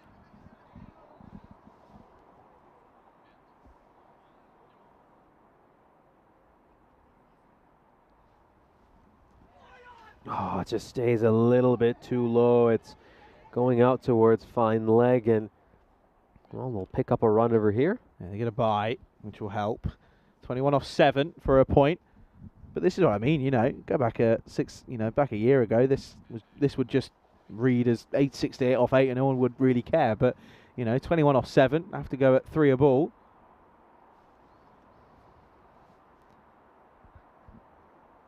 Big delivery, this one. High. Should be a catching chance. And it's not taken. Slips right through his hands. That was Aman Chobi who was underneath it. It's frustrating as well because the likes of Rashid Hashmi was stomping on in to try and take this with the gloves. He was very much going to make the ground, and he's taken a couple of skies that have been real high quality, but not so much this time. And it's going to be a single to end the over then, so not quite the 15 they were looking for that come off it. Only ends up going for 8. It's 88 for 4 after 9. And it's going to be 20 needed off the last. Getting 8 of each of the last 3 overs. Pretty consistent scoring. Between overs 7 to 9. So, well, Belgrade need 20 of the last over, and I really think that's a big challenge for them. Don't think they've ever had a magical over throughout the course of this series. So, well, are we going to see something very unlikely to round things out? Parakalam bowling. Just plays that one nice and late. That's a beautiful shot. Amazing shot. Just uses the pace of the bowler really well, showing he's got the deft touch. And well, they've still got a chance here, Belgrade, to maybe pick up a point. Bit of fine class there. Real nice bit of touch to run this down to third. It's a very classic short form white ball T20, T10 shot. Using it to its full effect there. So 4 to start. 16 off 5 for a point. Need another boundary with this one, really. Well, in the channel, just seaming away a little bit. He's just backing away from the ball, which doesn't make it easy for him. Yeah, just needs to sort of hold his line there and maybe just try and hook that into the leg side. That's where that was destined to go. Now 16 off 4. It's tough from here on in, really.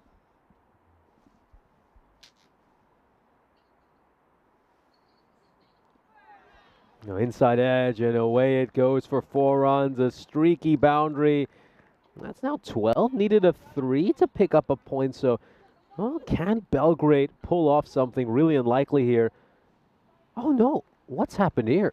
Huh? I think I might have... oh, it's hit the stumps along the way. Goodness me, didn't see that. Thought it was an inside edge that went away for 4. Yeah, apologies. We have a really small screen over here. Just trying to look at that. And, yeah, he's cleaned him up completely. Misread that one. There is a wicket. I saw that and I knew you were leading, so I put my head down. I thought and just clocked out. Yeah, that's a wicket. Balakrishnan goes, and with that goes probably the hopes of a point.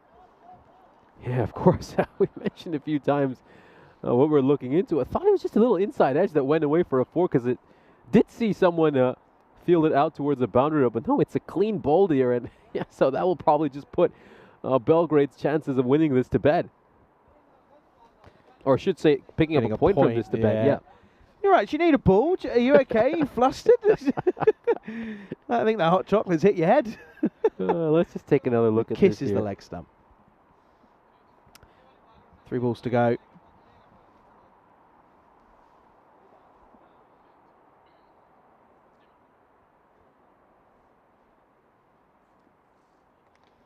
That one just shooting up off the surface, and it's going to be given the 1 for the over.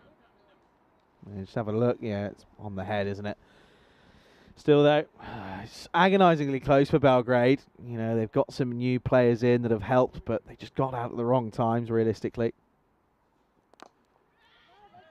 Oh, yeah, has he got a hand on that? Looks like he has, and it's going to be a run out. The most unfortunate of fashion for Kumar, just stranded outside the crease of the non-strikers, and yeah, just he gets his fingertips on that ball and it rolls onto the stumps. It's the unluckiest way to get dismissed in this form of the game, but that's going to be the end of Kumar's innings. To get another wicket right at the end, and doesn't look like they'll be able to get to that 100 mark. No, it's frustrating. It is the worst way to go. It is 100% the worst way to go.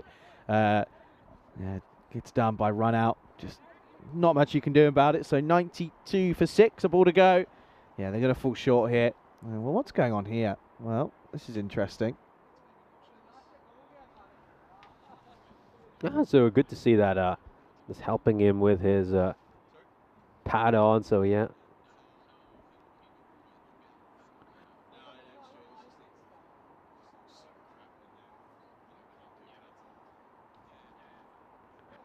is helping him do his pad, so he's going to be able to make his way out towards the non-strikers. So he's probably not going to get to face a ball unless we, of course, see an extra. There we go. Last ball of the innings. And that should be the end of this one. So only 4 runs coming in this final over. Good bowling by Parakalam right at the end. And, well, unfortunately for Belgrade, they won't quite be able to get to that 100, but it's a much improved batting performance for them. Easily their highest score of this ECS. Good to see the progression and the steps towards improvement this Belgrade side are taking in each game. They're just getting better and better, but, well, they're still not quite at the level yet where they can actually contest and go on to pick up victory. So here's a look at the fantasy dashboard for our upcoming match. Of course, Sir Oliver Split sitting with a 7-1 record. We'll just make that correction as soon as we can. Belgrade yet to have a victory so far. This ECS will now slump to 0-6. Sir Oliver Split will head in as big favorites, and they'll be looking to chase this down in the second inning since Belgrade have won the toss and decided to have a bat first. So let's see if Belgrade can put an imposing total on the board and give this Sir Oliver Split side a real test. Yeah, well, I think with that one, before we go into the highlights and talk about it, I think, with these 2 openers, the way that they were hitting it here, if they can get off to a flyer in that one, Oliver Split, they, of course, haven't got their skipper. He hasn't travelled up from Split today. It's going to be it's not going to be a plain sailing, I think, maybe as Oliver Split maybe originally thought, but certainly going to be very much an interesting one. I think Belgrade will be going into that as underdogs, but again, the 2 new additions could certainly be very, very useful at the top of the order, and I think realistically, the opening bowlers will know. Get those 2 early, then you can rattle them, and that's exactly what happened here. They did start well, but of course, this was an excellent catch, by the way, Saqib Hussain at the deep third man region. But in all fairness, the batters came out, and everyone came out and gave it a go. I think that was the difference. Maybe it was a few first day nerves. There was a little bit in there for Belgrade on the first few days, but it has to be said that everyone came out and gave it a go. In comparison to their last innings, you look at everyone here. Everyone, and I mean everyone, bar one, okay, has gone above a run a ball. Everyone that scored a run went above a run a ball, and that certainly was not the case last time we saw them. Yeah, I think we always saw a few fresh faces introduced into this Belgrade side who managed to make a boost. But even some of the other players we saw earlier in this ECS did a fairly good job. And yep, you just got to say, this Belgrade side just gets better and better with each game, and you love to see that, don't you? And hopefully by the end of this series they can get to the point where they'll even be able to pick up a victory. And this was, of course, that run out right at the end of the innings. Most unfortunate way to get out if you're a batter.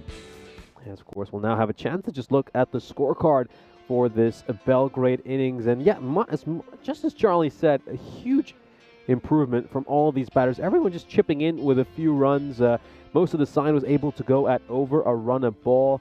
And I think they'll be very encouraged with this. They came out with a positive approach, and they managed to get to 92, which is a fairly decent total. And against a few sides in this ECS, 92 might even be enough to pick up a victory. So hopefully Belgrade gets better and better with each game and finally get a win at some point near the end of this series. We'll take our look at the bowling figures for SoCal. They're pretty decent all-around performance. I think most of them can be impressed with the way they bowled. I think one point of note is that they gave up just 4 runs of extras, which is a stellar display by Zagreb SoCal. They can be very impressed with that. So all in all, they'll pick up 4 points in this game. They'll be glad that the rain stayed away, and we got the full slate of overs. Zagreb SoCal win by 61 runs and grab all 4 points in this game to get their second victory of this ECS. We'll take a short break, and I'll be right back for the start of our third match of the day between Sir Oliver Split and Belgrade.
This European Cricket Network event is proudly brought to you by HCL Software and Paramatch.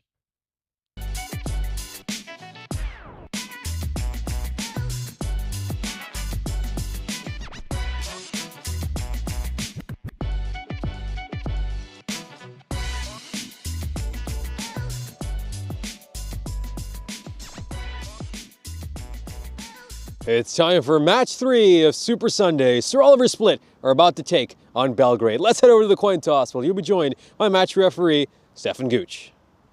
Belgrade to call. Head Heads is the call. It is heads. in the toss. What would you like to do? Bad bust. Batting. Okay. Okay. Have a good game. All the best. Belgrade have won the toss and they're having a bat. Well, thank you very much for that coin toss. Of course, rather unique one. It's not something we see too often on the European Cricket Network. And boy, looking forward to seeing Sir Oliver Split play in this match. Of course, they're a side who've been on a bit of a Cinderella run over the course of this European Cricket Series. They're a side who've historically struggled in the ECS. They managed to get just 3 wins in their last ECS appearance. But this time around, they're looking absolutely sensational, currently sitting at the top of the table, largely thanks to all the wonderful young talent they have. Of course, they've got the likes of Manav Nayak, who's currently the top run getter in this ECS, as well as Nathan Burks, who's coming in from Plymouth. The good news from them, of course, is that Al Mamoon has joined in on the party as well. He made 81 runs off just 38 deliveries in his last innings, and this Sir Oliver Split side have been absolutely scintillating. You unfortunately can't say the same for Belgrade. It's been a difficult ECS for them so far. They suffered a crushing defeat in their last match, and things don't look too positive for them in this moment in time. Let's see if they can turn things around in our upcoming match. We'll head back to Charlie Hunt in the Ice Cube. Howdy folks, welcome back. And yeah, it's certainly going to be an interesting one. It's realistically going to be a tough one in all fairness for Belgrade, but you know, they're up against the table leaders, of course, in SOS, Sir Oliver Split, but they are without their normal captain. Sam Houghton hasn't made the trip up from Split. He said, again, it's availability also, you know, it's a lot of travel throughout 2 weeks and up and down. So, yeah, just didn't make the journey up this time around. But it is going to be interesting in match 34. Belgrade batting first in this one, which certainly, I think they probably would never have made that choice if they didn't have the 2 newbies in their lineups. You know, the likes of, realistically, you know, the 2 newbies that have come in. Basharat has certainly been very crucial, so I think that's maybe why. Of course, for Oliver Split, you can see there that realistically, that Manav Nayak is certainly going to, of course, be crucial. Dilbar with the gloves still, symbols himself. Kazisain very crucial with bat and ball. And in all fairness as well, you can see the likes. Abdul Basit, of course, in that top is going to be crucial.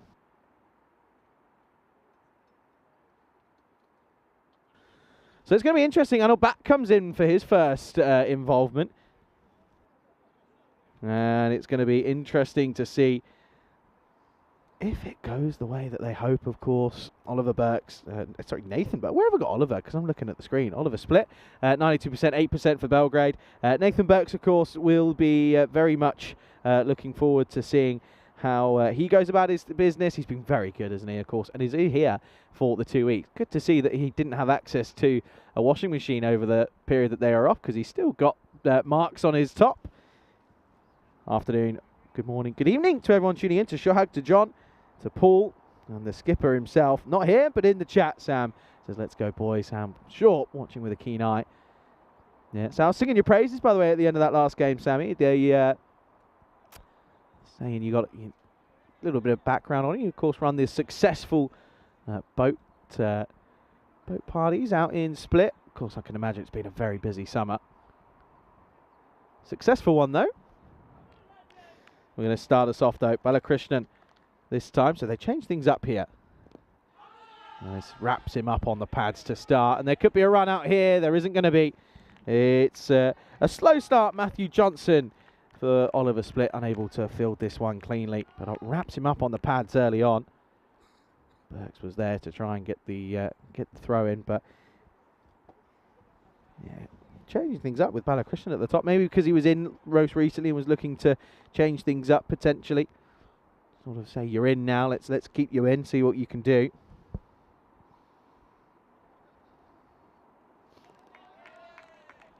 That one deemed to be...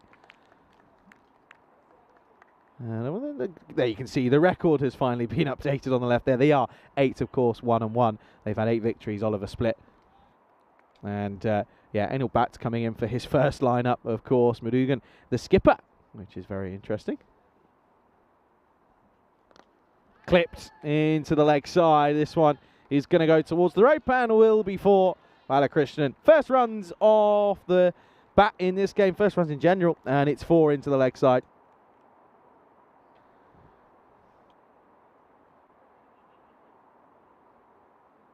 Nice one to go towards the rope. Just a bit straight, Burks. He's often more successful when he's back of a length outside the off stump, the corridor of uncertainty. Set him up and then wrap him up. There you go. Bit of the old wobble seam here. Just watch this back here. Just watch this, the way it flows through. It wobbles a little bit. Let me see. Look at the seam presentation from the opposite angle. Yeah, just wobbles. Good delivery though, and a wild swing from Balakrishnan trying to go large. SOS very much expected to win here, right? You can understand as to why. Burks has had his issues with the wides and the extras column at times. No Budhan in the side for Oliver Split either. That's a big, big miss. Really is a big miss, to be fair. Very reliant on Manav and Nathan when it comes to runs. Hit firmly down the ground will just be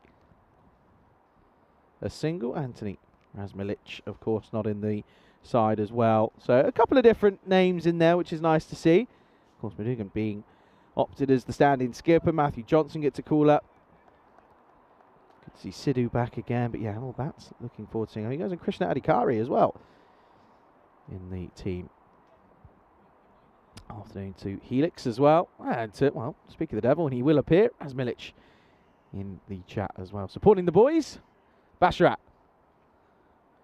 Lets this one flow through, and that's A-OK. That's going to be a fine delivery. Gets it through.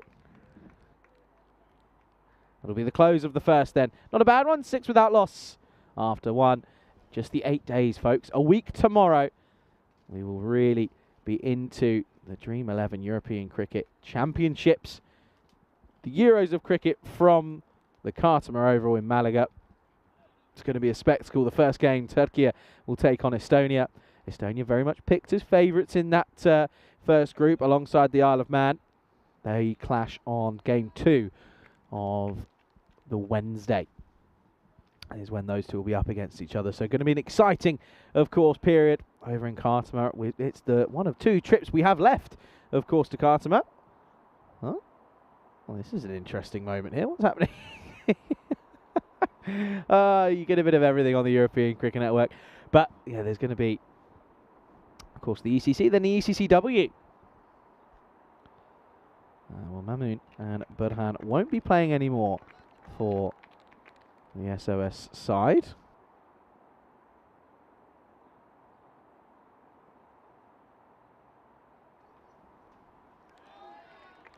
Good start, as this is Sidhu. So yeah, they'll be very much going to the likes of Cassis Stayam and Sidhu with the ball. But of course, we'll see what he can bring. But you know, also Bassett as well. I think he's been a real diamond that's kind of realistically just jumped out of nowhere, and he's been very crucial. Came in and, oh, look at this lift off, by the way. This has really, really taken off. Comes down and completely cuts him in half. Not much realistically that Balakrishnan could do.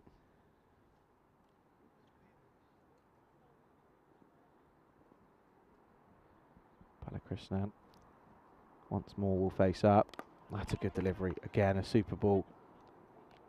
First time, by the way, in what feels like an age where there's no drizzle. No drizzle, no rain, no nothing. Touch wood, of course.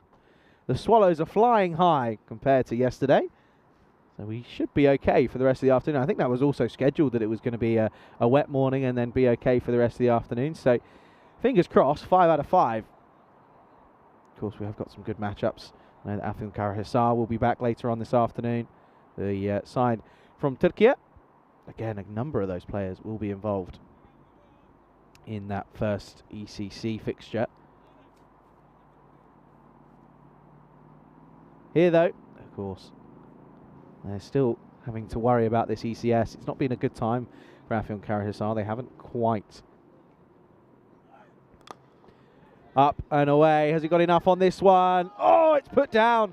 Well, Manav Nayak, who very rarely puts down catches. This one, the hardest one he's had to take so far, but he spills it. And it was a big opportunity to get a very, very talented batter in Arslan Basharat. Oh, dear. It's a chance. Some would argue a half chance, but Manav will look at himself and go, he's got to be taking those sort of opportunities. Basharat gets put down on none. Now this one is up in the air, but it's again going to be a chance. No. As the fielder just runs past it, doesn't get enough on it. Everything's happening at the moment. It's all very, very action-packed here in Zagreb. Right off the toe. Wasn't going to get there. Was Manish Madhu. Outside of his crease is Bash. Sidhu, good first over. Trying to finish it off here. And again, slapped down the ground straight to Manav, who just comes round and cuts that one off. It will probably be the end of the over. Again, a good one. Just 4 come off it. Restricting them nicely at the moment. It's going to be 10 for none at the end of 2. Have a look at the standings. Keep top versus bottom at the moment. Oliver Split, of course, sat at the top. No one was predicting SOS to be as strong as they are, but they've had a good couple of men come in and really help them out. Of course, you can see there the Chiefs, though, sat nicely in that second spot. But, of course, Oliver Split have got 3 games in hand on them. And you can see SOS have also been somewhat lucky with their amount of games that they've lost to Weather. Just the 1 thus far.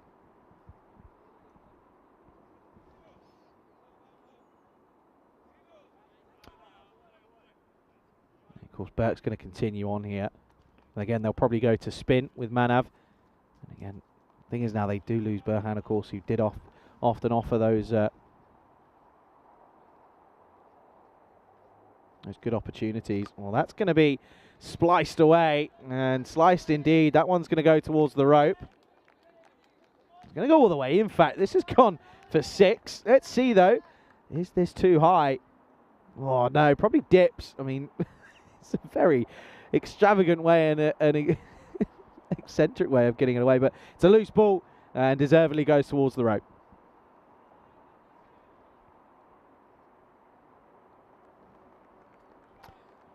So Bash gives it a wallop. And now the bottom hand comes into it, and this is going to be slapped away through covers. Nice shot this one, though, because his first step is away and he has to reach for it, but gets underneath it only just, but will get 4. Burks, has he met his match here? This one carved away and slapped through cover for 4. It's a drop chance, though, by the way, as well. You've got to have your best fielders at cover, and well, you're probably saying that at the moment, I believe that's Manish Madhu there. He's already put 1 down. That's another one. Goes full and straight. This is, again, hit firmly, but Manav Nayak, oh, shy at the stumps. Well backed up, will just be a single. Can't let Basharat get comfy. They cannot let him get comfortable with his surroundings.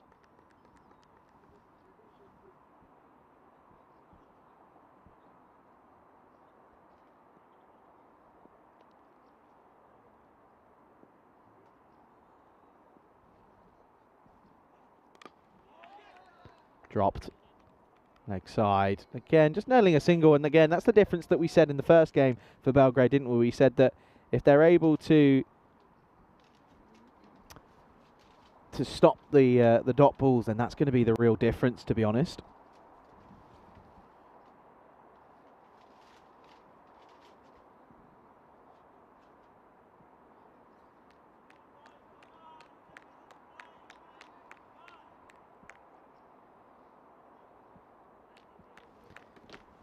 Bit of a break here, 22 on the board. Down the leg side, misses out on this one. Bash probably trying to play a very man of Nyack shot, but too wide down the leg side. Just see good delivery if it was a right-hander. Unfortunately, not this time around though.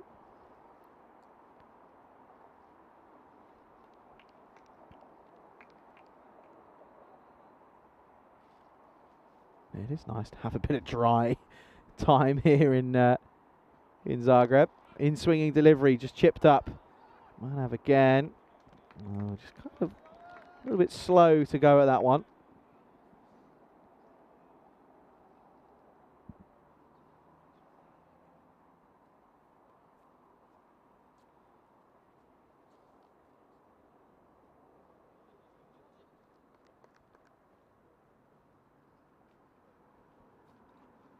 Oh, and again. It's interesting, isn't it?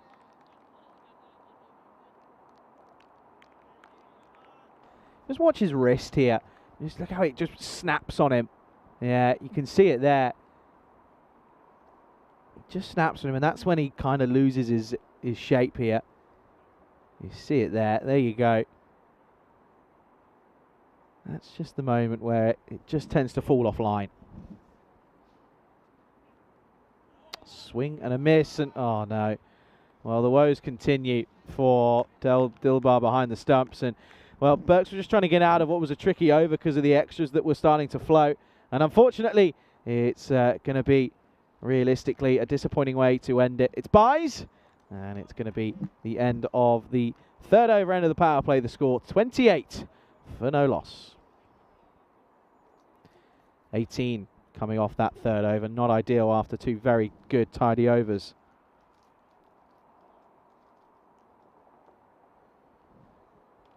Already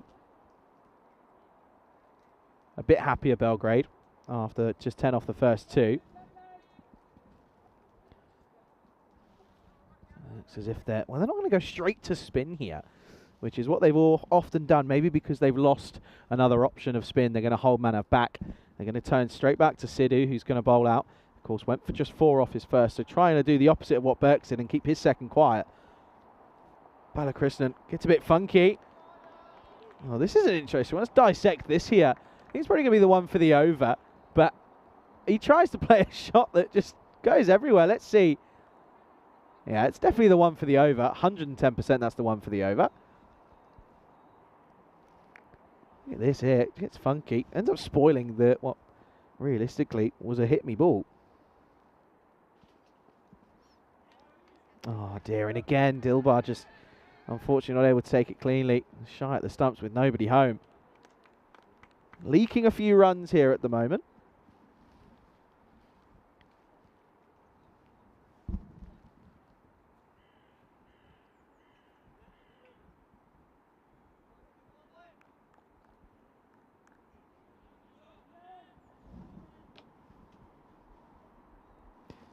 It just makes a difference, doesn't it? You look at Hashmi for Sokol. You know, having that someone behind the stumps who you can rely on. Good delivery, but this is up in the air and is going to get stopped. But he almost kicks it back over and goes past Manish Madhu. It's almost a through ball. Well, a direct hit. Sidhu asked the question, considering that... well, he just wants to check here, the umpire, just to be sure. Never fought. And again, they just want to check the throw just to make sure that he is in and he's got his foot down. Let's just check. Oh, hang on. Hang on. Oh, is that bat down is the question. Is that bat down? Is that bat down? Yeah, I think that bat is just down.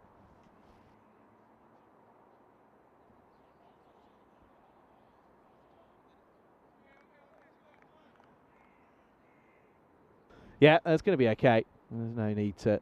That one, the bat was down. I think you could just see it behind that, behind the fielder.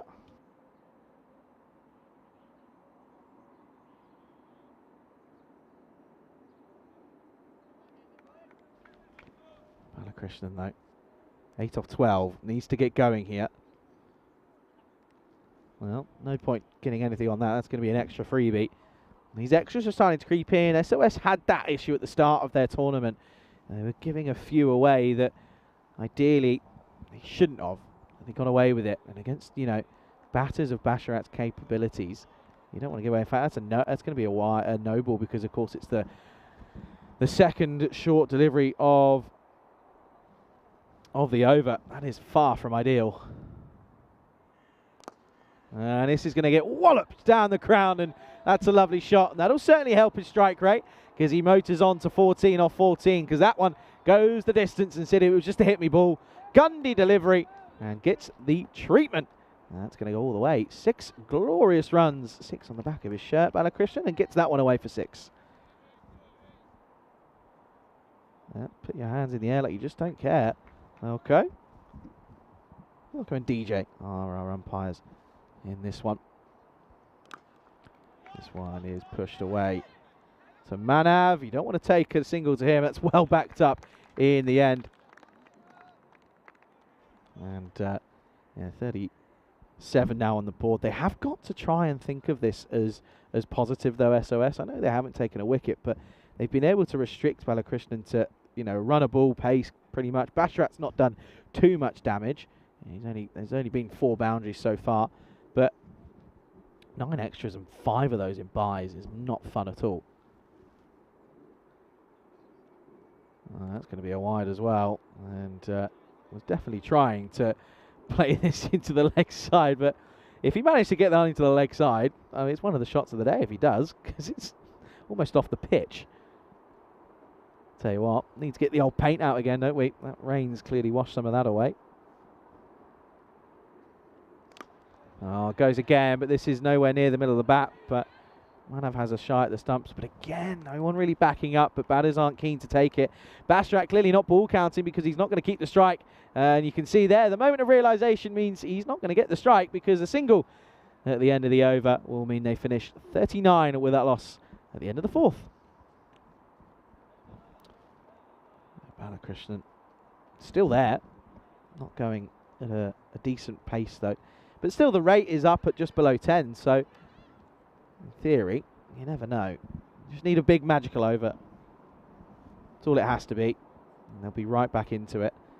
Belgrade, but this is the thing, we're being quite hypercritical here.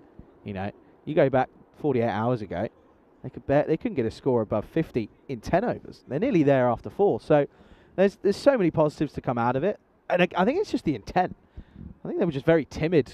Sort of looked like deer in headlights in that first couple of fixtures. They weren't too sure on how things, on how to really go about their own business, but they look more than happy now, and they are going to go to Abdul Basit, who's had the tendency to be the hitman for the split side. He's bowled at tricky times and has bowled well so far, so he's going to come on at a bit of a different role now. He's bowling in the middle overs here. This is where you just want to keep things tidy, try not to give away too many extras, get through the over as quickly and quietly as possible. And he starts with what should have been a wide, but they get something on it. I guess they get the single though, which is good because it gets Bash on strike. That's pretty much ideal.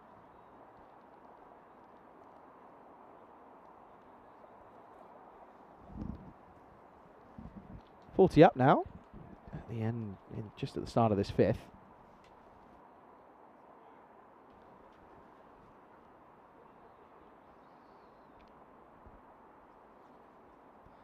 Change the angle, goes round to Bash here. I have a feeling anything that's going to come angling in here is going to look to really take it back over his head, try and split the gap down at straight.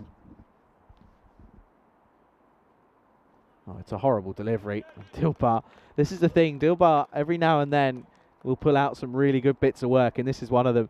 This is a delivery that's down the leg side, it's staying low, it's bouncing here, there and everywhere, just sticks the leg out. And rightfully so, he got Burke's approval from all the way down at long off. That's one of the hardest ones as a keeper to negotiate. You don't really know where it's going to bounce. Get something behind it. Last thing you want is that going for a minimo. Does take him downtown, but hasn't got enough on it. And it's taken. Well, it was almost spilled by Kasid Sayem, but on the second time of asking, does take it. And while the plan did work, they were going to go full and straight because they knew that Bash was going to look to go downtown.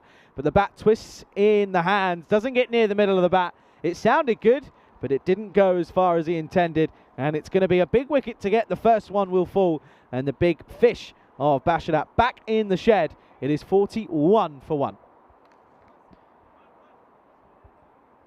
And the thing is as well, you look at that, you know, Dilbar getting that stop means that they get to take the wicket. Yes, it goes down as an extra, but you know, he stops her from maybe coming in for what would have been another single. Well, that's not Basharat, but out there now, here's Ilesh Dayarathna.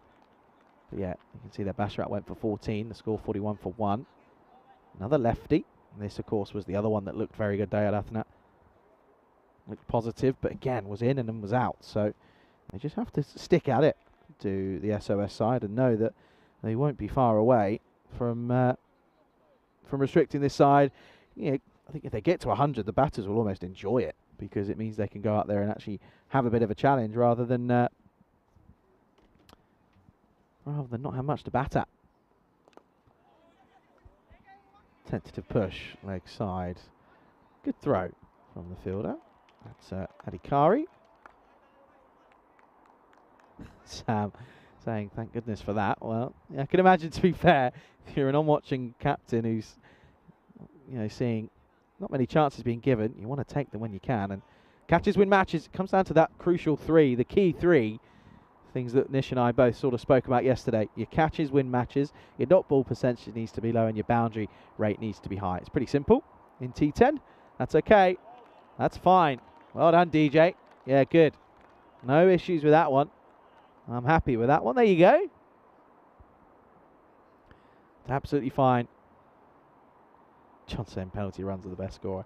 Extras are up there. Extras are definitely up there. 2 balls left in the over.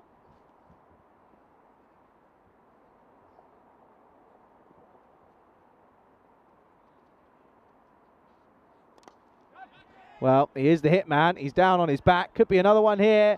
Oh, and it is taken. And Krishna Adhikari just gets one that sticks in the left mitt of his body. And that's a really good catch because, again, it's the big wicket that they were looking for. That's a really good catch, in fact, because Balakrishnan, who was the in batter, not going at a good rate, had to go for it. Didn't get anywhere near the middle of the bat. And another one bites the dust. And Bassett, the hitman himself for this SOS side, has picked up a second in the over. It's 42 for 2. Oh, now this is where things start to get tricky. That's such a good catch, by the way. That was moving a long old way. That had some revs on it as it was spliced off the bat. Oh, white pads. This is the big man himself in Simranjit Singh, who hit a few bombs in that first fixture for Belgrade this morning. He'll be looking to try and, well, replicate it, really.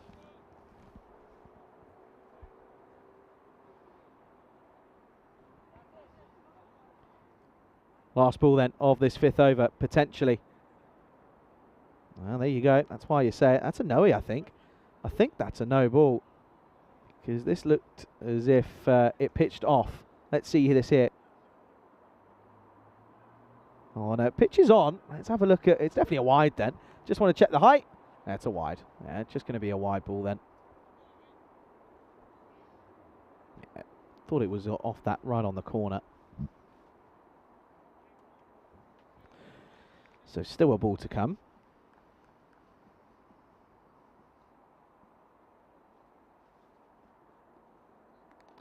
Lifts, and it's another wide. Oh! Well, was there a little snick on this because, or something? Was it off the pad? Singh was walking and was ready to set go. Let's see. No, doesn't come off anything. Look, watch Singh. Singh thinks it's the end of the over. So still a ball to come. Just a few wides creeping in. It's the 3rd now that's been bowled in the over. But they picked up 2 wickets and just conceded 2 singles. Could be another one. This has gone high in the air. Good luck. No. That's really disappointing. It had snow on it as it re-entered the atmosphere.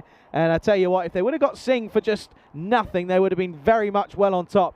But unfortunately, this one just falls away from him. But a very good over, and rightfully so, he gets called for it. Very good over from Bassett. Goes for 6, picks up 2 wickets in the over. The score at the end of 5 at the halfway stage, 45 for 2. Welcoming Nish back into the box. Yeah, great to be here. And of course, there's a chance to look at the groups for the European Cricket Championship. And of course, host nation Croatia are over in Group 1. They've got a stiff task. They're going up against the likes of Estonia and Isle of Man, but they'll fancy their chances against teams like Turkey, Slovenia, and Bulgaria. Should be an interesting challenge for them as well.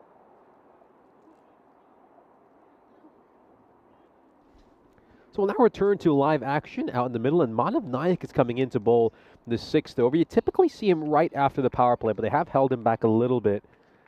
And hopefully it's going to be a good situation for Nayak to come in to really relish his bowling in these situations when the batters are looking to attack. It's going to be an interesting challenge for him going up against a left-hander, of course. Generally, as a wrist spinner, you relish going up against other right-handed batters. Let's see if he bowls plenty of googlies or maybe even some standard off-spinners. Blocked out. Just pitching this one outside the off stump.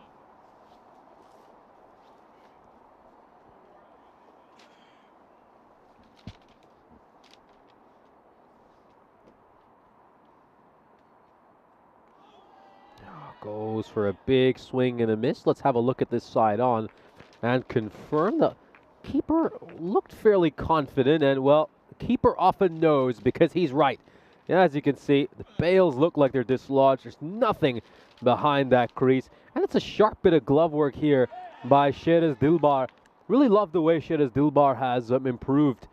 You know, he of course started off having a few issues earlier in this series, but he's just gotten better and better. So Simranjit Singh, who was of course put down when he was on 0, isn't really going to be able to take advantage of the extra life that was gifted to him. He departs having scored just 1 run. We do know Simranjit Singh's capable of hitting a few big shots. We saw that in the previous game. Let's just go back to this one. Yeah, it's not quite able to get that foot back in time. A chance for me to say hello to a few people in chat. Of course, to communicate with some of you while I was having my lunch during those first 5 hours. Now, Charlie gets an opportunity to dig in to some of the lunch. Got sweet and sour chicken today for our lunch. Yep, very big hello to you too, Helix. Always great to have you in the chat. Pulled away towards mid-wicket, and that's going to go away for 4 runs. A great shot there. Eswar gets off the mark on his very first delivery. Yeah, lovely shot. Nayak probably just dropping that a little too short. It kind of sits up nicely there for the batter, and he's able to work that one away. 4 runs. Yeah, we had a discussion this morning, which I'm sure you'd have been loved to be a part of, kind of just going back in time a little bit, talking about the old browser wars from the past, and also a little bit of VPN talk as well. Real geek stuff. Struck back towards the bowler, and Nayak with a great bit of fielding off his own bowling.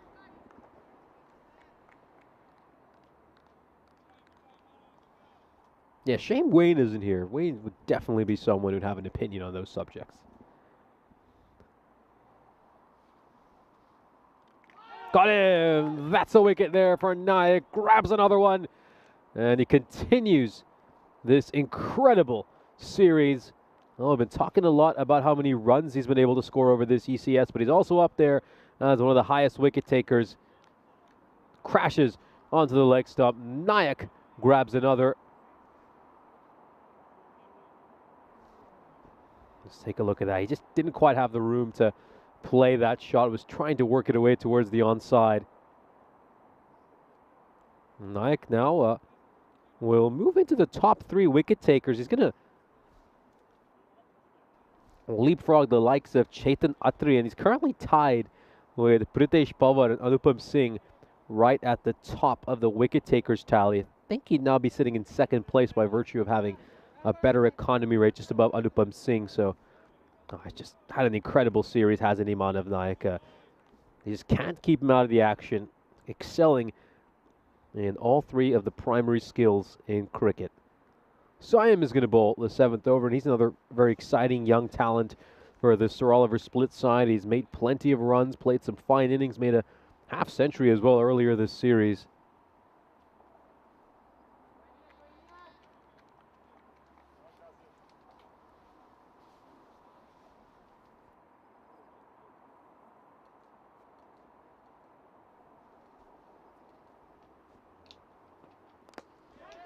Shouts to catch it, but it's going to land safely. It's going to land safely, so Dayaratna will grab a single. Kumar is back on strike, and now Senthil Kumar has had a pretty great ECS so far from Belgrade's point of view. He's one of the few people who's really been able to get some joy in this Belgrade side. It's been a pretty miserable ECS for them, in all honesty. Senthil Kumar certainly had his brights. Let's check the height on this delivery. It's kind of climbing up on him, and well, could have been the one for the over, but I didn't see any sign to indicate that. Just pushes that one towards mid-off.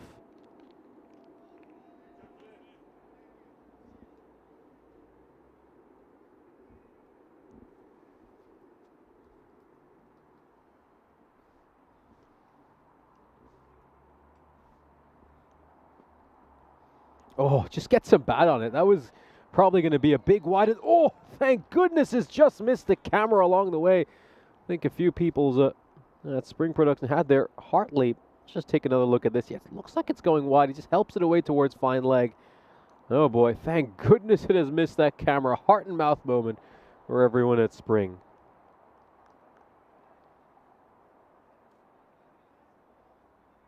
Yeah, plenty of motorsport talk in the chat as well, of course. Big weekend of F1 action as well. The Grand Prix happening over in Azerbaijan. Is there an edge there? There's a big nick, but, well, he went up to appeal the bowler, but the catch wasn't taken. I think he just assumed the catch was going to be snaffled. I could just hear a noise as the ball passes the bat. Yeah, it seems there was an edge. And he goes up in an appeal over here, but unfortunately for him, Sheraz Dilbar just isn't able to hold on to it, and then, well, it's just that look of despair as he realizes the catch was never taken. Now works this one away behind point. It's going to be a big chase for the fielder, and it's going to trickle over the rope for 4 runs. Great shot. Really is there by Dayaratna. He uses the pace of the bowler very intelligently and helps it away behind point, gets his hands underneath that ball, and is able to carve it away for 4 runs.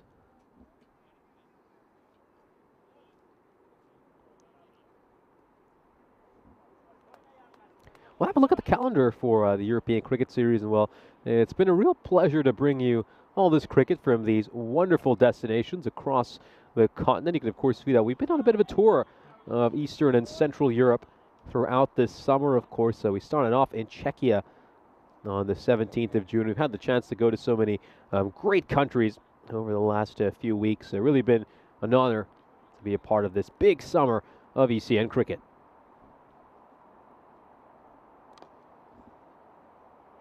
Struck towards mid-off, and that will just be the run.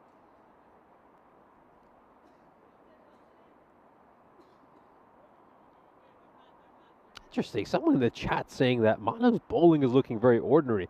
He picked up 2 wickets and gave up just 4 runs. I don't know what more he could have done.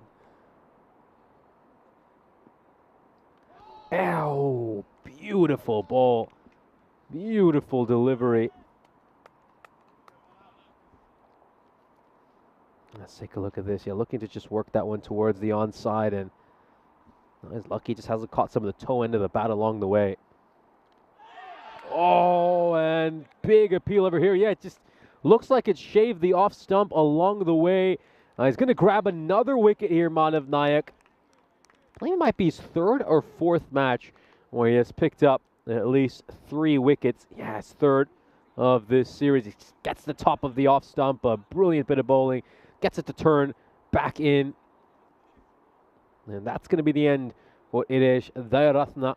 He departs bowled by Manav Nayak. 10 of 7 for him. I'll take one more look at this delivery. He's just not the best shot selection. He's trying to dab that ball towards the 3rd man region, and it's always going to be so difficult to do that against the leg spinner looking to turn the ball in.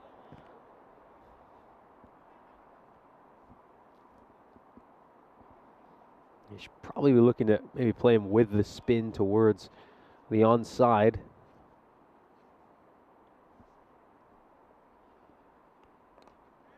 Shuffles across, and he just hammered that over the fielder's head.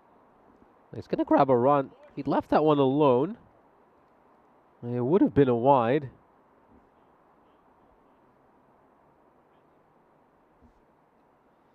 Let's take one more look at this. Yeah, that ball was going very wide. I mean, he's shuffled so far across, he's almost off the pitch. Doesn't quite get the timing on that shot. Just going to be the one run. Yeah, Sam Houghton, of course, joining us in the chat, says he'll be making his way over to Zagreb tomorrow. Says that Manev's been our go-to bowler this tournament. Always breathe a sigh of relief when the power play is over, knowing that I can use him. No, he's such a great weapon to have. Obviously disappointing to hear that Burhan's not going to be able to play further part in this series, but having Nayak and Burhan together to really lock down those middle overs after the power play was such a weapon for the Sir Oliver split side. And there's, despite some of the losses, they have so much talent in their squad that it's still fancy them to go on and win this tournament. We'll have a look at the run rate here for Belgrade. It's just under 8 at the moment. It's an improved performance from Belgrade. I mean, just take your mind back to a couple of days ago. This side could, struggle to even go at 3 or 4 and over at times. Could barely get bat and ball, and here they are now, looking like they can at least get to respectable totals, even though they might still be subpar.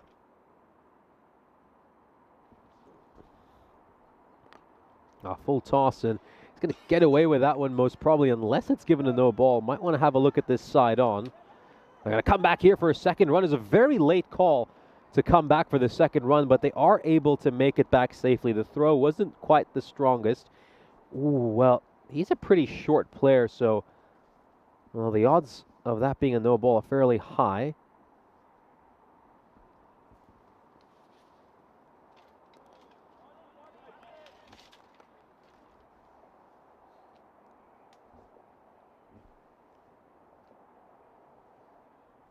Just gonna have one more look at that delivery.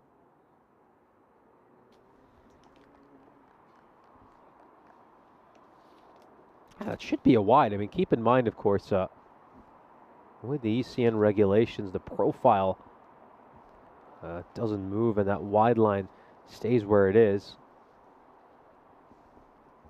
Interesting.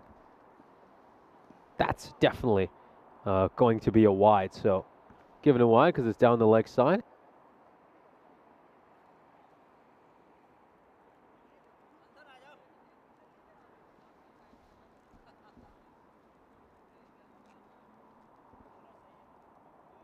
Yeah, so it was given a dot ball. That was rather interesting. I thought that, according to the umpire, I guess it maybe just caught some of the line. Of course, I'll just leave that to all of you at home to decide.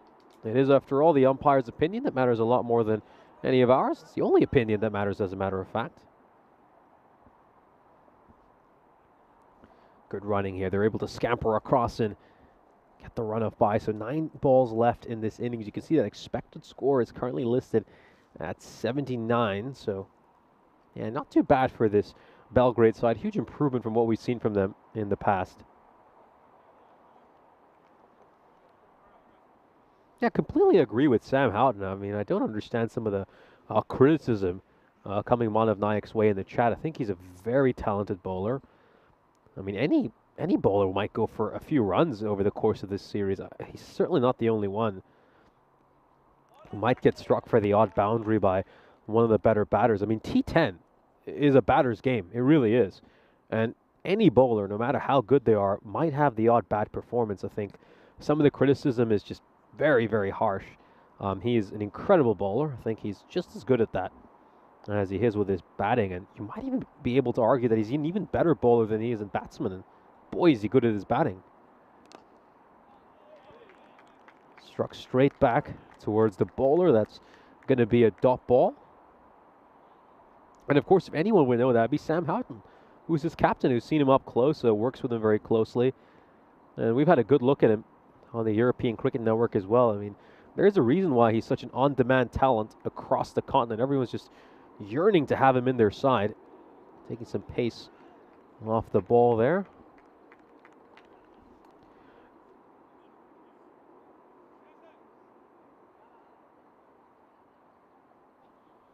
.67 for 5, and we got an over to go in this innings. Only 4 runs coming off that over. The last couple of overs have been really quiet. Only 8 runs coming off those 2 overs. We'll take a look at the bowling figures here for Sir Oliver Split. Amazing work by Abdul Basit and Manav Nayak. The 2 of them grabbing 5 wickets altogether and giving up 17 runs in the 4 overs they bowled. Yeah, they really locked down these middle overs alongside someone like Qasir Siam, which has just allowed Sir Oliver Split to bring this run rate down a fair bit. And as things stand, a quiet final over will back their chances of getting all 4 points in the second innings. Yeah, good work there by Supayan, just stepping inside and taking that wide. I think a number of batters might have spoilt that wide, but he's done the right thing there.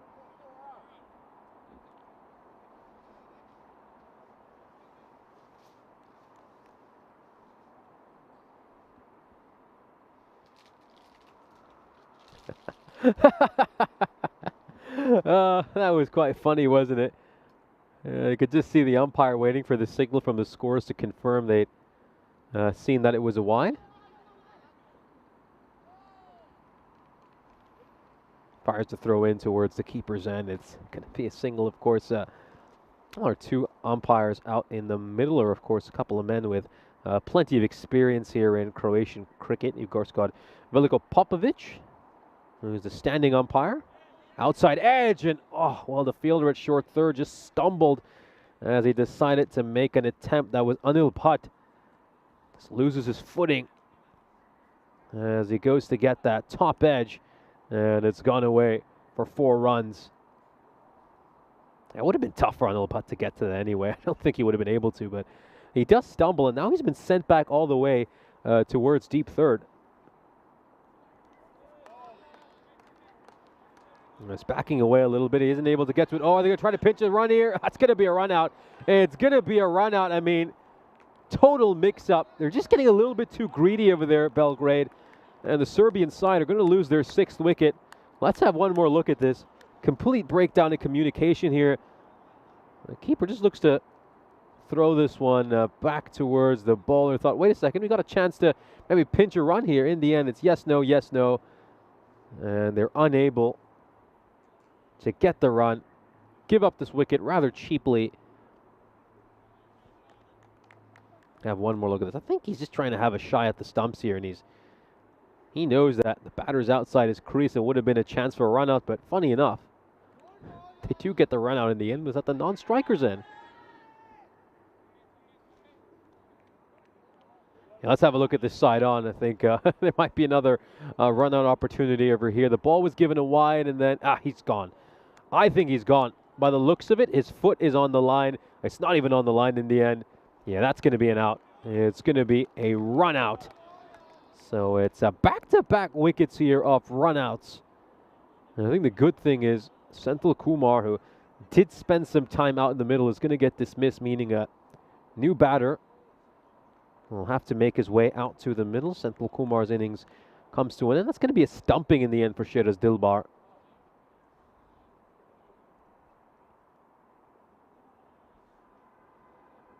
Let's have a look at this one more time, and yep, that's going to be the end for him. So it's a stumping. Well, he hasn't quite fastened his helmet here, has he? I mean, you could just see that strap dangling. Yes.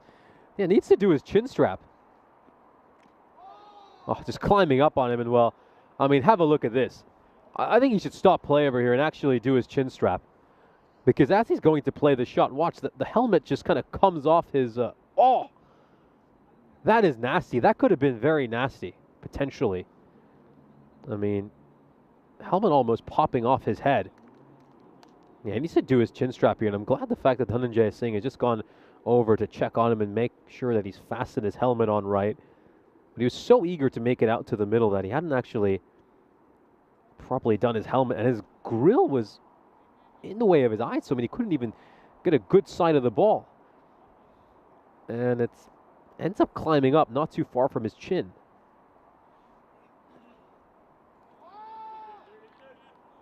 Great ball there, just around that fourth stump line by Kaiser Simon once again. He wants to get another run out here, Shedas Dilbar, and he's going to have a shot at the stumps. Good awareness, and he's going to take a blow for his troubles as well, right at the back of his leg. And he's going to cut this away. Is that enough to go for a 4? Not quite. It's going to hold up on the outfield. They should be able to come back for a couple of runs. And this is nice running between the wickets by Belgrade. And they will end up on 76. So a good bowling performance overall, you'd have to say, by this Sir Oliver split side. They'll be very impressed by the fact that they've restricted Belgrade to something under 80, and they'll fancy their chances of chasing this down in 7 overs or less.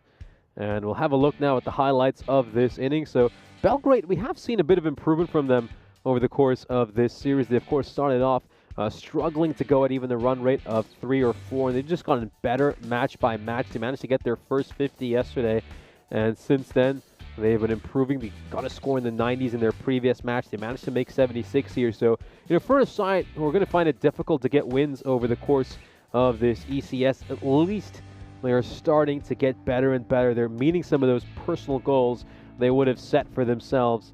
So I think they can take plenty of positives from the course of this innings as well. We're taking a look at some of the key moments throughout this match. You've got to say all the young guns for this Sir Oliver split side did a terrific job. Manav Nayak with figures of 3 for 8. Abdul Basit figures of 2 for 9. Simon was a touch expensive at 1 for 19, but if you really put his figures into perspective for T10 cricket overall, I think an economy rate of 9.5 isn't too bad at all. He would, of course, get the wicket of Senthil Kumar. Take a look at some moments from this game, of course. Well, he thought he had a wicket over there, appealed for the nick, but unfortunately Shedas Dilbar wasn't quite able to hold on to that one. Dilbar's another one who's, I think, gotten better and better as the series progressed. Of course, we saw him a few days ago just have a few issues. It was giving up a lot of runs off buys, but he's getting better with each game. This is, of course, that moment where Veliko Popov was just waiting for the score signal that they had acknowledged the wide decision he had made. This would be the run out at the non-strikers end to get rid of Vinod Sapayan. He was, of course, looking to get rid of Senthil Kumar. Kumar would, of course, get stumped later in the innings. He departed having made 7 runs off 9 deliveries. This was the last ball of the innings. They managed to get a couple of runs off it. Gajah Kodupasamy helped that one away towards point. He get 2 runs off that last ball. Let's take a look at the scorecard here for Belgrade, as Bhaskar Balakrishnan was the top scorer with 16 runs for him, although it took him 19 balls to get them. Basharat with 14 of 10. Dayaratna making 10 runs of 7 deliveries, struck a couple of 4s over the course of his innings. And no real scores of note outside of that. Everyone else was in single digits. We'll turn our attention to the bowling card for Sir Oliver Split. And you'd have to say it's a very impressive performance from them overall. Nathan Burke's a bit more expensive than he typically is. He, of course, went for quite a few runs in his second over and ended up going for 18. Nathan Burks, of course, is typically an extremely economical bowler, one of the most economical bowlers in this ECS. However, the pick of the bowlers has to be the likes of Manav Nayak and Abdul Basit, who both did a stellar job. 17 runs of extras, that's something they could certainly improve. Sir Oliver Split have always had a few issues in the extras department, and that is something they'll certainly want to iron out. So we've come to the halfway stage of match 34, and Sir Oliver Split need just 77 runs in the second innings to continue their impressive winning streak.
This European Cricket Network event is proudly brought to you by HCL Software and Paramatch. Afternoon, everybody. Welcome back to Zagreb here in the wonderful Croatia, to the Mladost Cricket Ground, of course, for the resumption of this 34th game of this European Cricket Series. It is, of course, Belgrade taking on Split, and, well, SOS, Sir Oliver Split, have restricted Belgrade to just 76 off their 7, so they've done very well to do this. Of course, they'll be looking to try and take this on in 7 overs. To do so, we'll be going at just above 10 and over, but, of course, they'll be looking to maybe try and do so with relative ease, of course. It's going to be tough for Belgrade to think of the bonus point. They'd have to restrict them to 53 or less, which is pretty much near on impossible, you feel, unless something crazy happens. But, of course, opening up the batting is Burks alongside Nayak. Bowling-wise, they're going to go to Samuela yet again. He was the pick of the bowlers in that loss against Ljubljana just a game ago. Of course, this is the 3rd game of the day, so you can see that it's dry at the moment. And I think we should be okay for the rest of the afternoon, of course. We'll certainly keep you updated if anything changes, but fingers crossed, and actually looking at the radar, we should be fine for at least the next couple of days. So let's get things underway. Just 77 needed for victory for Sir Oliver Split. Well, a few of these will help. That's going to be at least a couple wides. Will be a wide and an extra, so not the best to start. It's a bit of a loosener for Muller. There's definitely a wide ball to start.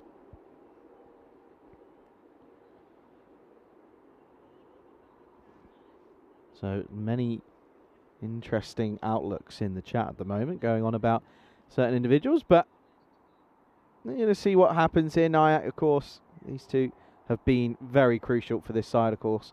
Yeah, last day that we will see Manav, of course, has to return for other commitments.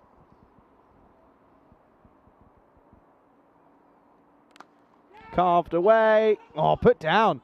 And that was struck so firmly. But unfortunately, the likes of Bhaskar Balkarishnan does not take this. And it goes down, and that is a big, big moment. Nayak gets dropped on nothing. And, well, Singh was dropped on nothing and only went to cost them a run. Well, Manav, can he do a little bit worse? But, more damage than that. This was struck so hard at point. He's a very good cutter of the ball. Very good cutter of the ball indeed. But that one was straight to him, and it was at chest height. A drop goes down. This is a good delivery, but a nice shot. Confident shot. No, not out. Don't be silly. It's 100% a bump ball here. I have to say, Arslan Basha thinks he's got him, but there's clearly no chance. The way that you can tell by the way the trajectory it flew at him and the pace, it was no way near a catch. It's definitely a bump ball. And he's still moaning about it. Move on. There we go. Clearly a bump ball. It's a single.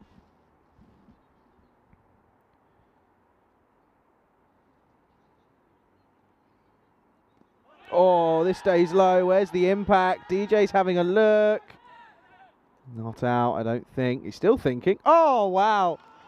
Well, it took an age. And I'm not sure as to why we're waiting so long here. Let's have a look then. This is going to be interesting. Stays low. Where's the impact? It's outside the leg stump. Just on first reaction there. No, that's a real tricky one for Manav. I guess Belgrade, they need a bit of luck. Let's see here. It's clearly impact outside the leg and going on to miss the leg stump. That's another call that's just not right, I'm afraid. And Manav, well, he goes for one. And that is just not the way that Manav would have hoped that this day would have gone for him. His contribution is over, and it's 4 for 1.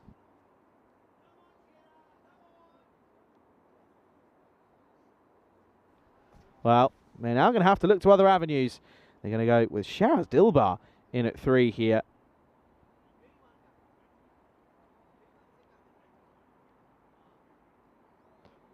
And that is just so unlucky for Manav. But I have to say, taking so long on a call.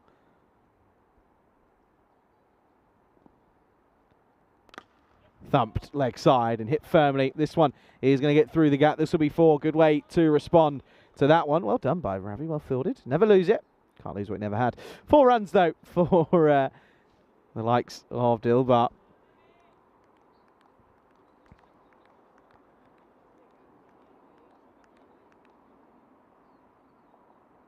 So, bit of a nervy touch of a start for SOS.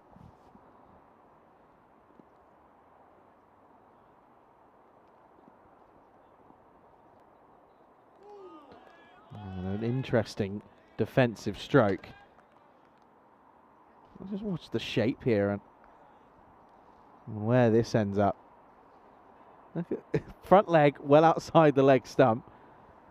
Oh dear, oh dear. Well, it's a dot ball, doesn't lead to anything else.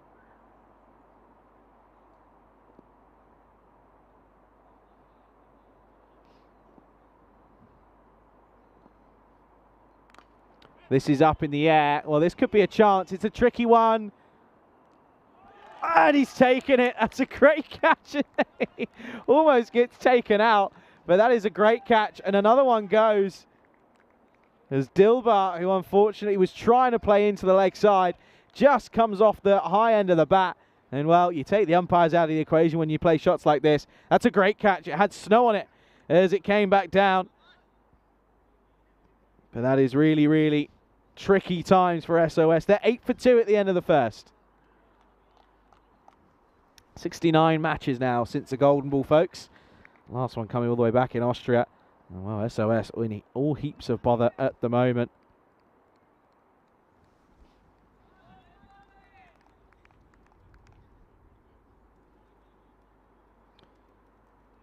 So he comes out now. I think this is going to be Siam.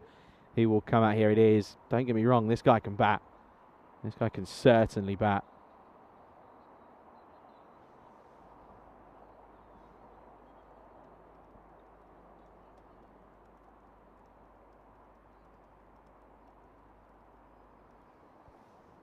I'm going to go to what I believe to be Arslan Basharat here. They were going to. And now they're going to make a late change.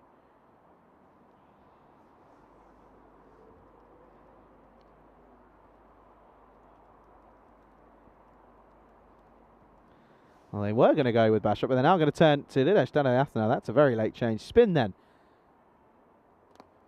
Well, this is up in the air. Oh, and it's gone again. And well, Belgrade, no one was predicting this. Well, there was an early chance of a bump ball at this first over, but this one, there's no question about it. This one just chipped up to backward point, and the fielder makes no mistake. And oh dear, this is not what was on the cards. This is not how the script was supposed to play out for this Oliver split side. Both big fish are gone. Both only score one, and it's 8 for 3 here. Belgrade all over them like a rash.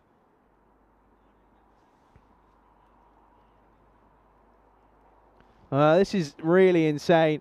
No one was expecting this, but credit to Belgrade. They're just taking their catches here. That's all they're doing. They're taking their catches, and they're doing the right thing. Abdul Basit is going to come out here. And this is going to be a real big couple of moments here in this game. Catches win matches, folks. We said this at the start. Well, no one had this on their cards. Good time to welcome back Nish into the box. Nish, this is really looking like it's going to be an up and down sort of time of it here. This could be one of the biggest upsets we have ever seen on the network if Belgrade are able to pull this off. Keep in mind, they came into this game with just an 8% chance to win. That's what the win predictor stated when we opened this game. And they've got through Oliver split at 8 for 3. Sure, they've had the rub of the green with a couple of moments, especially the one to get rid of Manav Nayak. But they've certainly held on to their catches and find themselves in a great position. Well, this is a big moment here. Basit will nurdle into the offside. We'll get off the mark straight away. And yeah, I'm not sure if you took a chance to replay that, but Nish, that LBW call, how crucial could that be? I don't like to see it realistically, but often it's a really there's another look at it there, and it's very often that, to be quite honest, I hate seeing an umpire's decision influence a game like drastically, and I think that's what we've seen there. Hey, Manav, you got a feel for Manav Nayak, obviously the top run getter in this ECS, and I believe this could be his last match of the series, since of course he'll have to head over to university, and that's not the way we want to see him round out what's been a spectacular series for him. Yeah, it really has. Well, just another single. Well, the late change to Taranta has worked. Picked up the wicket, the big wicket of Burks. Oh, it's a nothing shot from Bassett, but again, it gets through the keeper. Senthil Kumar is the man behind the stumps. Yeah, really, I mean, this Belgrade side, they've been written off for much of this tournament, and could they be on the brink of pulling off something truly extraordinary? They've got this through Oliver Split's side, reeling at 11 for 3. You know, they could make chasing down this very modest total of 76 quite challenging. Oh, well, not with shots like that. You've got to remember that Siam is still there to play. And while Siam's there, they're certainly in with a chance. And I think realistically, that's why they're still at 73%, because Siam's at the middle. Absolutely. Siam, we've seen him make a half century earlier in this ECS. He's a very talented batter. And he's got an opportunity here to play a match-winning innings for his side. Yeah, they need it desperately, don't they? He's been there at time and time again with both ball and bat. They desperately need him to have a bit of a, get on a bit of a heater here. Oh, comes down the track and again hits firmly, and this is really, really good shot making at the moment. Manipulates the field, now goes downtown, gets 4. They're really nicely done by Siam. Gets to the pitch of the ball, meets it on the half volley, goes straight down the ground into the sight screen. Yeah, that's a nice shot. Certainly very helpful in getting it away. End of the second over. And the score 21 for 3. Manav is here tomorrow. That's good to hear. Really is. Yeah, of course. Be nice to see him get in as many games as possible in this European Cricket Series. But of course, the big concern is he won't be available for Sir Oliver Split on finals day. And of course, they'd love to have him during those matches which count the most right at the end of this series. Full toss. It's going to be tucked away towards square leg. Might want to check the height on this. I think it should be okay. But, oh, no, it's been given a no ball. Let's have a look at this. Oh, I don't know. Was it for height? Surely it can't be for height. I don't know. Was it front foot, maybe? Might have been front foot. You never know. I think it was a square leg. Umpire signaled no ball there. Yeah, very confusing. Let's have a look here. You know, for height, it's... I don't know. Anyway, we'll come back to live action. Still a free hit then here. Sure. Oh, and goes for it and gets it. And again, once again, it's going to go for 6. This is a nice shot yet again. Good pickup once more from Sion. Gets the swivel on it. Oh, beautiful shot. Swivels on the spot, as you mentioned, and helps it away behind square leg. Terrific shot. Velko wasn't interested in watching where that would go. That's going to be helpful proceedings here. So another boundary, 48 off 29 for a bonus point. But I think after losing your 3 wickets so quickly, I think actually you kind of just need to be focusing on getting the win more than anything. You don't want to lose this game to a side that really haven't got a victory yet. Yeah, certainly that would be quite embarrassing, wouldn't it, for Sir Oliver Split, aside at the top of the table, who brush aside some of the very best teams in this country, and for them to fall to a struggling Belgrade side who've yet to record a victory in this ECS would really be a shocking result.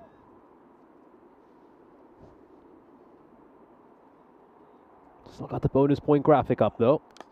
Oh, this is played away beautifully towards mid-wicket. Is this going to slow up on the outfield a little bit? Yes, it will.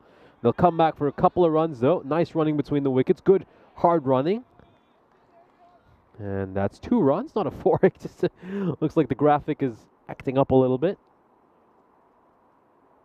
Yeah, a couple of runs there for Sir Oliver Split.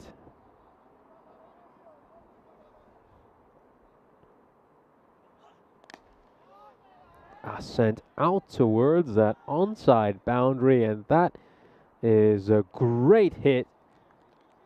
Well, pick up some more runs.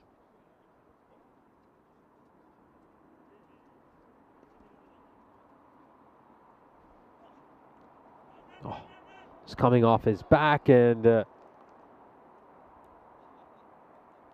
he just stepped inside. Would have been able to take a wide.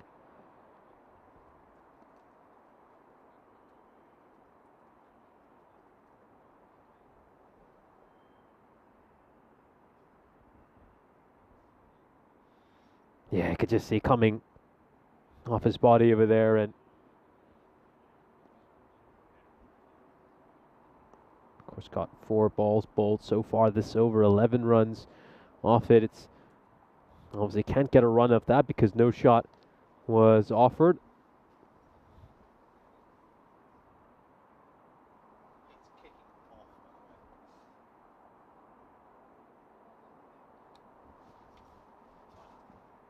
Oh, lets this one through, and it also goes through the hands of the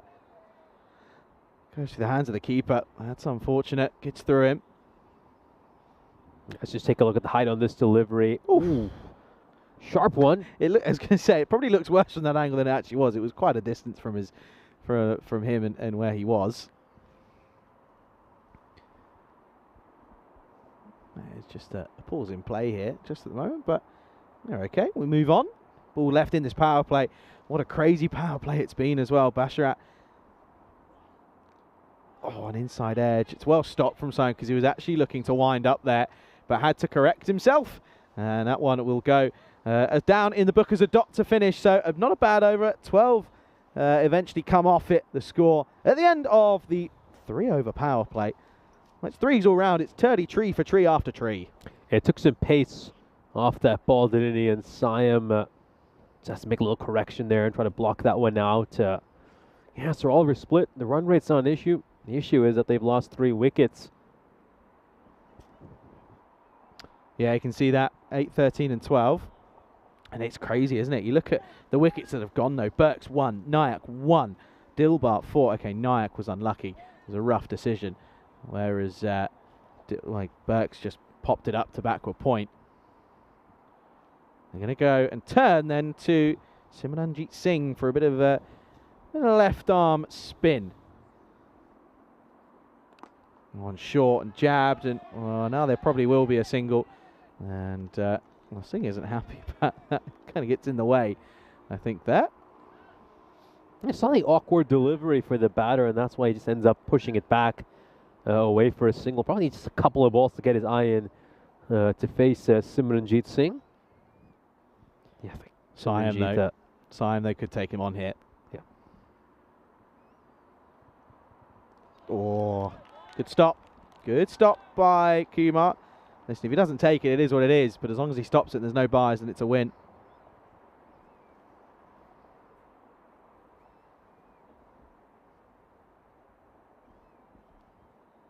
Comes down, up and over the top.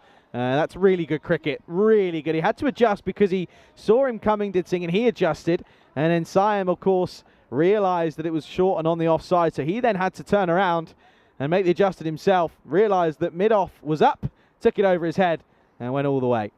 Very challenging stroke to play on the up, uses his feet well, just gets enough on it to clear the fielder inside the 30-yard circle, and off it goes for 4 runs. I mean, the bonus point's still on for them. I mean, both these two, we know they're capable of making some quick runs, Siam in particular. So if Siam continues to bat this way, then Sir Oliver Split still might get there with more than 3 overs to spare. Yeah, you've got to imagine that they'd like to back themselves at 38 off 20. You really would. Seen crazy things happen, though. Short, and follows him, but short arm jab. Nice delivery, really is. He's angling it into Bassett. It kind of tucks him up for room, and good throw fired in as well to the bowlers. And however, these two, Simon and Bassett, are very sharp between the wickets. Yeah, good understanding between each other, haven't they? Made his ground pretty comfortably in the end.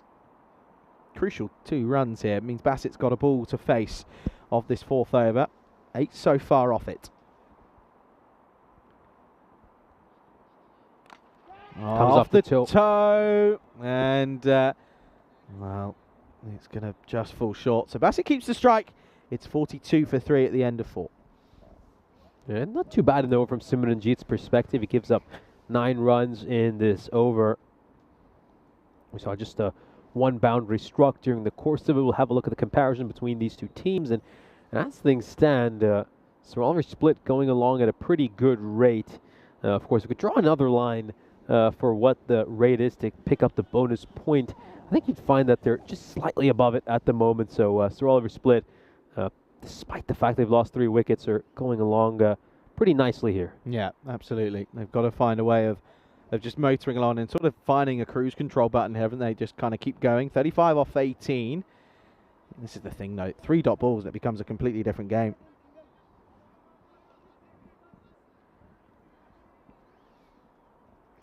Ulap to return then, comes back for this 5th. Oh, it's a peach. It's an absolute peach of a delivery. Away swinging delivery. It's a beautiful delivery. I mean, he squares up the batter over there and just catches a thick outside edge and goes away towards third man. Let's have another look at this ball. Oh, it's perfect, isn't it? Just pitching around that middle stump, seams away, catches the outside edge along the way. I couldn't have bowled a better delivery. Yeah. Lucky Bassett to get an outside edge on it, really. Cyan then, well, if I'm here, I'm sitting deep in my crease. I'm standing still. See ball, hit ball. It does stand still and just chips it over the top on the offside. Probably not going to go all the way, but still should get 2. And will get 2. Yeah, they're running hard between the wickets here. I mean, that's one thing you have to credit this Survival split side for. It's not just about boundary hitting for them. They're very good running between the wickets. They often convert singles into doubles. Yeah, one of the better sides running between the wickets over the course of this ECS in general.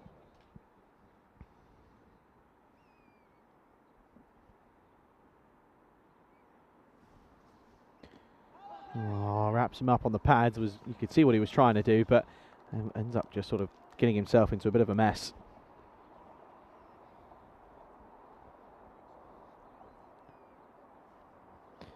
Still, though, this has been another tidy spell for Ali. Bowled well in that first game, didn't he, against Ljubljana? Bowling well here. 2 for 11 at the moment.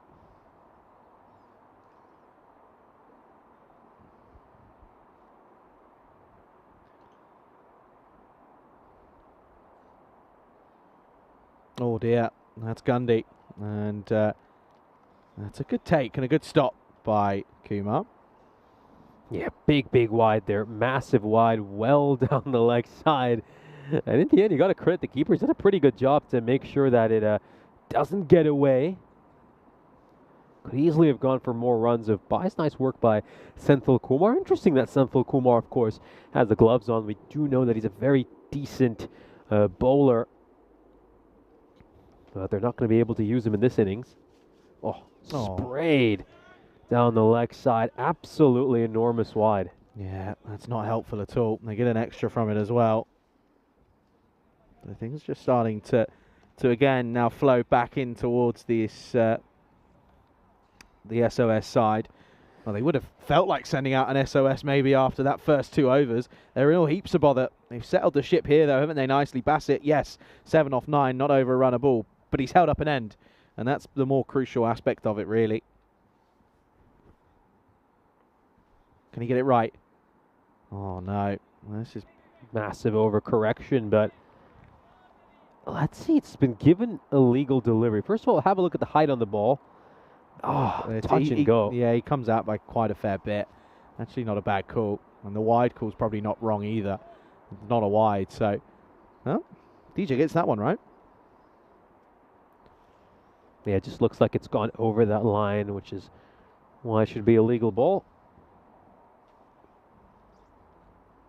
Oh, look how far outside his crease he's batting. He's taken a good 3 or 4 paces outside the popping crease. Plays that one very nicely off his pads there, Siam. Away for 4 runs.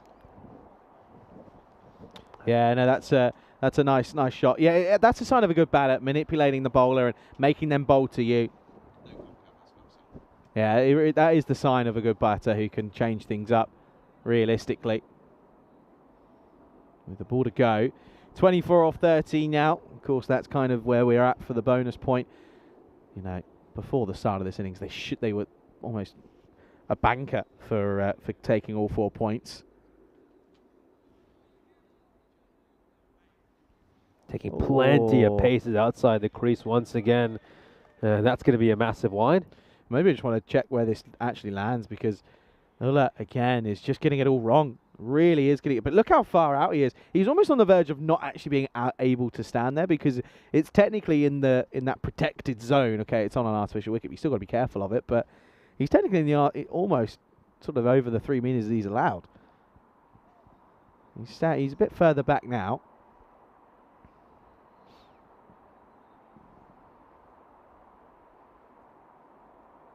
It's deep, and it's another wide. And Ulla has really ruined what was a really good spell, but unfortunately the extras have crept in, and it's completely bamboozled himself here. The momentum is just swinging back in favor of Sir Oliver Split now. I think all the good work we saw from Belgrade in those first couple of overs seems to have been undone, and yeah, now Sir Oliver Split are firmly in the driving seat, and they even look like they've got a chance to pick up all 4 points here. They're required to achieve that. Is down to 10.15. Oh, this is struck firmly. Bit of work to do for the fielder. Singh does well, but if anything, that's a victory. Sam will keep the strike, and at the halfway stage, the score 56 for 3. And of course, it's still not a foregone conclusion.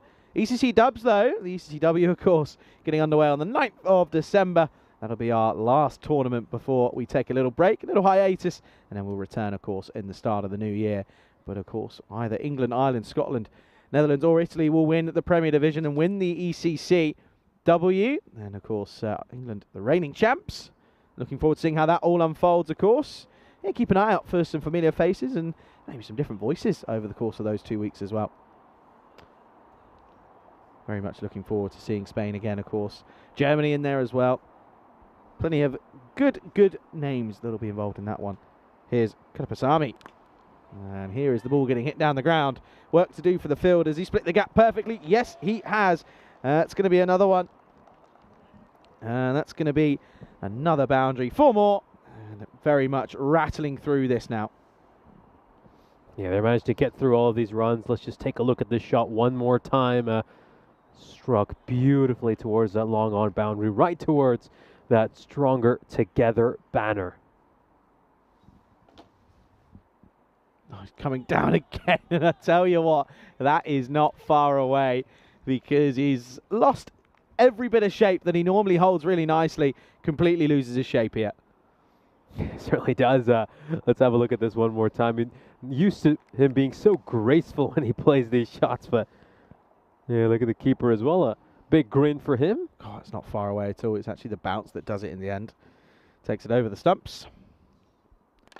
Slot ball, but a slower delivery, and he doesn't quite pick it a bit early on it. Just one. Becomes 16 off 9. Yeah, Bostic just kind of hauled that one out. Big part in Siam just kind of hauled that one out towards that long on region. Yeah, Bostic, I mean, he's going it under a run of ball so far. He's going to want to accelerate a little bit as well. Good delivery. Good delivery. Bassett needs to just get bad on ball. That's all he's got to be thinking of. He can't be trying to hit the glory shots himself. Realistically, Siam has got the ability to do this himself. Doesn't need Bassett to lose his wicket or chew up deliveries.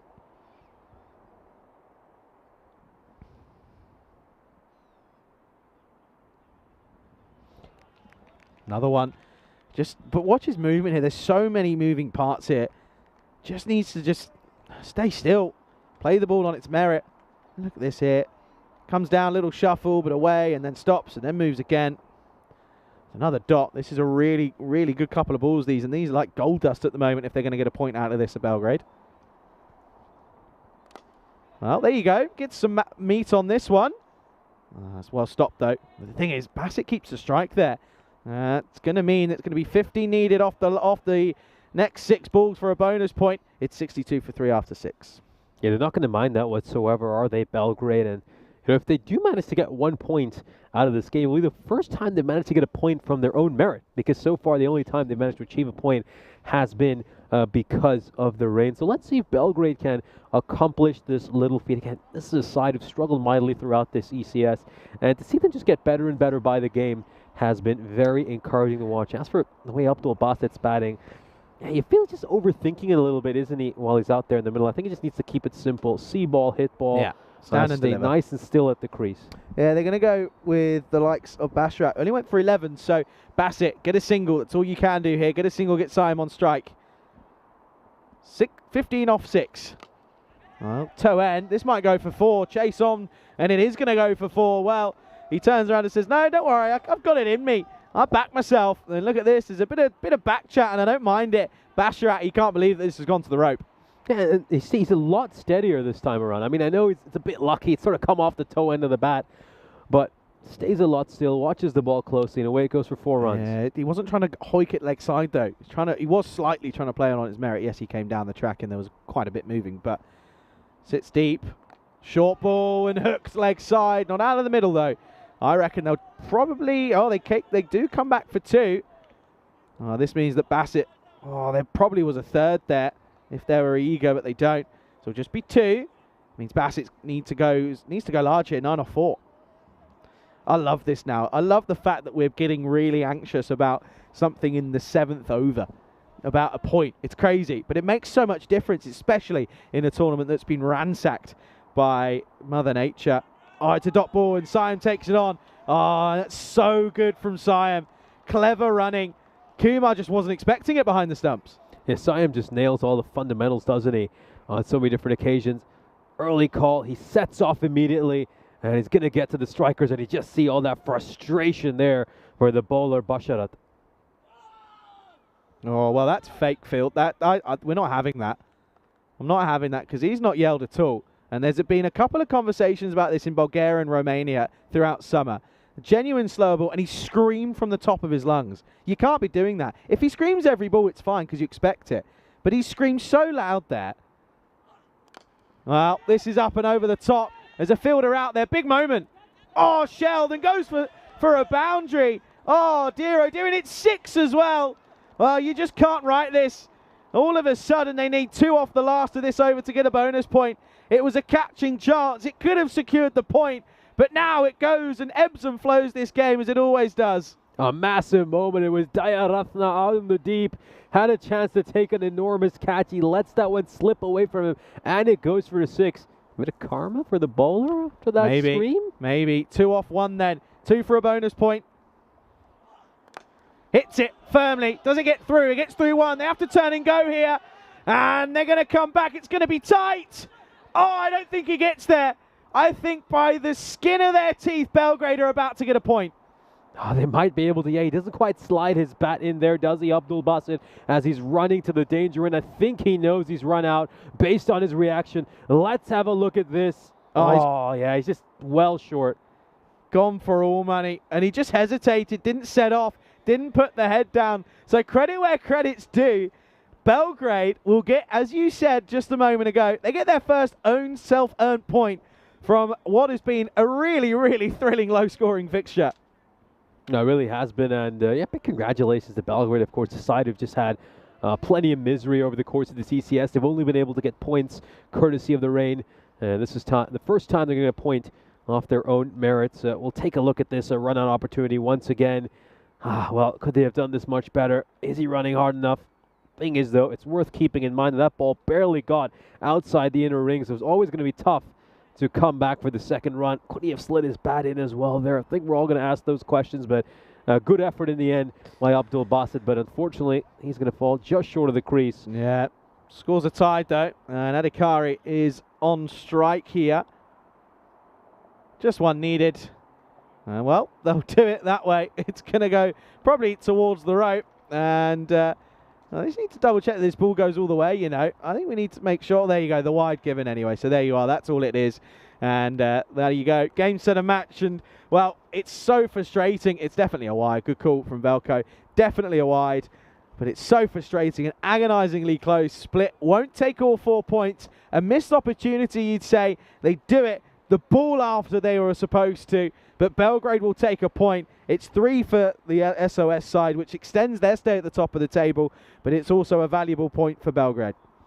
Certainly is, and handshakes all around between both these teams. Of course, congratulations to Belgrade for picking up a point off their own merit for the first time this series, and well, Sir Oliver's split, they just missed out on the bonus point, but it's a convincing victory for them as they continue to roll on with what is a very impressive winning streak. So we'll have a look at the fantasy dashboard for our fourth match of the day. It's between Zagreb Sokol and Ljubljana. Of course, Zagreb Sokol picked up just their second victory of this ECS this morning, and Ljubljana, well, their first impressions have certainly been great. They look like a very solid side, and they're definitely going to be one of the main contenders in this ECS. Sokol have, of course, won the toss, decided to have a bat first. So we'll be looking to put a big total on the board and put some pressure on Ljubljana in the second innings. Certainly, Sagar Manzoor and the likes of Saki Hussain will have a big part to play in the upcoming match. Let's have a look at the highlights of this innings, and it was a dream start for this Belgrade Cricket Club. They managed to pick up 3 wickets inside the first 7 deliveries. Here was that huge moment involving Manav Naik, a controversial LBW, so we certainly didn't think that it was out, but it was given, and ultimately the umpire's opinion is the only one that matters. This one gets hauled out towards that square leg area, and the catch should be taken really well. Just a little tumble over there as well, and oh, there were so many comedic moments right at the start of this inning, and this was a sensational catch. Very well taken there by Gaja Karupasamy. Burks would depart, having scored just 1 run. But credit to Kasir Sayam. The young man came in a pressure situation and batted with his head, and he dug his side out of a hole. This was an innings that you'd expect from someone who's a very experienced campaigner. Yeah, and it's big moments. That's where you need your big players to stand up. And he's done it a couple times, to be fair, for SOS. He's bowled at tricky times, but then he's also batted and got runs at really crucial moments. So credit to him. He's done superbly well to get his side over the line. He'll be a little bit disappointed that they don't do it with all 4 points, but still, a win is a win. And at one point, they were looking like they might struggle to get up to the 70-odd, because being sat at 30-odd for 3, and yeah, it has to be said that, well, that was a big moment. And, well, we thought that might be the point gone, but they ended up getting away with it. Look, Bassett just doesn't push the one quick enough. That's where he messes up there. And unfortunately, to be well short, Sion was easily in at the other end. And you could tell straight away he knew he wasn't going to get there. And, of course, it was a wide off the next ball that meant that SOS chased this down with 6 wickets in hand and are your victors of match 34. Handshakes all round, but Belgrade, it's positive again, though. It's not as bad as it's looked previously. But well done to SOS. They, again, show as to why they are the table toppers at the moment. There is a very disappointing scorecard, but they get it over the line. 13 extras, that's going to be really horrible for Belgrade to look back on. Siam 44 off 21. Bassett 14 off 15. Yes, not a runner ball, but still was there at the right time just to hold up an end. Absolutely. I think Abdul Bassett was a good companion alongside Kasir Siam. It was a nice partnership between the two of them that would ultimately guide their side to this victory. The interesting thing, though, is that, of course, the match was decided with a wide and a bye. So, well, this match did finish in 7 overs or less officially. So that is rather interesting. Of course, we did kind of go into the 8th over, so it is going to be rather interesting. Here's a look at the bowling figures. As we can see, Samuel picked up a couple of wickets in that first over he bowled. Irish Dayaratna as well with 1 for 12 in the sole over he bowled. So Oliver Split will take the victory here by 6 wickets with 3 overs. So Spare will have a quick break, and we'll be right back on your screens with the start of match 35.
This European Cricket Network event is proudly brought to you by HCL Software and Paramatch.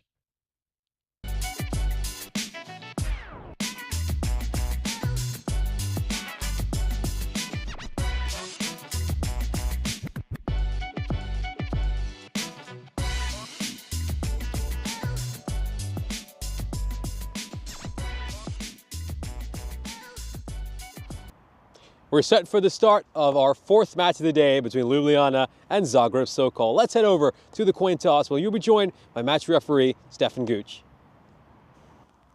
Ljubljana the call. Thanks. Heads is the call. It is tails. We're going to bat first. Have a good game. Thank you. All the best. Have a good game. Zagreb Sokol have won the toss. They're having the bat. Well, thank you very much for that toss update. Of course, this is an interesting matchup. Ljubljana, they were in great form throughout the course of this ECS. They've started off really well, picking up a couple of victories. They're looking really solid, and I think this might be the year they'll really fancy themselves to go on and finally lift this ECS Croatia crown. Of course, Ljubljana have historically been very unlucky in this ECS. They've been to every single ECS Croatia final, but have been unable to lift the trophy, often because of the weather. They've had a couple of finals abandoned and missed out on the trophy by virtue of their group stage record. Meanwhile, for Zagreb Sokol, they're a side who won the first ever European cricket series here in Croatia. They defeated this Ljubljana side in the final. It was a dramatic final that was ultimately decided by just 5 runs. And they've had a difficult ECS so far. They've not quite been able to clip, but they managed to get their second victory of this ECS this morning, and I'll be hoping to carry some of that form into this fourth match of the day. Let's head over to the commentary box where you'll be joined by Charlie Hunt. Hello everybody, welcome back to the wonderful Zagreb here in Croatia. Yeah, thanks Nish for giving us an update there. And yeah, interesting, Sokol batting first. I think they're clearly backing themselves to try and get some runs on the board, because I think they know that Ljubljana, they're a strong side. They're probably going into this tournament as favourites, but about a week ago, of course, we didn't know what sort of side would turn up, but now what we've seen, I think you back it. I just think they've been ahead there. I think for me, their bowling is just that level above everyone else. I think Oliver Split have got good batting, but I think their bowling is what lets them down slightly. Whereas for the likes of Ljubljana, they are such a good bowling unit and they have the batting to match. So it's going to be tough. Of course, this is match 35 of this European Cricket Series event here in Croatia. It is, of course, the last European Cricket Series until we go towards Khartoum for the ECC starting in just 8 days' time. And of course, good news is that the rain is staying away for this afternoon's fixtures, which is glorious news. Uninterrupted cricket here on the network for the first time in what feels like an age. It's only been about 5 days, but we will, of course, be looking forward to hopefully getting, realistically, the whole game in. Of course, we've done so, well, once, a couple of times so far. Let's have a look at the fantasy dashboard for this fixture. You can see Hassan Khalid comes in for his first involvement for Ljubljana. As for Zagreb Sokol, no really changes for them. Of course, they've got the likes of Hashmi, Manzoor, Hossein and Haider in that top 4 that are very crucial, with all of them, almost all of them in different roles. Ljubljana, Ramanjot Singh, very crucial for him. Of course, certainly is a man to look out for. He's a man in good form, but has got the sort of tendencies with the bat to go in, get a couple, quick 20, quick 30, and then he'll get himself off. But you can see there, Ljubljana currently 78 to 22% favourites in this one. Do I think it'll play out as close as one-sided in that one? Probably not, but you never know. Crazier things have happened. Very good warm welcome to everybody here as we're up and ready for this one. Of course, the Slovenian side, and Ljubljana, a side that we've seen a couple of times on the network, of course, due to various different tournaments. But of course, the likes of Ramanjot Singh will be in the squad for the ECC, so I'll be looking forward to watching his abilities again in just a few weeks' time.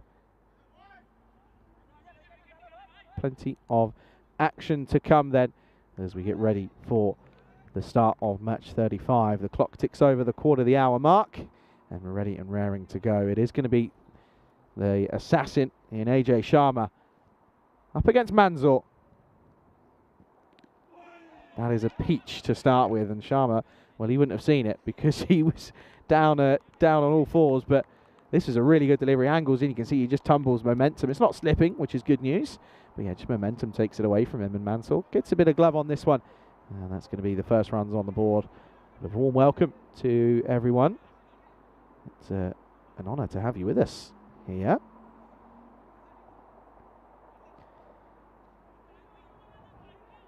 Over to Dave, to John, to Luca as well. Anthony was here earlier alongside him. Hashmi, crucial in this top order. Going to play a watchful innings to start. We'll take a ball or two. They're going to come back for two. He's very quick between the stumps. It's good running. Bit of a misfield. Just sets the negative tone for Ljubljana. You can see the frustration on Sharma's body language. They turn and come back for the second relatively comfortably. In the end, they'll get two.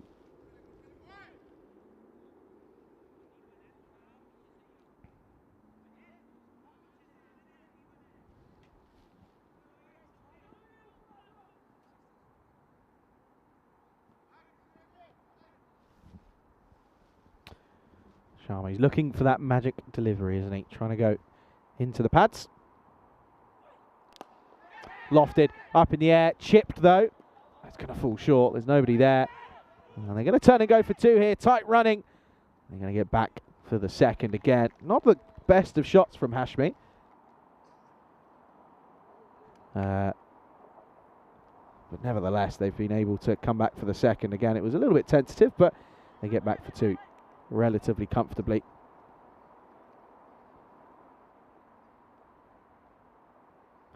Still halfway through the over. It's been a good one to start with for Sokol, going at 5 off the first 3. This one is a little tickle down towards the rope. There's Jared, who was thinking, oh, well, it's a valiant effort from Chittipota Irshad, but unfortunately, well, the momentum takes it under him in the ground, just slips away from him, or he slips away from the ground more like. That's going to go all the way, 4 runs. Watch this here, ready? Yeet! That's quite a good one. The old slip and slide.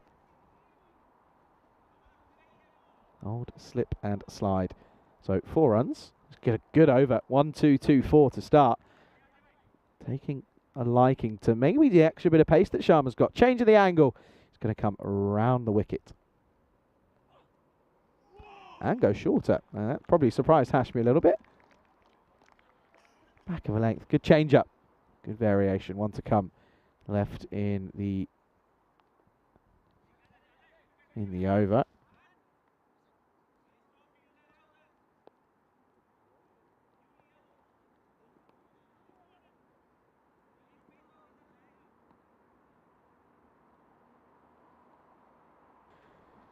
Ball to come then. And it's a good delivery, but an even better shot. This is punched through. Direct hit would have been gone. But Hashmi, he's living life on the edge, will get a single to complete the over. Not a bad first one. Going at 10s exactly. It's 10 without loss after the first over, and he would have been gone in that one. It is 10 without loss. Charlie Hunt here alongside Nish Bat on the European Cricket Network. And Nish, well, we're all looking forward to the ECC, but of course, got to remember the ECCW at the end of the year. Yeah, absolutely. What a great way to round out another great year of European cricket. Of course, their second ever ECCW, and I'm really looking forward to it. It's going to be an interesting matchup between Zagreb, Sokol, and Ljubljana, of course. A rematch of the first ever European Cricket Series final here in Croatia. Of course, back then it was over in Split. And what a dramatic final these two sides played out, of course. It was ultimately decided by 5 runs, and Sokol took the trophy.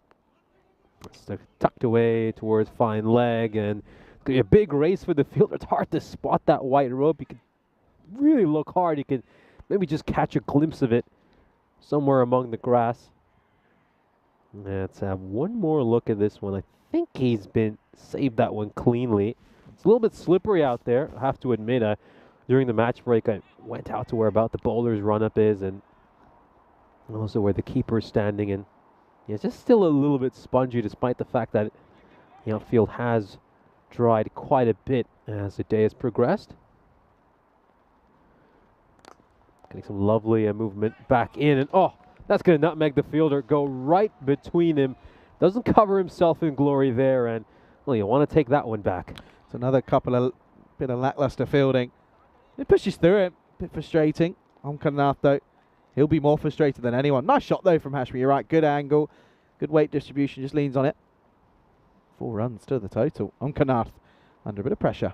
Yeah, very bottom-handed drive, wasn't that one? Really look to power that one through the cover regions. Getting a few raindrops falling. It's played uppishly. It's going to go through point and away for 4 runs. Back-to-back boundaries. Yeah, lovely shot. Again, you're right, uppish, but it was through the gap. He knew exactly where he was trying to play this. It was the right shot to the delivery, to be fair. Look, there's nobody there. Goes very square of the wicket, chases on, but he's never going to get there. Yeah, just have a few raindrops coming down for the first time in a few hours. It's been a little drier today than it has been the last couple of days, where, of course, Cyclone Boris certainly making its rounds around Croatia, but nothing too concerning at the moment. It's hardly noticeable, but it's worth pointing out that we do have a light smattering of rain. Probably just hear the pitter-patter on the mic. Oh, well, gets past the keeper, gets past the fielder who overruns that one, and away it goes for a minimo. Well, the rain is coming down a little bit, but the outfield shouldn't really change that much, and you can see here, well, it gets through one, and it is going to be a minute ready. Whoop! And the old slip and slide again. You can't even blame that at all to Ugo. That's just gone right through him. Well, this is interesting. I believe on our scorecard it writes that it's a 4. May have been a slight tickle on it then. May have been. I can't say I saw it, but DJ's out there. Yeah, I guess there might have been a little bit of battle, and that might have come off the toe end. Hashmi won't complain. Also means that Omkanath doesn't have to bowl the extra delivery. But still, a hat-trick of 4 so far. Glorious. This is a wonderful stroke. Just gets underneath that ball and pumps it away over square leg for 6 runs. Yeah, that's stunning. That is really nice. Just looks like he has all the time in the world and holds the pose, and rightfully so. As everyone just watches that one sail over the banner. Maximum time. This over, by the way, it's already gone magical. Of course, magical in terms of the runs gone against it. Not against the bowler, though. But still, 20 have come off the over with the ball to go.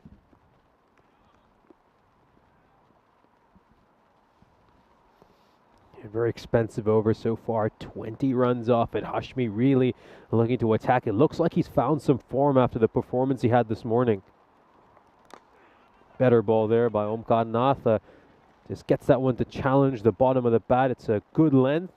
Really nice length, just underneath the batter, almost a Yorker length as we come to the end of the second over. 21 runs coming off it. Let's have a look at the standings for this ECS. Ljubljana have played just 3 games so far, and of course managed to pick up 8 points over the course of this ECS. Zagreb Sokol with just 2 victories in 9. Yeah, Ljubljana will be happy with that, of course. Belgrade, the only team not to have lost a game to weather, which is pretty astonishing. But of course, they did well to get their own first point, didn't they? A nice positive moment for them. They, of course, a finish for today. Ljubljana will take on Afyonkarahisar in the final fixture this evening. I mean, that again, that toss is big. That's a really big toss, Afyonkarahisar. They've got to be looking at that one and thinking, okay, we need to bat first here. We need to try and get runs on the board, because otherwise we're almost going to be trying to chase an unobtainable target. And it's just never going to work. There'll be too much pressure on the batters. Sharma to return for a second over. Back of a length delivery, getting some nice movement into Hashmi there, just cramping in for room. Yeah, that's where it has to be. No foot movement though, just get stuck a little bit. Does Rashid. And Mansour. Mansour's only faced the 1 delivery, by the way. Talk about coming in and not really getting a chance to get your eye in. Hashmi's faced the other 12. 28 have come off those 12 as well. This comes off the inside edge of the bat, and it's a good thing there wasn't a fielder waiting to catch that at the edge of the ring. Bit of a wayward throw from the fielder out in the deep. Yeah, you got to look at Sharma as a bowler, and you've got to say that he really has provided something that not many have been able to execute so far this tournament. You know, you look at the angle that he comes in at, his left arm over the wicket. He really is a tricky man to deal with. Of course, it's the first time that we are seeing him on the network in this tournament. Oh, beautiful. Absolutely wonderful stroke. It's going to go away for 4 runs. A big chase there by the fielder, but it's going to be a chase in vain. He was never going to get to that. Nicely played by Sagar Manzoor. Yeah, it really is. Just waits for it. Gets the elevation over the top. Again, it's the extra pace, and it's the kind of, it's an annoying aspect of it for, you know, any bowler. They say, well, we're quick, but unfortunately sometimes pace will go against you. Yeah, the quicker you bowl, the quicker is likelier to go to the boundary. And Ajay Sharma has been very tight throughout this. ECS has gone for a few runs, not too many throughout this power play. 15 runs of the 9 deliveries he's bowled. Struck hard into the gap. Has actually gone straight at a fielder. Gets a hand to it, and are they going to push for a second? No, they won't. They'll settle for a single. You know, you look at the other bowlers that we've seen so far, you know, in this tournament. You know, no one's really been able to offer the same sort of pace that Sharma's done at the accuracy. You know, Burks is quick, don't get me wrong, but he sprays it every now and then when he tries to bowl a bit quicker. He has got his own issues that he has to deal with in that regard, but more often than not, you know, Sharma's been, you know, early on, he's been the only man that's been able to consistently hit a line of length. Rapid, really quick ball. That's been given the one for the over. Have a look at this side on, and yeah, probably you could just see the batter's crouching down a little bit. He was standing upright, nice and tall. That's probably just going past his head.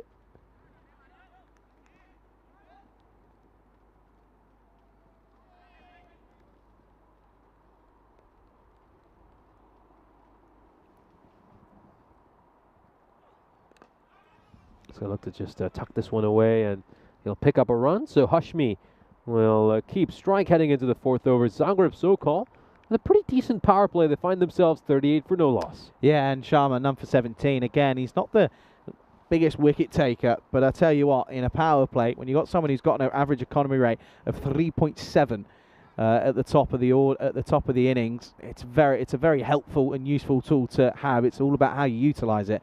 And at the moment, you'd argue that the skipper in Tandadu Karnath is very happy with the way that he's performing. You can have a look there. 21 magical over that second, but a good comeback, conceding just a third of the runs that they conceded in that second over in the third. So yeah, it is 38 on the board. But the thing is, Hashmi, again, although it's looked conservative, he has no issue in striking it, and striking it quickly as well.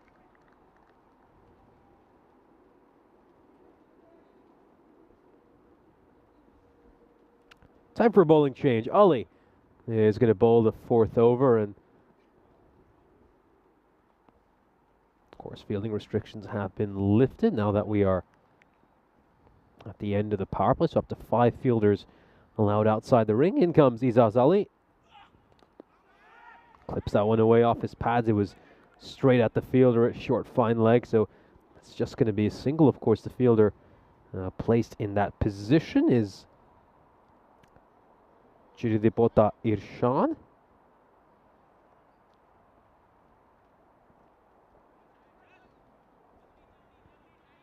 Important game for both these sides, of course. Zagreb Sokol looking to get into a run of form here.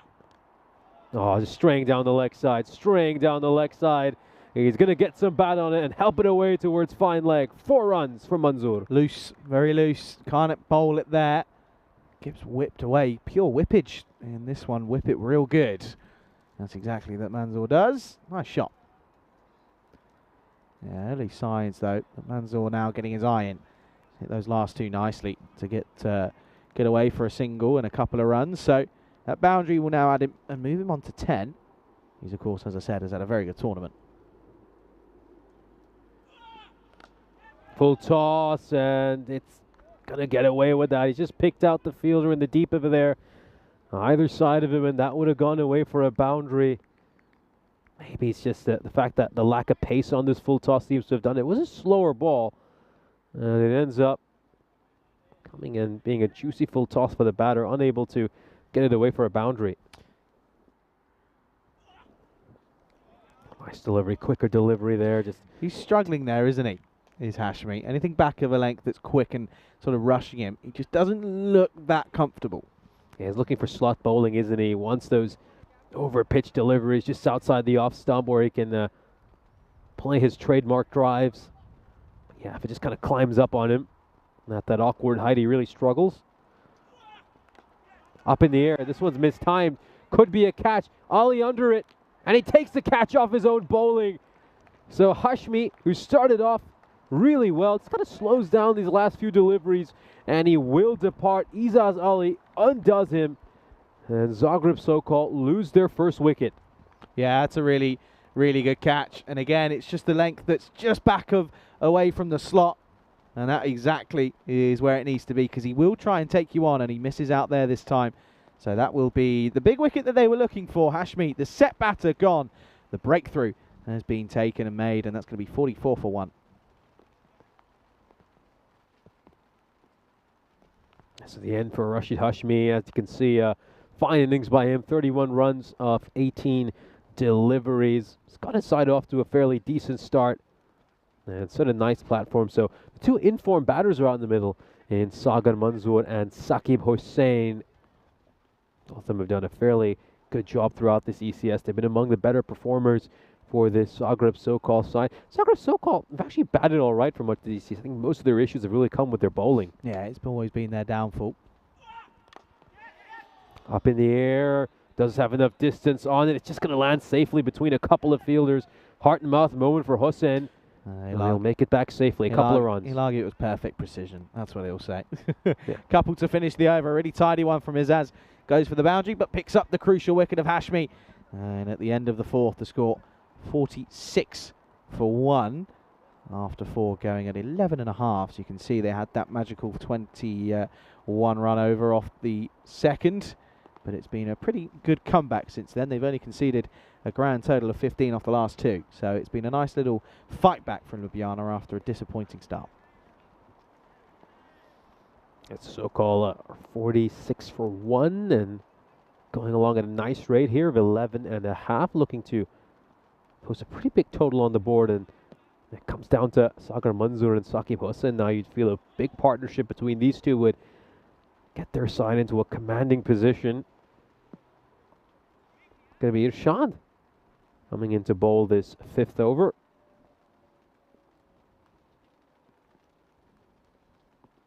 Oh, that one just stays a little too low. It comes off the pads of the keeper, and there should be some runs off buys. Yeah, let's have another look here. It stays low, very low, but again, just squeezing in that wide column. Good to see that they have put some more paint down. Thank you to the ground staff. Hashu in the chat making the point that Saqib Hussain's wicket's going to be very important. Certainly will be. We know he's a powerful hitter, someone who can just take the game away from his side. And he's going to try to get this one away for a boundary. Picks out the gap perfectly. Nice placement away for a 4. And so-called bring up their team 50. Yep, nice shot. Stand and deliver stuff. You can see a bit of rain starting to fall there on your screens, but nothing to be too concerned about. Listen, we played through worse over the last 4 days. Yeah, nice shot. 1 bounce 4. He middles that one really well, and Irshad gets struck for a boundary. Let's see if they're going to make any changes in the field over here.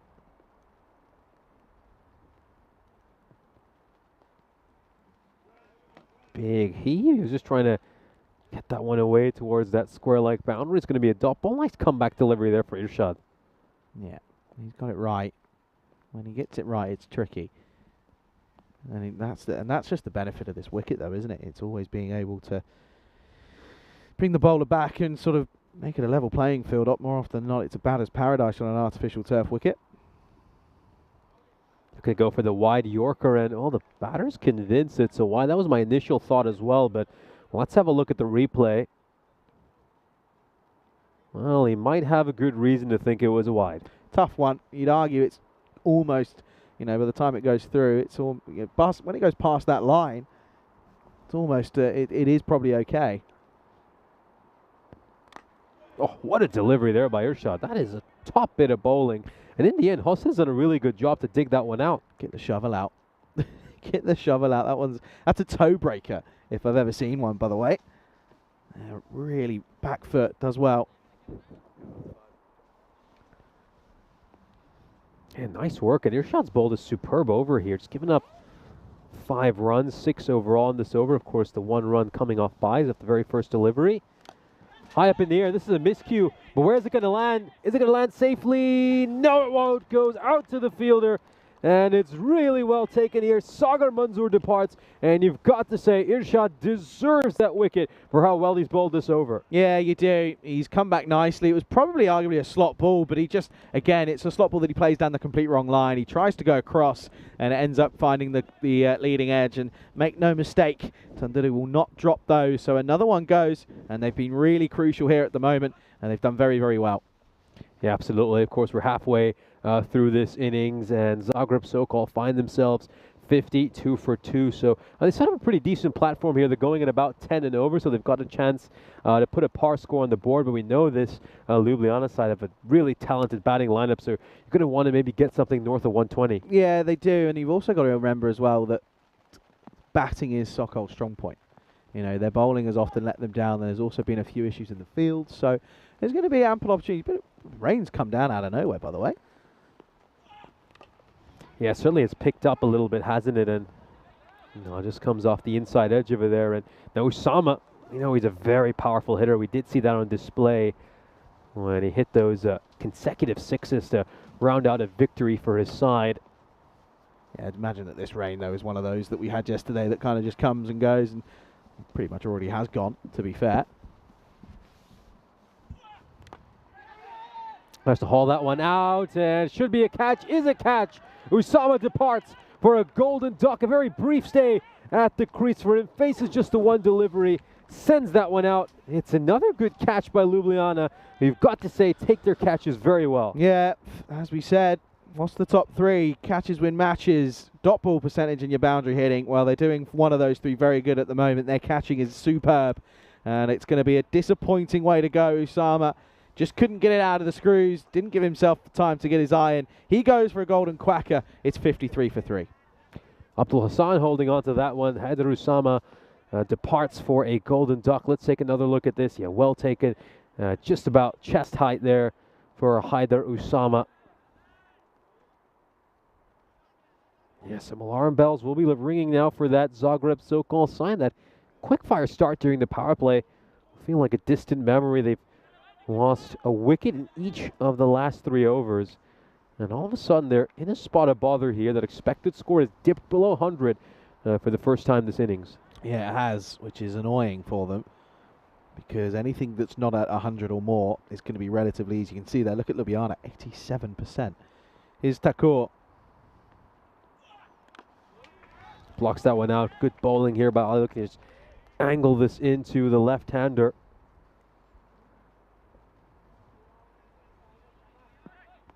Nice delivery, a good length as well.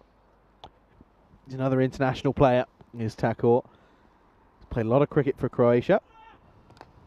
Looks to go fuller this time. Took some pace off that ball. But this is a really nice shot by Thakur. I think he read that slower ball really well. And he's just sent it over the fielder's head, over the inner ring. Goes for 4 runs. Yeah, nice shot. Listen, he can score runs. He's got a decent score of 20-odd against Jersey back in 23 at the ECC. So yeah, he's not exactly a stranger to playing against good bowlers, and that was a strong Jersey side in that one. Outside edge, and well, after playing a rather classy stroke, it's going to get a little bit lucky on this shot. That's poor field placement. That's poor captaincy. Your fine leg is so wide, and you've got no one there on the angle, and now it's kind of, in the old hindsight's 20/20, everyone's sort of pointing at each other and going, well, why is there nobody there? Yeah, you tend to employ a deep third, a very fine deep third in this kind of a game. It's almost a must-have, isn't it, in T10 cricket? Now the rain's just picked up once again. Yeah, I hope this is just a passing shower like the ones we had yesterday. Do you know what's quite coincidental? The rain starts and the derricks start flowing. Water is wet. End of the 6th, 61 for 3. Zagreb so-called 61 for 3. We'll have a look at their scorecard here. And Rashid Hamshi with, of course, the 31 of 18. The top score for him so far. Sagar Manzoor making 11 of 7. Haider Usama departed for a golden duck. Sakim Hussain think just the 8 runs off the 6 deliveries he's faced. And Jay Tucker, of course, saw him strike a couple of boundaries earlier in the 6th over. Umpires just having a little conversation here. I think the rain's just easing up again now, though. There's just that flourish that keeps coming all the time. Yeah, you can see the umpires just step away. It was a fair enough conversation about 20 seconds ago, but it's now eased up again. Yeah, you just feel like it's going to be one of those days, isn't it, where you, as an umpire, kind of going to be caught in two minds, stay on, or is it time to leave the field? And usually by the time you're thinking about, the rain's already eased up. Yeah, absolutely.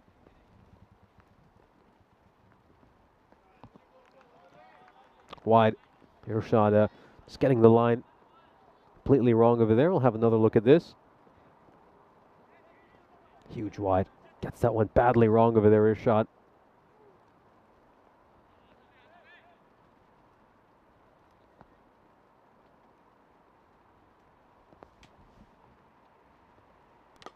Lowish full toss. Hit towards a cow corner.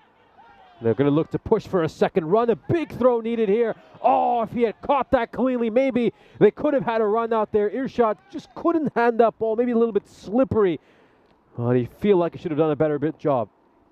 Could have and should have at the moment. And you can see he's well short of his ground. He had a lot more time than he thought. And he just rushed himself. And yeah, it probably has got a part to play in the fact that the ball is like a bar of soap. Gets put down.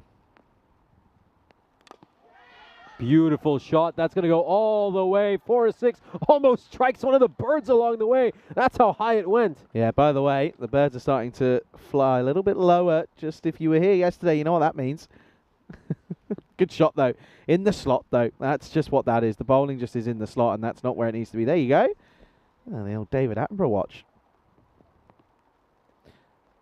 In answer to Ashley's question, yes. Hard enough? No. We'll survive. Dave's back with the old stats. 3 out of 3. You're right.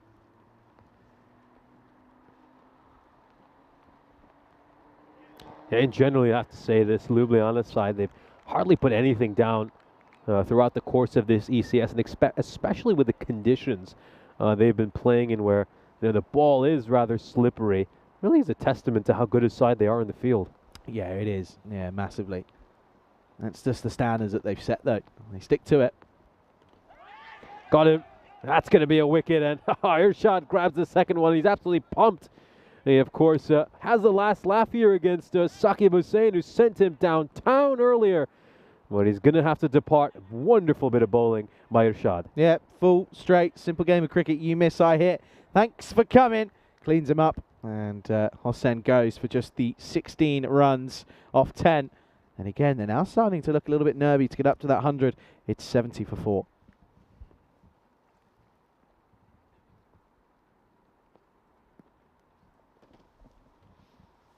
So wickets continue to tumble here, and now we're really going to see the depth of this Zagreb so-called side tested. This is then the skipper in Aman Maheshwari, who hasn't had too much to do with the bat. It's often all been done by the top 4. Well, he's in it now, and he's got work to do. Shorter delivery. It's been signaled wide. Let's just double check this here. He's a tall man, is Aman, by the way. Tallest probably in the tournament. Oh, it's cleared his head by a fair distance as well. Good call by DJ. Of course, got Shoaib Siddiqui, a member of the Ljubljana team, joining us in the chat. He's very confident about his side's chances to lift this year's ECS. Just catches the foot along the way. It's going to go down to 4 unless someone can stop it. Oh, I think it's just touched the rope there. And that's going to be a boundary. Really good effort. I mean, you can tell the fielder covers a ton of ground. That's Krishna Kumar. It's gone a long way. But unfortunately, he's not quite able to just pull the ball back. Yeah, that's going to be 4. And that's going to be frustrating. You can just see here. Oh, he just slips and slides. Yeah, you can see there. Thank you to the man with the dog. And I think that's Mark, by the way. That's going to be 4 runs.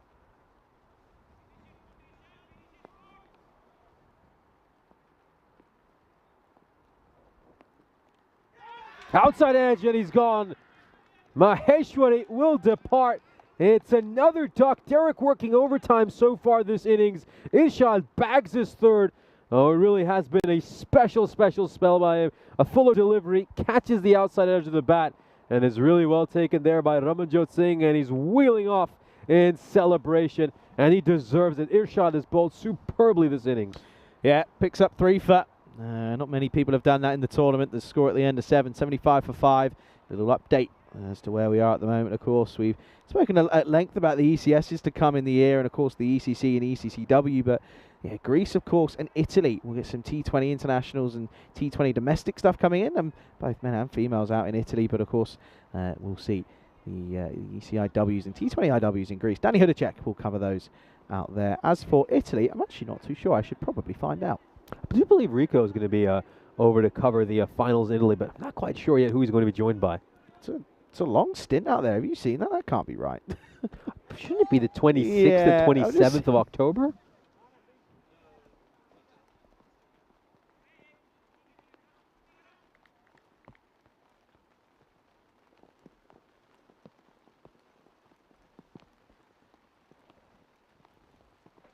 Wide down the leg side, just gets the line wrong over there. I believe a new bowler is being introduced into the attack. Rain is just picked up once again. So yeah, the new bowler who has come in here is Hassan Khalid. Yeah, it's just starting to rain a little bit more now. A few people have got their umbrellas out. Let's hope this is a passing shower. Now, Hassan Khalid just needs to get this right. He needs to recalibrate for a left-handed batter.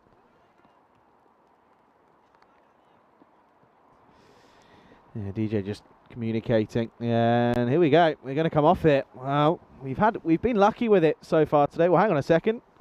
They're going to call him off here, but look, it's just stopped.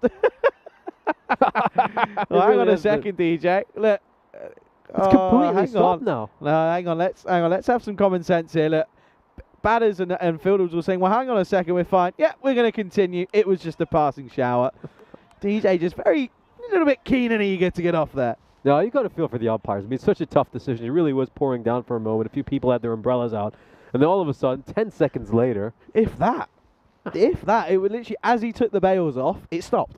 Yeah. It's still raining, but it's just, you know, we played in this all week pretty much. Oh, well, has DJ just found a trigger to influence the weather gods. If you touch the bails, does the rain stop? All right, Stuart Broad. Oh. It doesn't stop the flow of wides, though. That's the third now. And maybe he just needs to change the angle here or something and go around the wicket, because this is starting to get really concerning for Ljubljana. I mean, these have been 3 absolutely massive wides. He's pretty much bowling to a right-hander. That's how wide they are.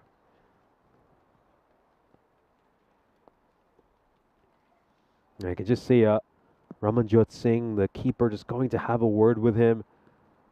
He's going to stick over the wicket here, and let's see if he can finally get the line right. Clips that one off his pads. You know, if he'd stepped inside, Thakur would have probably been able to get another wide. I think that would have been the smart thing to do. Would have really sort of started to play with the bowler's head. Yeah, watch that ball. Look how far outside the leg stump he's pitching. So he'd been better off just stepping inside and taking the wide.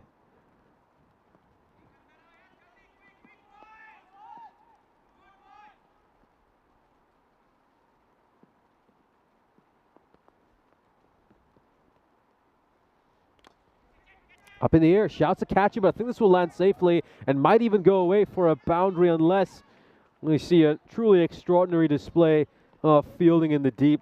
He's not able to stop that, tried his best. Chelby gets a boundary. We'll take a look at the shot once again. Not quite in control of that stroke. And he kind of just gets that one away. A couple of fielders. And it landed safely inside the ring. And off it goes for 4 runs. Oh, beautiful. Absolutely gorgeous. That is up there as one of the shots of the day. Oh, dances down the wicket. Ravi. Oh, well, we've got to find a way to just edit that one out of our stream. No one saw that. We didn't see that. Let's just admire the shot. I saw it. I saw the drop. Ravi. Listen, Ravi and I flew here together. I picked him up on the way to the airport. And I'll tell you what, I'll be doing the same on the way back. Oh, no, he's gone one-handed and it's failed. Oh, dear. I wonder if listen, hi to Ravi's Instagram, because I know we'll post this in about 4 hours' time. Hello, everybody. Goes for a big swing towards the leg side, and he's going to miss out on that. Has Ravi gone to the Shub school of fielding or something by any chance? It's clearly an integrity officer thing, isn't it? It's clearly the way it goes. Yeah, it looks like we're in for some periods of rain over the next hour or so. It certainly wasn't scheduled, but hopefully not going to be too bad. Ground stuff are on standby. Beautiful. What a great pickup shot. That is a T10 shot if there ever was one. That's why we love this format of cricket. Sends that one away for 6 runs. Just whips through the line. Yeah, it's a really, really nice shot. Doesn't quite get out of the middle, but gets enough and goes the distance. And you just feel here now that these are valuable runs when it comes to whatever they're going to set here. Anything shy of 100 was not enough. They're now up to 95 with 2 and a bit overs to go. Yeah, 20 runs off this collared over so far. It's gone magical. Got 1 delivery to come.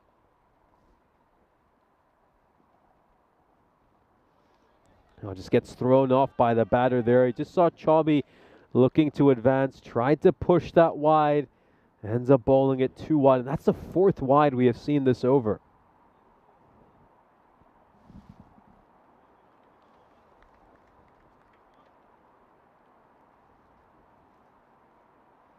Here we go. As you'd say, potentially the last ball of the over. Full toss, struck away. Oh, it's a misfield. Well, it's a rare error by Ljubljana. They tend to be near perfect in the field. Don't see too many mishaps from them. That just went right through the fielder at deep mid-wicket. It wasn't the best ball. It deserved to be punished. But in the end, it's going to be aided by a misfield. Oh, what a magical over. That's ended up being wide, 146.6 wide, 425 come off the 8th over. 100 comes up. It's 105. 100 for 5, sorry, off the 8 overs. And now, this is where Ljubljana are going to have to really dig deep here. They've got to write their own destiny. This is a big game for them. They need to get a victory against this Sokol side. They have got to work out a way. They're going to go to Tahin Mohammed here. Good evening to Dr. De Soto, who jumps in from Adelaide. Well, how are you feeling after the old T20s the other day, Doctor? Talking about the second one. Let's not talk about the first one. Anyway, Mohammed, as the rain comes down again, just constantly coming and going, isn't it? This is pretty much a carbon copy of yesterday. It was so frustrating, wasn't it, to kind of just keep going on and off. The joys of cricket, I guess. Here is Mohammed. Just cramps batter for room there. Mohammed looking to angle that one in. You just feel it's like going to be like this for much of the day. Passing showers, it just increases for a bit, then it starts to decrease as well. It's just been spitting all day. Had a couple of hours of dry spots, didn't we, which was quite nice and a rarity. Didn't have to put the hood up as you're walking around, but it's just constant drizzle again. It's kind of getting frustrating. I'm getting quite bored of it, if I'm being honest. It was great to have a break from the baking sun for after a few months, but bored of the wet rain. Catches a bit of an edge, and away it goes for 4 runs. Chaubey, the streaky boundary. Let's have a look here. Is this too high from a spinner? Yes, 110%. That's a no-y. That's a minimo. And oh dear, this is ugly. That's not what you want from your spinner. And it's going to be a free hit now. And Chaubey, well, he's now 20 off just 5, by the way. Incorrect, sorry. 24 off 6. That's a magical over if I've ever seen one. 106 now on the board. And they've still got a grand total of 11 deliveries left here. Easily a 120 score on the card here, if not 130. Free hit. Slow full toss, hard to get underneath those sorts of deliveries, and out it goes towards long on for the single. I think, statistically, free hits are probably the least capitalized delivery. Every batter will always look to just hit it as hard as possible and lose their shape. It's just not the way to play it. We saw it a lot in the Valletta Cup. Out towards cow corner and over the fielder's head, up and away for 6 runs. As I told you, this man has scored a good couple of runs against a high-quality Jersey side. And this is why, because he plays excellent shots like this. Look at that. Very, very elegantly played. On the leg side, Maximo needs to try and find a response here, does Mohammed.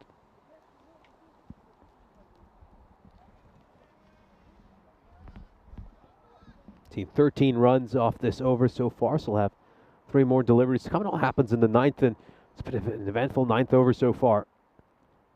Oh, an extra bit of bounce over there, just takes off and goes over the keeper's head. That'll probably be the one for the over, for the for the bowler, for the spinning bowl, the spin machine. That is the one for the over, has to be. DJ, there we are. Yeah, it's been given the one for the over. Really did take off. Don't think that anyone could have anticipated that kind of bounce, but it's been so unpredictable. Service has had some of the fielding. Watch out. Full toss, pumped away, goes for 6 runs. What a hit by Chobi. This is ugly. This is really ugly. The bowler just can't get it right. It's just hit me bowling. And Mohammed, well, he's in all heaps of bother now, as this over has already gone for the 19 so far. And this is ugly. Yeah, just served on a silver platter. It was asking to be hammered away. Tahir Mohammed, he's just not had any rhythm over the course of this over.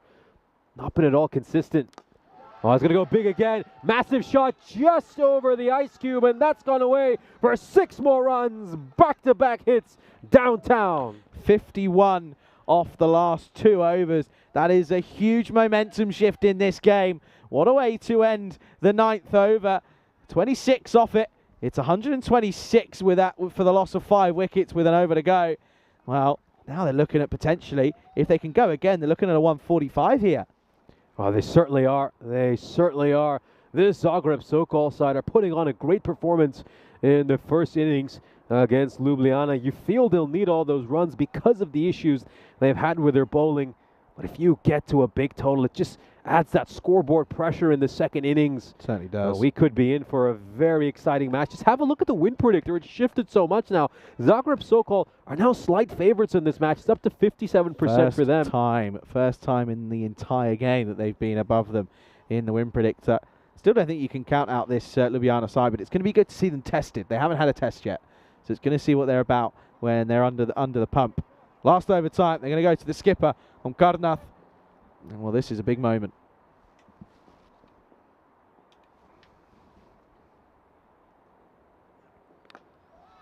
Let's get this one away towards square leg. It's a nice ball, sort of targeting that hip area. Momentum's such a unique aspect of T10. You know, in a T20 or a 50 over, or even in Test cricket, momentum's, you know, okay, it's there. But how often do you see in a T10, one batter will get 1-6, 4 follows, you know, boundaries follows. It's crazy how, you know, momentum shifts and how often it shifts so much in a T10 as well. Straight down the ground. Massive hit. This is going to stay hit. It might go all the way back to Slovenia. That's how far it's been hit. Incredible shot by Chobi, who moves into the 40s. Oh, this is outrageous. This is outrageous. Striking at 430. No, he didn't mishear me. 430, folks, Chobi. This is unbelievable. And that, by the way, that is the biggest 6 we've seen so far. That is easily 90 meters plus. Oh, what a shot. And, of course, you just see it. That partnership now, it's worth 58 runs of just 15 deliveries. I mean, Chobi's come out here and played the finest innings we've seen from him so far this series. It has been a great display of clean and powerful hitting.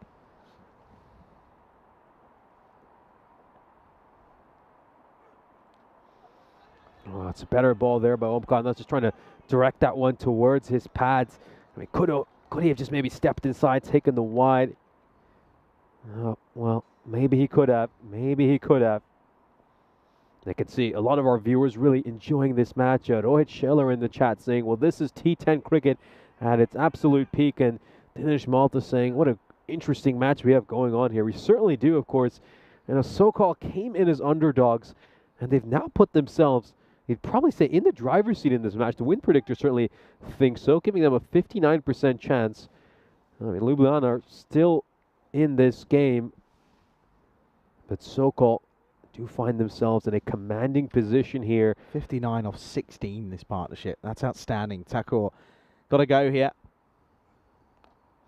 Works just one away behind square leg. Boundaries continue to flow for Zagreb Sokol. Well, this is just not the bowling that the skipper needs to be offering up here. He's got no rhythm and no consistency, and it isn't working. It's not working, and things are going from bad to worse to, well, somehow as bad as things can get at the moment. I'm surprised he came back for his second over after going for 21 in his first, and this over isn't going much better than when he bowled inside the power play.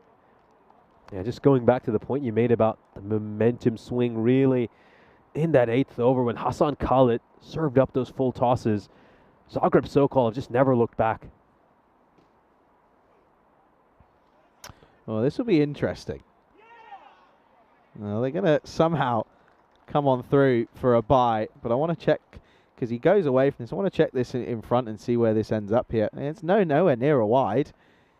Good running, though, to be fair, from Chalby. He was like, well, I want the strike. Why would you not let me take the strike? I want to face at least the ball here. He's completely misjudged that one, hasn't he, Thakur? But it's not too bad an outcome. They do manage to get Chalby on strike for the last ball. Is he going to get this one away to the boundary? He hasn't quite timed that as nicely as he liked. And of course, come back for the second run. They're pushing, and they should be able to make it because it wasn't the cleanest to take. Will they get a third as well? Will they get a third as well? Oh, they have a chance. Let's have a look at this. They've actually been given an out. But you got to say, good running between the wickets over here. The fact that they even got as close as they did to getting a third run is just testament to how well they're running. Yeah, that's a run out. Good spot. And the umpire didn't even need any help from third. Just raises the finger. And that's going to be the end. So they do get into the 140s here, Zagreb Sokol. And Ljubljana have a tough task at hand in the second innings. Well, this is in the top 5 in terms of scores so far in this tournament. And it's going to have to require another excellent chase, and it's going to be a really good chase. It'll be one of the highest we've seen in a long time if they're going to take this one. Of course, they started with a bit of luck, but Hashmi, some of his shot making was so good at the top of the order. You know, they just timed this innings pretty perfectly. They'll end up 141 for 6 off their 10, but you know, there were times where they were definitely under the pressure. You know, Ljubljana really had their number. You know, they got them to a really nice 70 for 4. But to be finishing on 141 for 6, that is a mammoth finish. And as we said, 51 coming off the 8th and the 9th over. That's where the damage was done.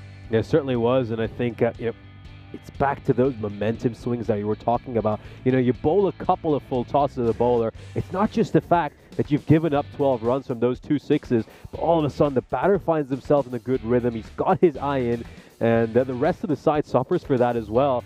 And it just was those key moments that we saw in the 8th over. Hassan Khalid went for 25 runs.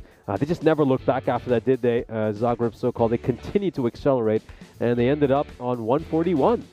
Yeah, you can see here, Hossein, of course, did hit a few boundaries. He looked okay for his 16, but it was a 6 and a 4.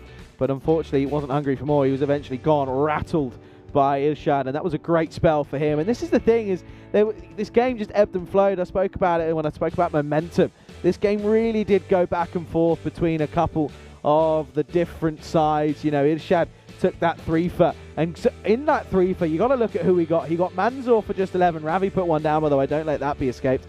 He got Manzoor for 11, Irshad. Then he got Hossein for just 16 and got Isama the very next ball. And it was very, very impressive because at the end of the day, they were able to pick up wickets. But unfortunately, what that did mean is that Chalby came out, and Chalby went down to the shops and took them to the cleaners. 45 off just 12, 3 4s, 5 6s, striking at 375. It was immaculate hitting. This was the last ball, of course. Came back for that second run, and it was a bit of a nothing throw. It was right in the middle, and then eventually they did, of course, try and come back for the third, but Thakur just couldn't have the legs to get going. But they do get the second, so they will, of course, reach 141 for 6 off their 10 overs. Ljubljana have got it all to do. Let's have a look at the scorecards then, and it'll tell you that most batters contributed. It was only the skipper, Aman Mashwari, who didn't really hit who hit nothing, of course. He got 0 off the first ball. So he wasn't really able to do too much, you can see there. Everyone else contributed, though. Him and Osama were the two that really were frustrating.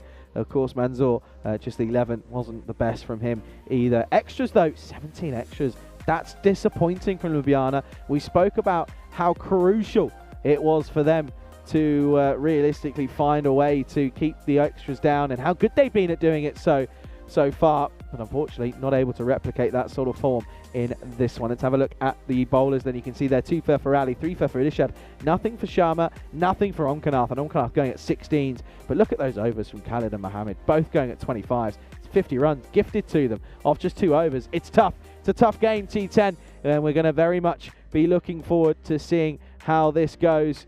And it's going to be an exciting one to see how things go in this one. Looking forward to it. It is the penultimate match, of course. Match 55 of this European Cricket Series here in Croatia. The second half coming up very soon.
This European Cricket Network event is proudly brought to you by HCL Software and Paramatch. Welcome back to Zagreb. We are set for the start of the second innings.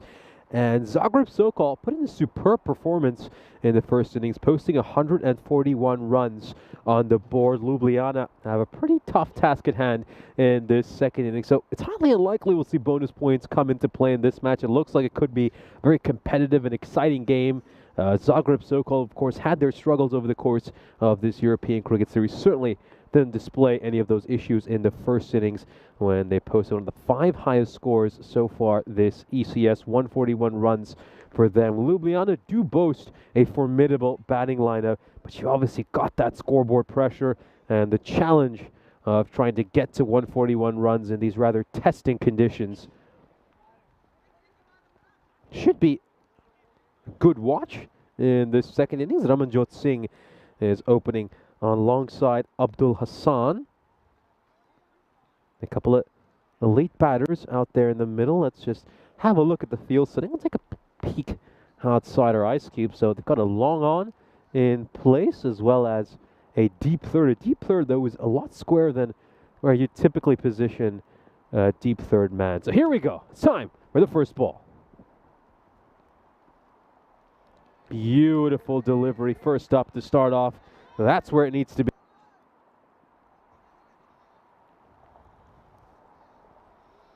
Let's have another look at that ball. Yeah, just gets that some beautiful shape on that ball just outside the off stump.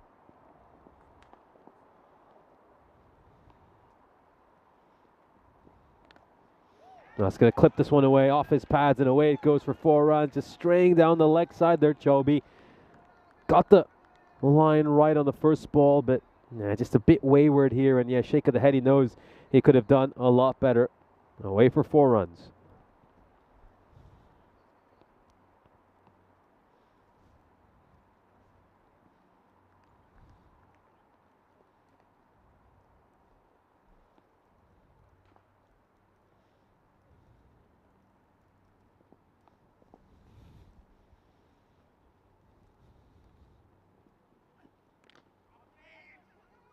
Doesn't quite get that one right. He's looking to cut that away. A bit of width was on offer, and I think he feels like he's missed out on one there. Ramanjot Singh, of course, coming into this match with some really good form, batted superbly earlier today. And yeah, just feels like he might have had an opportunity there. Didn't quite bounce as much as he expected.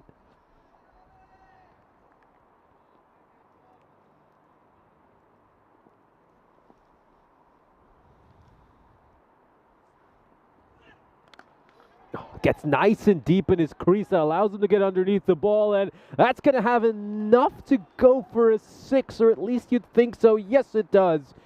As it's arms raised for the umpire. That's, of course, Jasmine Naeem, who's joining us this European crease. He's talked quite a bit about her during our first match, and her incredible cricketing background. Of course, she's umpired very high-level cricket, plenty of international matches, including a test match, a women's test match over when England played New Zealand. Nice shape on that ball, much better there by Chobi, and also came to Croatia last year. Certainly played a big role in helping improve the umpiring standards in this country. Came over to teach in a umpire coaching course and just share her wealth of experience and knowledge with the umpires in this country. So, she's played her role in the growth of Croatian cricket, and here she is now umpiring this massive ECS match between Ljubljana and Zagreb Sokol.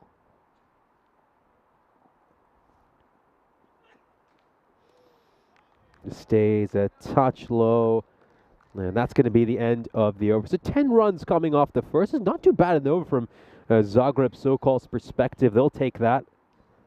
And a nice battle as well between Aman Chobi and Ramanjot Singh. So we've brought up to 70 now. It's been 70 matches since we last had a golden ball on the European Cricket Network. Hopefully we can break that streak here in Croatia with all the shortened matches we've had. You'd think we would have broken it by now, but it hasn't been the case. And we've got another week of action here in Croatia after this one. 5 days of European Cricket Series, and then a couple of days of international play as well.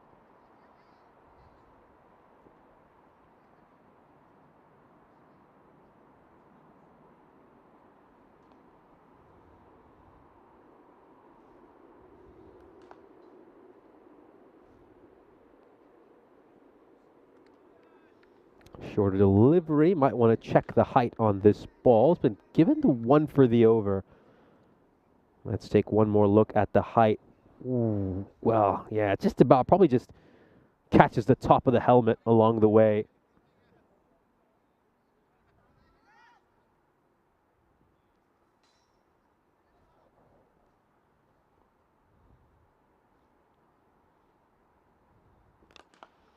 Place this one out towards square leg, and it's a good take, really good take there by the fielder, and fires the throw back in. So we have got Manav Nayak joining us in the chat, and of course always great to hear from him. And yeah, heard that you will be playing tomorrow as well, which is very good news for Solar Split and all of us as well. Looking forward to seeing you in action tomorrow.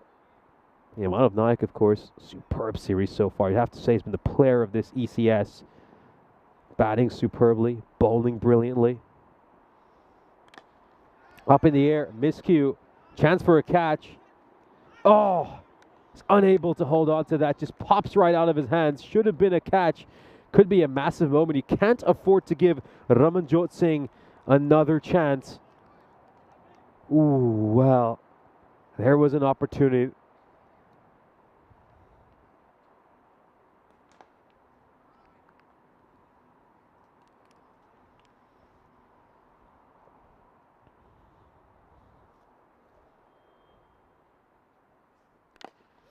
Struck away, struck over long on, and that's going to go for 6 runs.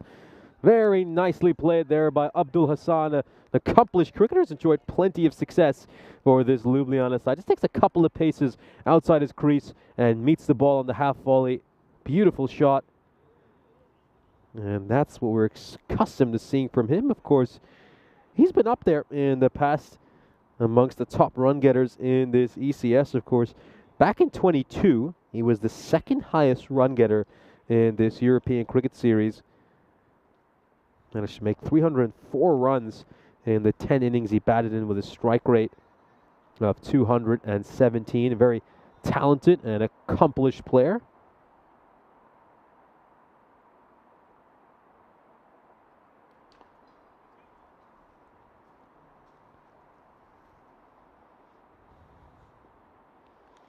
Wide, big wide, and let's check the height on this one as well.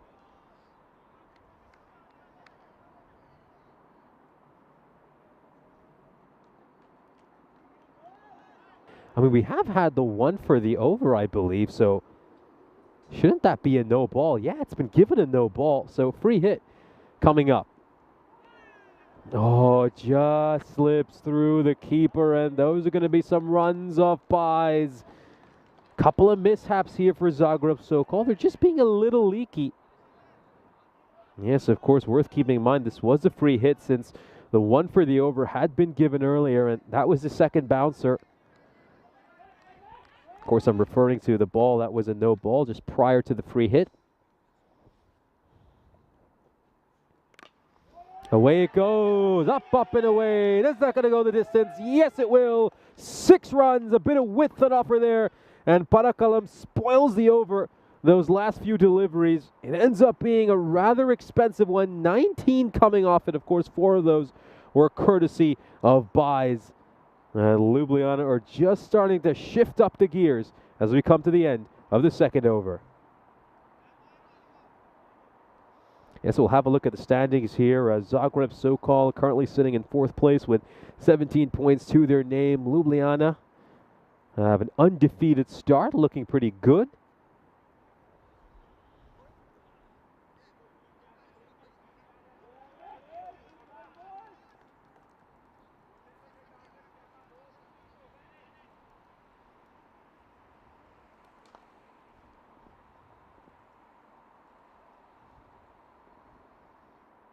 Full toss. This should be punished, and it will be punished. Crash bang wallop over mid wicket.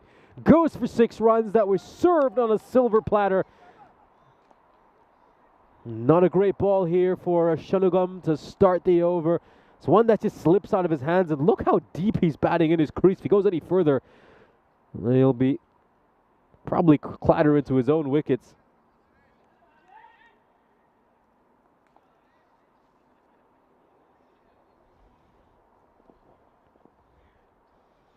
Oh, what a chase. This could be a very exciting next 8 overs. Better ball. Much better delivery there by Shanmugam. Changes the angle as well. Comes over the wicket. Was rather surprised he opted to start the over going around the wicket. Always find that just a little too negative, especially early in the innings. And the conditions are really good as well. I mean, it's got overcast weather. You can swing the ball around a bit. I think if you just bolt round the wicket, you take away a few methods of dismissal. Wide. Gets that one wrong. Yeah, of course, we got Jeffrey Mobbs just listing all the sports he plans to watch after he's done with this. So he, of course, had the Formula 1 alongside this. Yeah, I heard it was a pretty good Grand Prix based on some of the comments a lot of you posted. I know that Dave is a big F1 fan as well. And then he said he planned to watch the Davis Cup, the Ameris Cup, and, of course, week 2 of the NFL today as well. And I do know you're a big American football fan, Jeffrey. Let's take a look at this one more time. Yeah, it just gets that extra bit of bounce, beating the outside edge of the bat. Yeah, I just had a chance to read your comment there about Dak Prescott. Well, I'm sure there have been plenty of takes on that all over sports media, so I don't think you need to hear mine on it. Oh, it's going to go very wide, and it's probably spoiled to wide there, in all honesty. Ramanjot Singh would have been better off just trying to leave that one alone. Yeah, I think a huge skill in this format of the game is just being able to judge those wides or not. And Ramanjot Singh would have been better served leaving it alone. Oh dear, that's a poor ball, and very easily have been a no ball as well. It was just catches the edge of the pitch along the way. Yeah, if he lands that one off the pitch, it's of course going to be a no ball. So a poor delivery there by Shanmugam. Yeah, but just to keep it simple, Jeffrey, I mean, of course, got the huge contract, I believe, over $60 million a year. And I think that's just the nature of the market, isn't it, for quarterbacks? I think that's the kind of money you expect them to make now. And I mean, he is a fairly decent player. He's obviously managed to get the side to 12 win and 13 win seasons fairly regular. Hasn't quite been able to do it in the playoffs yet. Unfortunately, that's a monkey he's not going to be able to get off his back. Straight down the ground. That's going to go away for 6 runs. And it's a Maximo there for Abdul Hassan. Great power play from Ljubljana's perspective. They are 44 for no loss at the end of 3. And yeah, just to continue with that remark, I think it's just a challenging one, isn't it, from the Cowboys' perspective? I mean, you just let him go? I mean, there's surely going to be another side who you know are going to be willing to give him a lot more money in free agency next year. So yeah, it's a tough one, but they had to give him that big contract. And in the end of the day, he's had a fairly decent career. He does get it done in the regular season against, well, you'd say the sort of average or below average teams. It's just a question about whether they can go and do it against the very best, especially in January.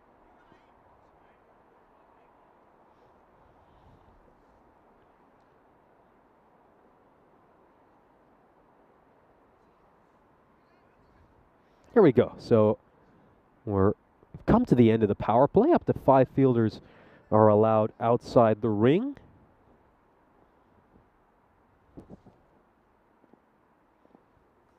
It's going to be Aman Chobi bowling his second over. Sent away for 6 runs. Doesn't quite get that one right. It's been deposited over the rope. It's another Maximo. Terrific shot here. Brilliant hit. It just gets the length to get underneath this ball, and he's helped it away for 6 runs. Wonderful shot. Beautiful use of the wrists as well when he plays that stroke. Yeah, lovely batting, really is. Chase is most definitely on here. They need to go at just under 13.5 and over. This is played out towards cover, and that's going to be single. Of course, we commented on this in the last match when Aman Chobi was bowling, but just watch his run up. He takes a little sidestep while he's bowling, and that just kind of kills all the momentum he's looking to build during his run up. And you know, I just wonder if you could cut down that run up a little bit, avoid that sidestep, because it's not like he's bowling with all that much pace. He's got far too long a run up for someone with his sort of pace. I mean, he's not really generating much pace with his run-up, in all honesty. That one's going to go away for 4 runs as well. It's clipped away by Hassan. Yeah, boundaries continuing to flow here. They're really accelerating these last couple of overs. It's very nicely played there off the pads. Good wristy stroke. It's worked away for 4 runs. I could just see some of the members of Afyon Croatia are going to be involved in our final match of the day, getting some time in the nets ahead of what's going to be a huge match for them. They're, of course, playing Ljubljana in the final fixture of the day. Good way to round out Super Sunday. 2 of the tourist sides going up against one another. Struck down the ground, and fielder's going to be there. Just going to bobble away towards the man at long on, Suresh Shanmugam. Yeah, Jeffrey, of course, making a good comment. I'll read out what he said. It's generational wealth, and it's just, according to him, it is a lot of money, especially for someone who hasn't won a ring And you just wonder where the wages will stop. It's the nature in all sports, isn't it? I think right now, isn't it? I mean, salaries just continuing to shoot up year after year. Oh. Oh, this could be a chance for a run out. A little mix-up over here. Slight miscommunication. And I think Hassan was keen to get on strike, but the run certainly wasn't on over here. We'll take another look at this. It just bounces a lot more than the batter expected. And yeah, he just sets off for the single without even waiting for a word from his partner. Yeah, just continuing that point, Jeffrey. I mean, especially if you even look at the MLB, which of course doesn't have a salary cap. Some of the salaries you're seeing players get are ridiculous. I'm talking like $500 million range for their career.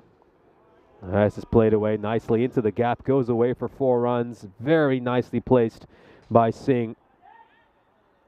And it's a boundary to end the over. So 16 runs coming off it.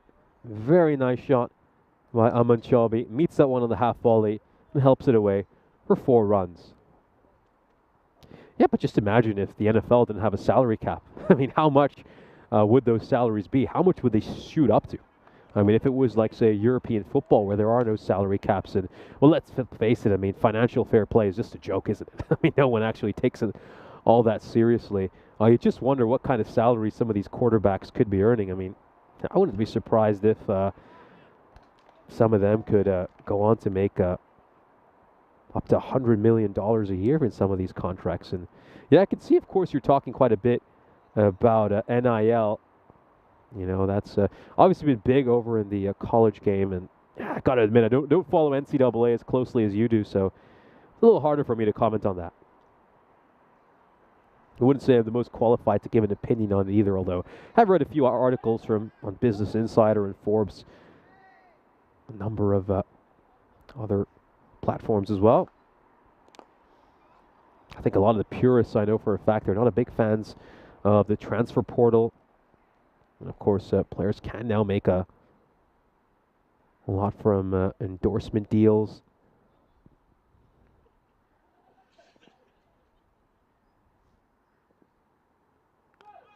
This climbs up on the batter, but he's able to help it away towards final leg. You just catch a glimpse of Charlie Hunt over there. And he's outside the tent. That goes away for another boundary. Shorter delivery over here, just trying to angle that one into the right-hander, and he's helped it away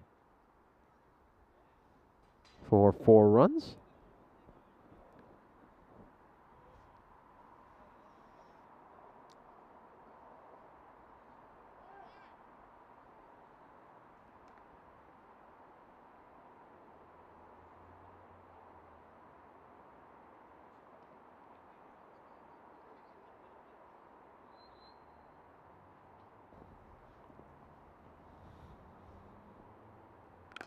It just stays a little bit low. He tries to drag that one out towards cow corner. It's another one that goes away for a boundary. This is great hitting here by Singh. It's pure power on this delivery.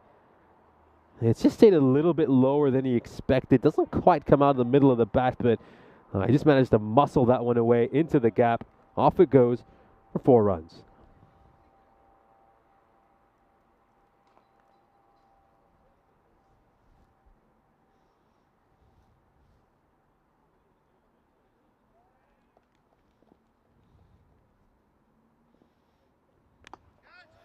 Out towards Copper. He's just backing away, trying to create a bit of room for himself. It's just going to be the 1 run.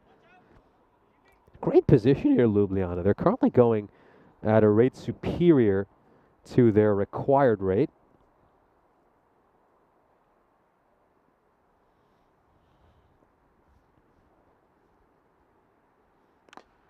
Straight down the ground, away for 6 runs, flat batted away. That's going to go for 6. It's a bit of a loosener, isn't it? A poor delivery, just short, wide, asking to be hit. And it's flat batted down the ground, much like a tennis forehand.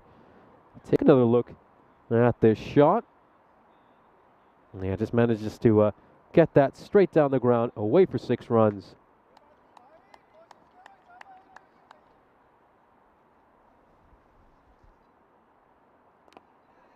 Yes, he's just going to push this one away, and they're going to try to run the single hard. They'll grab a run right at the end of the over, and they bring up their 80.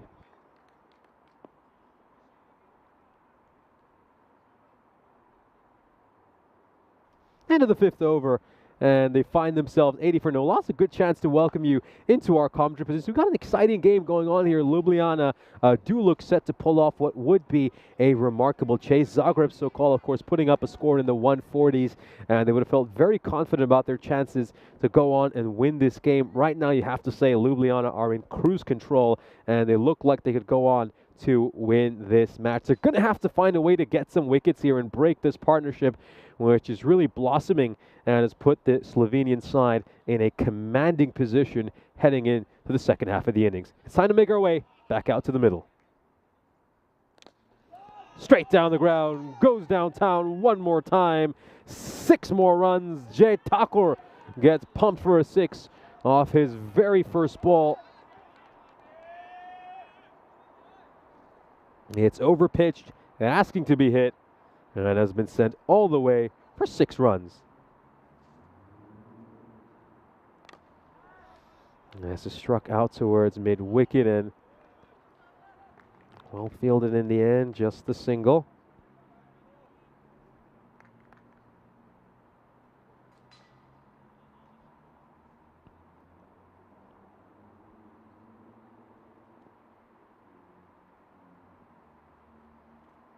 That's wide.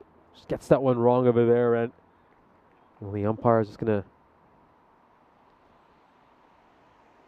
of course, make the signal. Well, this is a tight one. Really is. Does it just catch some of the line along the way?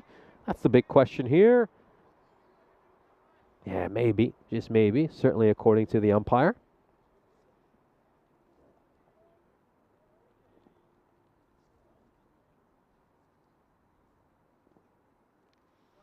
Oh, it looks to get some bat on this. Isn't enough to go away for 4 runs. If not, and he's just unnecessarily spoiled to wide. Ramanjot Singh does have a tendency to chase at a few wides. Not the wisest thing to do, in all honesty. Get some of the toe end of the bat along the way. Oh, he's got a wicket here. Finally breaking this partnership. And Thakur will get his man. Hassan is going to depart, having made 39 runs. You've got to say it's been a good innings from his point of view. That's going to be it. Nice stumping there. Good glove work by Rashid Hashmi. The wicket falls, and he just tells the batter to make his way back towards the dugout. So could this be the breakthrough that just dragged this Zagreb Sokol side back into this game? The required is just under 13, so it's not done for Ljubljana by any means. Zagreb Sokol still have a solid chance to go on and win this game. Oh, just sends him off with a kiss. Beautiful bit of bowling.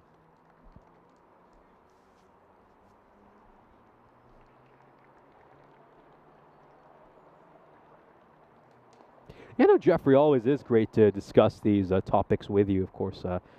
You've got a vast knowledge on a lot of these subjects. I mean, I do believe you said that you were over at the University of Alabama and spent obviously quite a few years out in the South.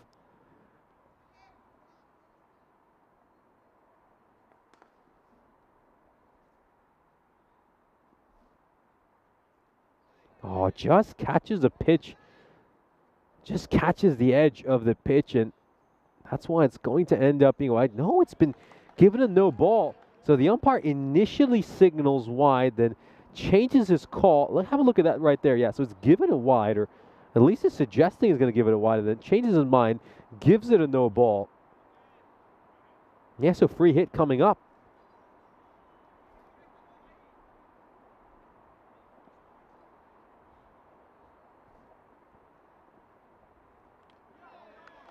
Going for the big heave over here, Ramanjot Singh, and how often do we see free hits get wasted in this format just because batters are trying a little bit too hard. 11 runs coming off that over in the end.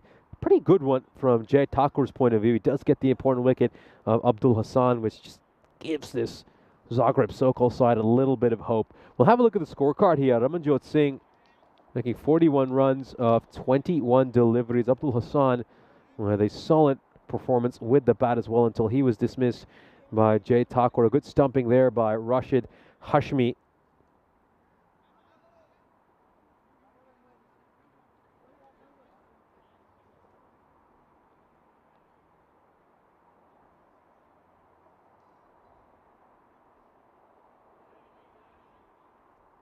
Here we go. 4 overs left in this innings. Can Ljubljana get these 51 runs? Short, wide, doesn't have enough to go for a 6. It's going to take one hop in front of the rope, maybe a second one. And that's gone away for a boundary. So Ali gets that away for 4 runs. A really nice shot. It was short and wide. It was cut away and goes for a boundary.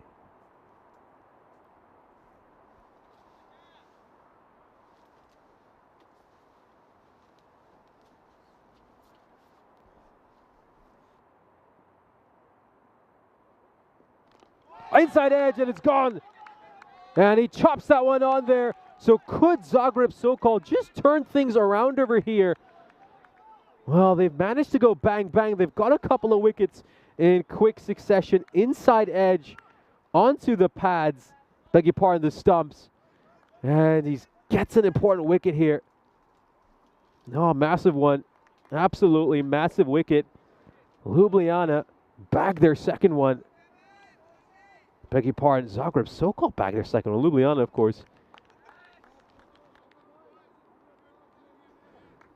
Yeah, so 47 off 22 needed now. And it's just time to dive into the chat. Everyone really excited about this game. I can just see that everyone has this feeling that it's just going to go down to the wire here. Could be a very exciting finish. Yeah, Jeffrey asking where I went to uni. I went to uni in the UK. Didn't go to uni stateside. Had a chance to go. Was offered a scholarship in over in Ohio, but now opted to stay in United Kingdom. Oh, it could be close. This should be gone. Raises the finger. That's going to be the end for Karan Chudasma. And Parakalam is on a hat-trick over here. 3 wickets in quick succession for Zagreb Sokol. Ljubljana are in all sorts of trouble here. Enormous wicket, of course, Karan Chudasma.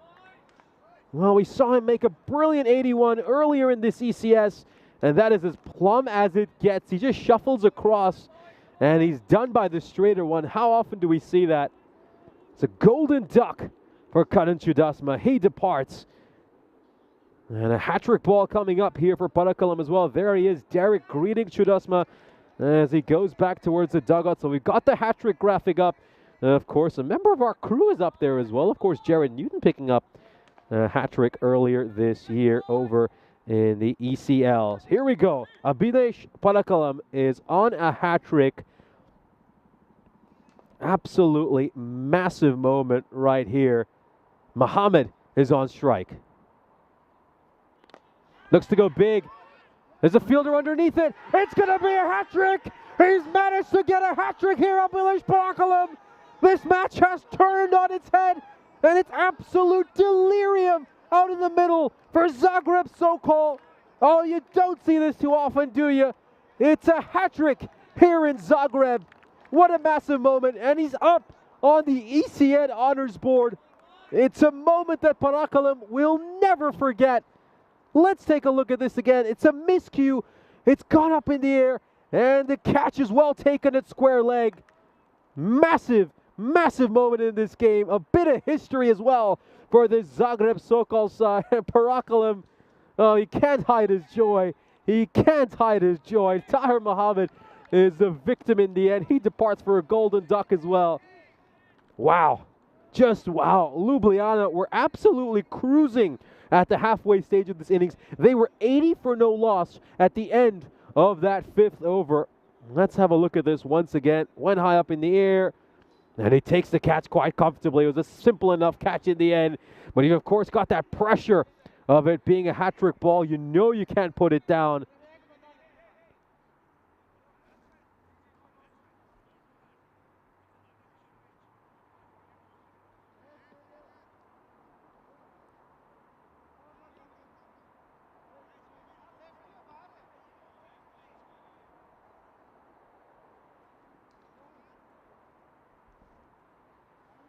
Here we go then.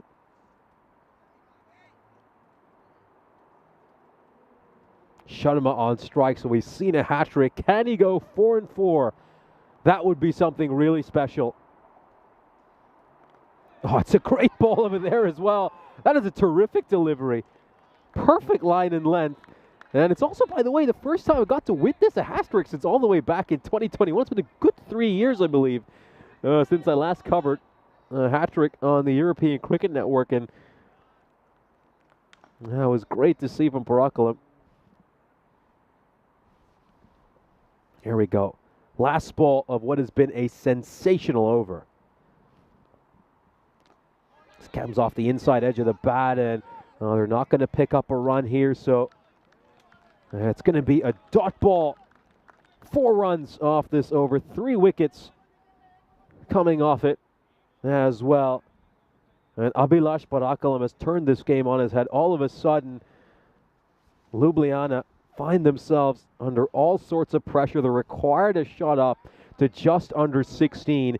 And they're in a big hole here. The good thing for them, though, is that Ramanjot Singh is still out there. And as long as he is there, they've got a chance. We'll have a look at the fantasy dashboard for our upcoming game. Of course, both the tourists will be taking on each other in our final match of this Super Sunday. Afyon Croatia, of course, won the toss. They decided to have a bat first. Struggled so far this ECS. Just a 1 win for them against Belgrade in that rain-shortened match, that 3-over bash. And they'll be big underdogs against Ljubljana, in all honesty.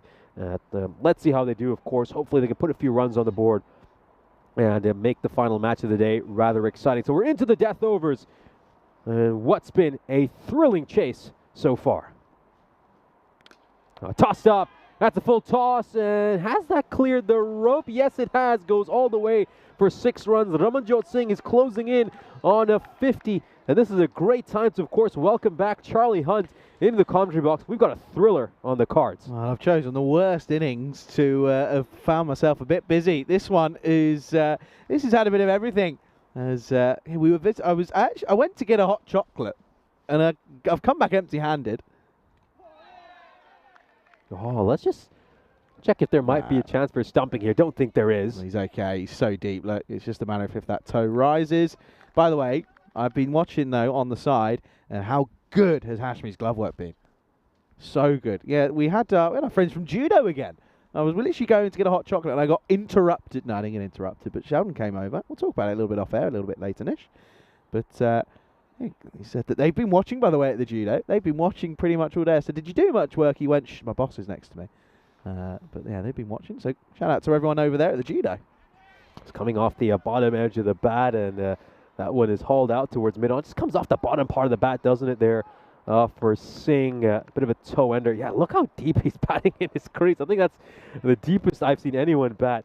Now, of course, yeah, I just had to look at like that you were talking to Sheldon, and I'm sure it would have been an intriguing conversation with someone who, of course, has all the commentary experience he's done, been in the industry for over 20 years, covered 5 Olympic Games, I believe, as well.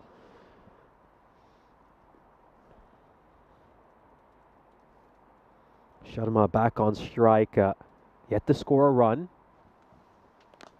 Looks to haul this one out towards mid-wicket. It's going to land safely. He can breathe a sigh of relief. Just the 1 run. What were we talking about in that last innings about momentum shifting and how often it does? I mean, you look at this innings, it's a prime example of it. Up until the start of that 7th over, it was all Ljubljana. It was all about them chasing this down. It was never a question of if they were not going to. It was a question of how quick they do it.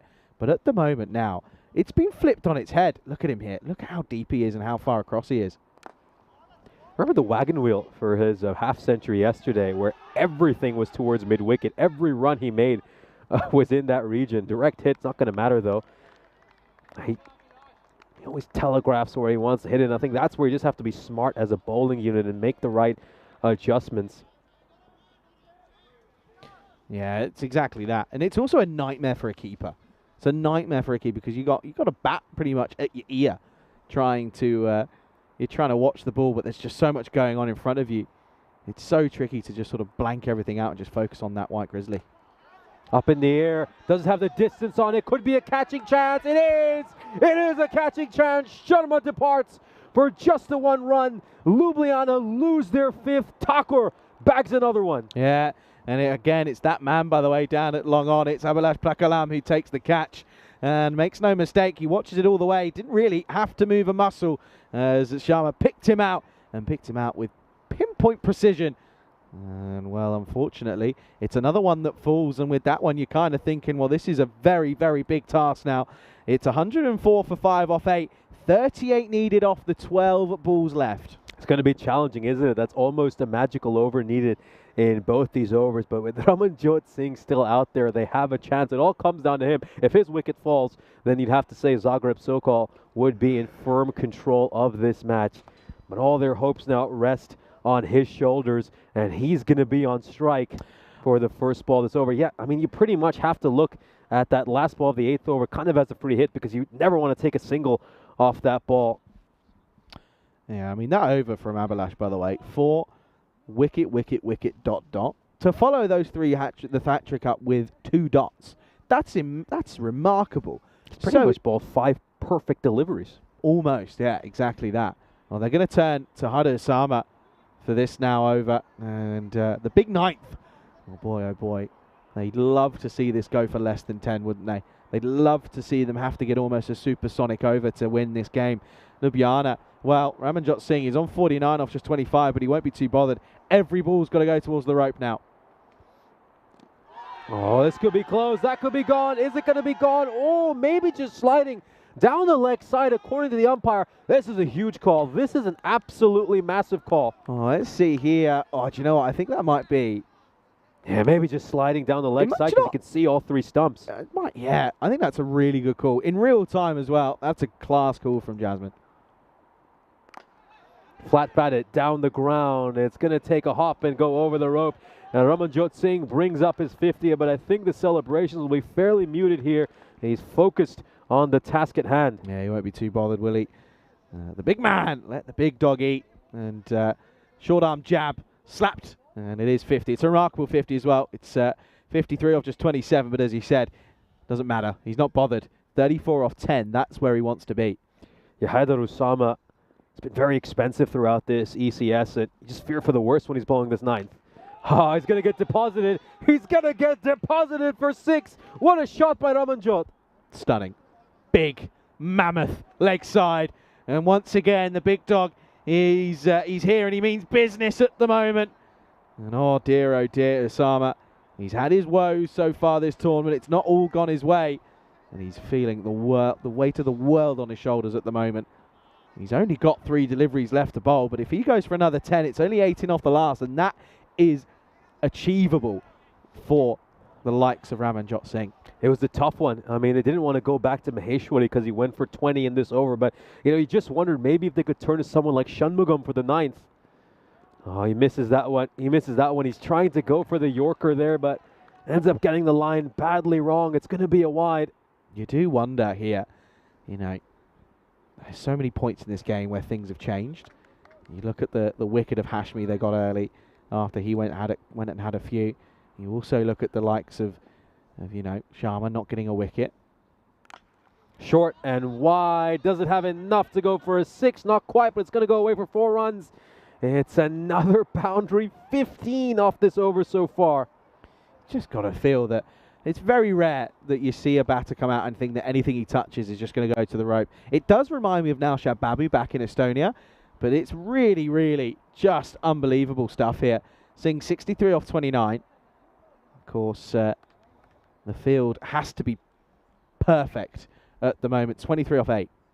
It is a rather puzzling field placement if you do have a look at it. Manav Naik making that point in the chat as well. Well, probably another one that might just be sliding down the leg side, but it's a valuable dot ball. Dot balls are like gold dust at this stage. Yeah, they certainly are. He's deep in his crease. Yeah, down the leg side. It was there to be hit. Ramanjot thought he was gone, by the way. Ramanjot, watch that back. Hang on, let's get a little sneaky preview of this here. Watch this here. Ramanjot thinks he's gone for all money. He thinks he's trapped in front. I don't know if we get another chance. Watch this here. Look at the guilty conscience. Look at the guilty man walk. We might have to come back to live action. I'm asking a lot of our crew at Spring. Oh, this could be close. Oh, hang on a second. Well, this is a big moment here. Who is out? Because have they crossed over? Well, look at this here. This is the delivery. And, well, the question is, have they crossed over, or is it going to be Ramanjot Singh who's gone? Let's have a look here. Oh, no, this could be a big moment. Hold fire. Oh, it's Ramanjot. It's Ramanjot Singh that should go here, surely. It surely should be. The right call's got to be made. Oh, this is a huge moment. It was a silly single. You can understand why they had to take it. but he just didn't set off. And hang on just a moment. Yeah, look at this. They're being told to wait. Yeah, you can quite clearly see there, they haven't crossed it. It should be Ramanjot Singh, and I think that's a decision that's been made here. Yeah, they're just calling back the non-striker, and it's going to be Ramanjot Singh who's going to have to make his way back to the dugout. This is a massive moment. Game-changing. That's what this is. But look at this here. Look, he doesn't set off. The communication wasn't clear, and he's gone for all money. And there you go. Ramanjot gone. And oh dear, the big dog back in the shed. Well, back in doggy daycare. And oh dear, this is now a really tricky task, because that's going to be the end of what's been a stunning innings from the very, very talented wicket-keeper batter Ramanjot Singh. He'll go for 63 off 31, 6 sixes, 5 fours, striking at 203. But that was just a mistake there. You'd rather have him at the non-strikers than not have him at all for the last over. Yeah, I think, forget game-changing. That could be game-deciding. That could be the moment that seals this for Zagreb Sokol. A good underarm throw there as well by the wicket-keeper. He deserves plenty of credit. I think Rashid Hashmi has had a great day behind the stumps, and it's fitting that he pulls off that run-out. It's a dot ball to start off over here. It's now 23, needed a 5. The game just drifting away from Ljubljana. Look at that, by the way. That picture tells you 1,000 words. The fielder at point cannot handle this at the moment. Oh, nerves of steel. It's the skipper. He's taking it by the horn, so he says, I'll do it. Doesn't quite come off the middle of the bat. It's out towards mid-wicket. Just a single. Singles won't hurt Zagreb Sokol, though. It's 22, needed a 4 now. 3 sixes and a 4. Yeah, basically it's got to go to the rope here. If this one doesn't go for a boundary, it's game over. And, well, what a game it's been. It comes down to the last 4 balls. Inside edge, chops that one onto his stumps, and that will wrap it up. Maheshwari probably gets the match-sealing wicket right there. Khalid will depart for a golden duck, and Zagreb Sokol, who've had a pretty difficult tournament so far, are going to probably pick up their 2nd victory of this Super Sunday, and this one is going to be so sweet, because they're going to get it against Ljubljana. Yeah, of course. But again, do you know what this means, though? The best thing about this, as long as you're not a Ljubljana fan, because if you are, then you're obviously upset. This means every team in this tournament has lost a game. Every team. It's very rare that you get that. Normally, you get a team that are just above the rest and will go unbeaten. As that's going to be 120 for 7. It's 22 needed off 3. Normally, you get a team, as I said, that will end up being unbeaten. But we've had every team lose. And I have to say, it sets us up for another exciting 5 days of cricket to come. Huge swing and a miss there by Sani. Game over. That's it. And it's that moment. You know, if Omkanath is, you know, realistically... Oh, hang on a second. Oh, that's cheeky. Well, they get a single, but it's not going to mean too much. It will still be 21 off 2. Come through for a bye. You know, you look at, realistically, at the start of this, before that last ball, you had Singh there, and they took a single. Or they tried to, and it didn't work, and he got him out. Why would you not? It was never a single, because you've got the best keeper in the game here in Hashmi behind the stumps. I don't get it. I don't get why you try and take it on. You have him there. They're asking here as to whether or not that was called dead ball. I think it might be. Let's just see this here. Of course, you can see here. Yeah, look, that signal for me kind of tells me all you need to know. Yeah, they're not going to give the single. As soon as he signals there to come, that tells me all you need to know.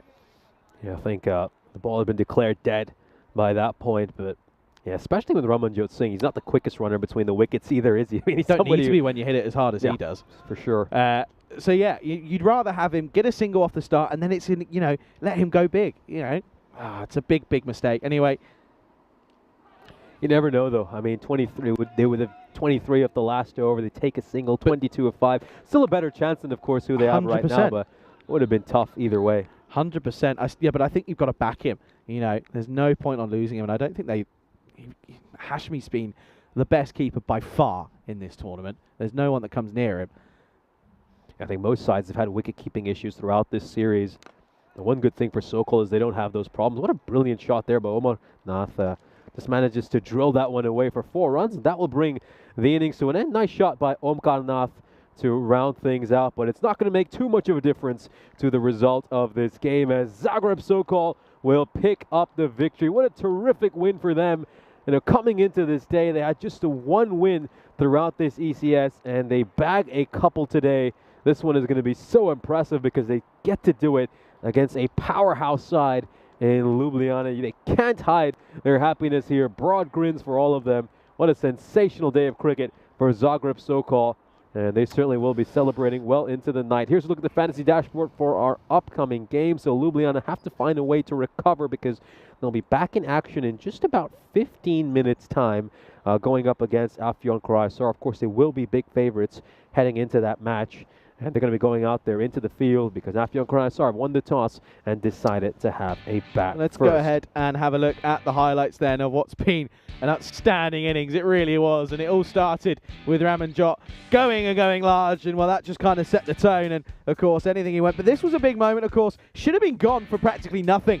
And it was put down. And by the way, what a comeback that man has because he ends up coming back and taking a hat-trick. And well, he ends up going from 0 to hero. And it's pretty impressive. But of course, he opened up with the likes of Abdul Hassan, and we know that he can hit a long ball. He really did go big in his first game yesterday. Some of these shots, though, to all parts of the ground, that's the most impressive aspect of it. It was 360-degree hitting. It wasn't one-dimensional. It was see ball and play it on its merit and take it to the cleaners. This one went away and away and away and away. And again, that's just kind of the way that Ramanjot seems to like the way that it goes. He certainly does. And what a wonderful opening partnership. They, of course, found themselves 80 for no loss at the end of the 5th over. At that point, they were absolutely cruising. Looked like they were going to win this game fairly comfortably, but we really saw the momentum swing during that Jay Thakur over where he managed to get the first wicket of this innings, got rid of Abdul Hassan. But the star man has to be, without a doubt, Abhilash Parakalam, who creates a bit of history and manages to get the first hat-trick of this year's European Cricket Series Croatia. Tahir Mohammed was the third to go. It was a simple catch at square leg, and that was it. The hat-trick, and that was the game-changing moment. It really was. And you can see there Ramanjot just sort of saying, why is no one just sticking around with me? Because I can do it myself. And you know what? At one point he looked as if he was. And of course, well, out came the likes of AJ Sharma. He couldn't get over the rope. And again, it was Prakalam who took the catch. But Ramanjot just kept on going.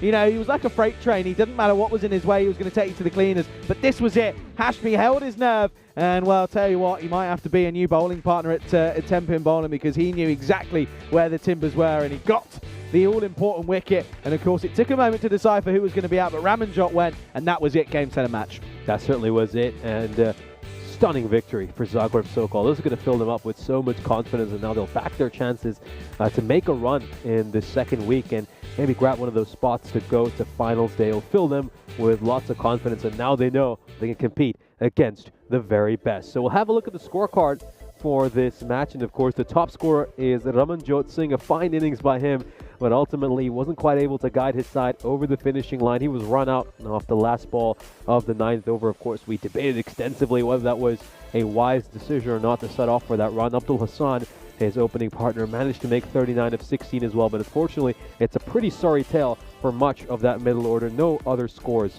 of note. Yeah, it just feels as if the occasion got to that middle order, wasn't it? They just didn't really hold their nerve. Got there eventually. But of course, yeah, you can look at the bowling figures and credit to Prakalam. He came back, dropped Ramanjot on not very many, and of course ended up really playing a big part in getting this victory for Zagreb Sokol. It was really impressive. Of course, you can see there Jai Thakur as well. 2 for him, 1 for Maheshwari. But of course, well done to Aman. He bowled that last over and bowled it very well. So it'll be a very quick turnover as we'll be back in around about 10 minutes time, or less than that, 6 minutes in fact, as we'll come back to air, as we'll see the last game of the day. Afghan Karahisar take on a defeated Ljubljana, and they're going to be coming back, and I tell you what, they're going to be looking for all 4 points to make it worth their while. Looking forward to it. We'll be back soon. You're watching the European Cricket Series here in Croatia with myself, Charlie, and alongside Nish. My name's not Nish. Anyway, we'll be back soon.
This European Cricket Network event is proudly brought to you by HCL Software and Paramatch.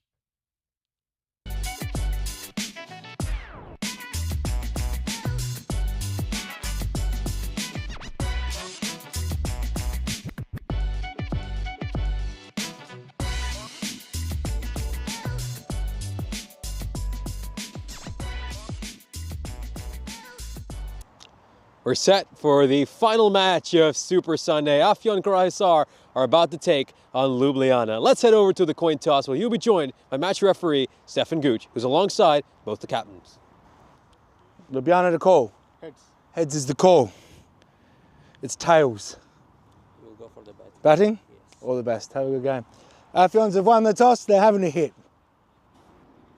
Well, thank you very much for that update. Of course, both of them are touring sides making their way to Croatia for this European cricket series. They had slightly different fortunes as well so far in this ECS. Of course, Afyon Karahisar have managed to win just one match so far in this series. That came against a much weakened Belgrade team in a rain-hit 3-over bash. Meanwhile, Ljubljana have had better form over the course of this ECS. Of course, Afyon Karahisar have decided to have a bat first. They'll be looking to put quite a few runs on the board and restrict Ljubljana in the second innings. Should be an interesting match, and we'll of course head back to Charlie Hunt in the commentary box.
Well, I think we might be back here.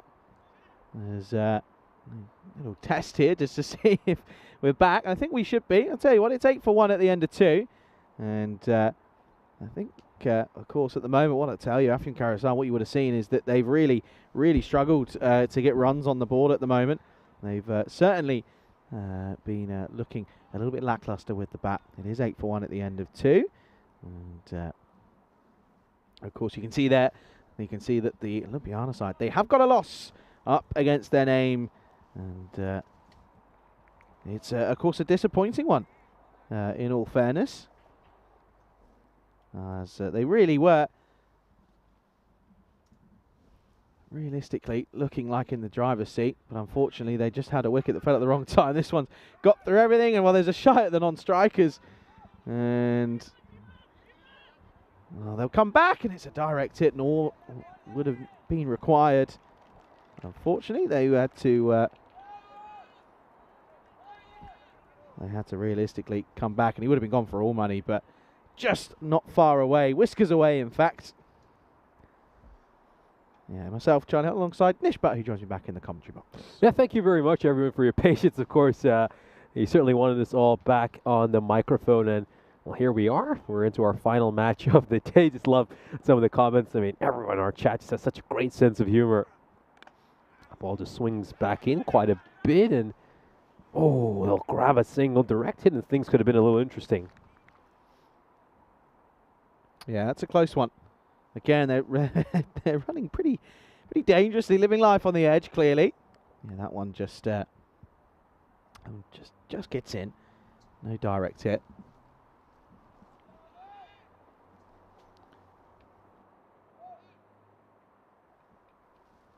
This one in swinging delivery and pulled away and hit firmly. That's going to go all the way. Glorious shot. And that will certainly help Brasilis. Kozgun gets one away and out of the screws. Yeah, full toss. That's a punish. Not the best ball over there, but good moment for Ahmed Kozgun again for this Afyon Karahisar side. Plenty of young players in this team. A lot of players are in that kind of developing stage of their cricket career, so it really is just about enjoying themselves and getting the most out of this experience of playing on the network, taking full advantage of all the footage they're getting as well of their game. Oh, swing and a miss. This one just dragged back from Onkarnath and does well. Good comeback there. Ball just climbing up on the batter. It's a back of a length delivery, gets an extra bit of bounce as well. I love one of the suggestions. It was for us to go out into the middle and just talk into the stump mic. Yeah, that'll go down well. I'll umpire at the same time. How about that? I've always thought about that. I mean, what would it be like to have an umpire who could commentate as well? Short ball. Goes upstairs. Well bowled. Yeah, not fun probably. Because you could probably hear the expletives they get screamed at realistically. Oh, dear. Oh, an uncensored ECN broadcast where you just just Oof. hear it all. We'd lose all of our partners and everything. Ball to come then in this third. End of the power play coming up. Oh, this is short arm jab, but this is going all the way, by the way, I think. Oh, yeah. Well, it's woke the scorers up. That's 6, and that's 6 glorious runs. And it's the second Maximo of the over. Glorious way to end the power play. 23 for 1. Yeah, this menace has helped this one away. It's bottom hand coming off the bat handle as well. And, well, we had a few come our way. Now it's time that the scorers get a wake-up call as well. Look at them flinch. That's a lot more than I ever do. Okay. 3 overs down. And, yeah, that's a really nice way to finish the power play. They were struggling before the start of that over. So they get one away and get a second as well. You can see there, 1 coming off the first, 7 coming off the second. Look at that. 15 off the third. It's a nice little acceleration for Afyon Karahisar. Yeah, good third over there. Some nice hitting in particular by Ahmed Kozgun, joined by Nur Ahmed at the other end, who is struggling so far. Just 3 runs of 8 deliveries for him. Yeah, look at Kozgun there, just paying very close attention to the field setting, even though he's at the non-strikers end. That's good to see. Just see him counting all the fielders. Oh, another short delivery. This is Irshad. And let's have another look at this here. I wonder where this is going to end because, well, watch this. Yeah, it's definitely a wide ball. Too high, it'll be the one for the over as well. Yeah, looks to bang that one in short. Ends up being a touch too short, and it's going to go over the helmet for a wide. One for the over as well, so he's ended up wasting his bouncer. Yeah, big time. Yeah, I thought your shot bowled pretty well against the previous opposition this Ljubljana side went up against, but he really was probably one of the sole good bowlers for his side.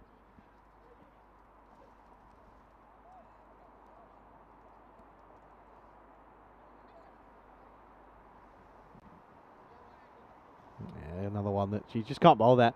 And it's just frustrating to watch, really. Look at that. There's That's been given a no ball as well, so he's Yeah. already used his bouncer on the first ball, so free hit coming up. Swing and a miss. And, well, arguably gets away with it. A little bit wider, but not wide enough. Gets it okay. Let's see here. Touches the line. Good call. Very good call indeed. Not bad at all there by the umpire. Gets that one spot on. And Nur Ahmed, he's having a difficult time, isn't he? You obviously want a lot of these Afyon Croatia batters to get as much time out in the middle, particularly in this stage of their cricketing careers. But how much more patience are you going to have with Ahmed? Oh, well, you'll take the wides, though. You certainly will take them. It's Shah getting that one wrong. He's had a horrid start to his over. Well, considering how he went in the first game that he, of course, bowled in, this one, not really the best. Not the best of starts whatsoever.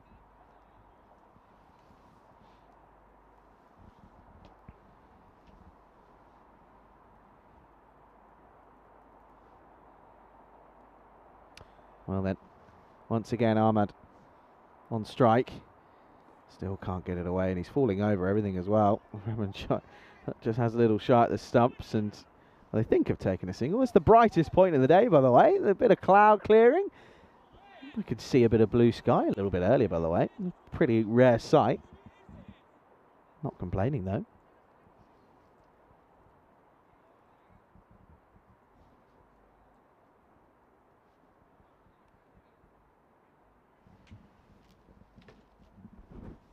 Three off 11 for Ahmed now. Got to get something going here. He just lets it. No, you can't run. Well, you can't run in the first place because he's not played a shot. And, well, let's see what happens here. He doesn't play a shot. There's nothing there, so you can't run. And I wonder what's going to happen here. It's a great bit of work by Irshad no matter what, but I think this will probably be a dead ball. Yeah, it should be a dead ball. He hasn't offered a shot, and in the end, he was probably trying to step inside and get that one to be a wide, but doesn't even get that right. It has to be a dead ball, surely.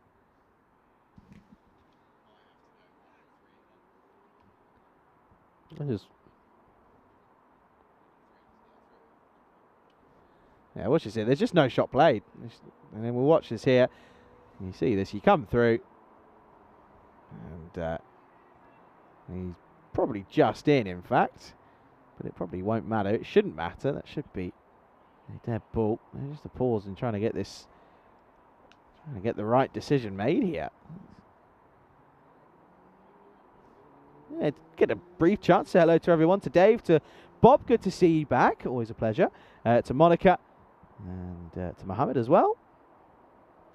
Yeah, great to see so many of our regulars in the chat. But the other thing is a number of new people coming in over these last few days as well. They're giving us a run. Leg by. Yeah, that's what it's gone down as. It's gone down as a run off leg bys.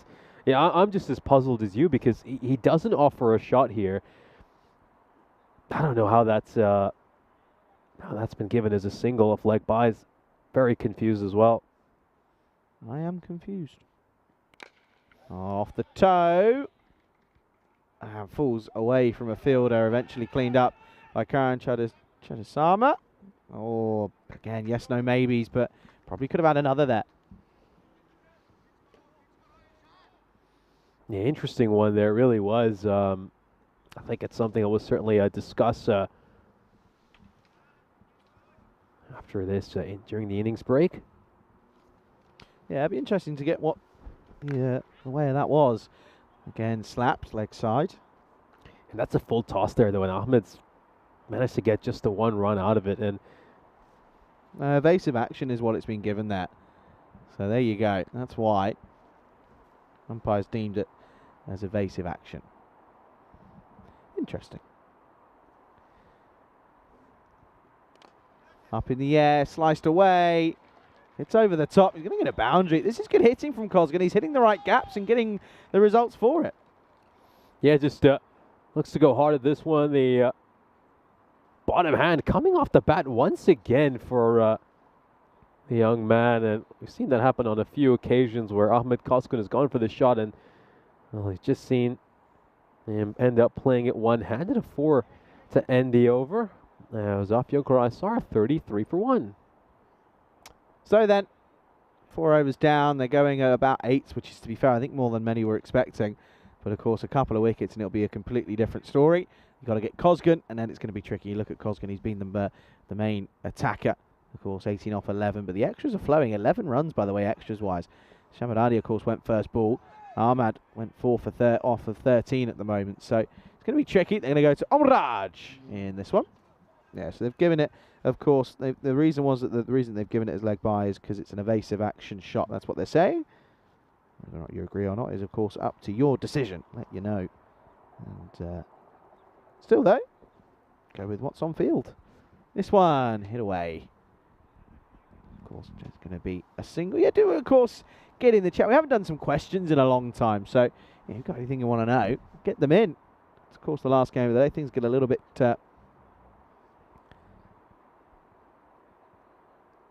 take a lot of going, so up in the air. Well, again, it's another chance. No, it's going to drop between all 3 of them. It's the old trifecta. Oh dear, oh dear. It's just not going the way. Oh no! Oh dear. Well, good to see that Valco's okay. Look at Omraj. That expression tells you all you need to know. Let's try and dissect this one. Look. Valco just gets caught wandering here. And oh, no! Valco. Oh, dear. He's okay, is Valco. He's all right. He's a warrior. He'll carry on through. What an absolute legend Valco is, by the way. Oh, good man. Yeah, it's just the kind of moment you tend to get at the end of a long day here on ECN. He's going to soldier on through that one. Oh, dear. He went over like a domino. Oh, it's funny. Omraj again. Once more, just cloth leg side. It's really tricky for their Southfield Karasar side. They've been involved in 2 ECSs and their batting hasn't got there, has it?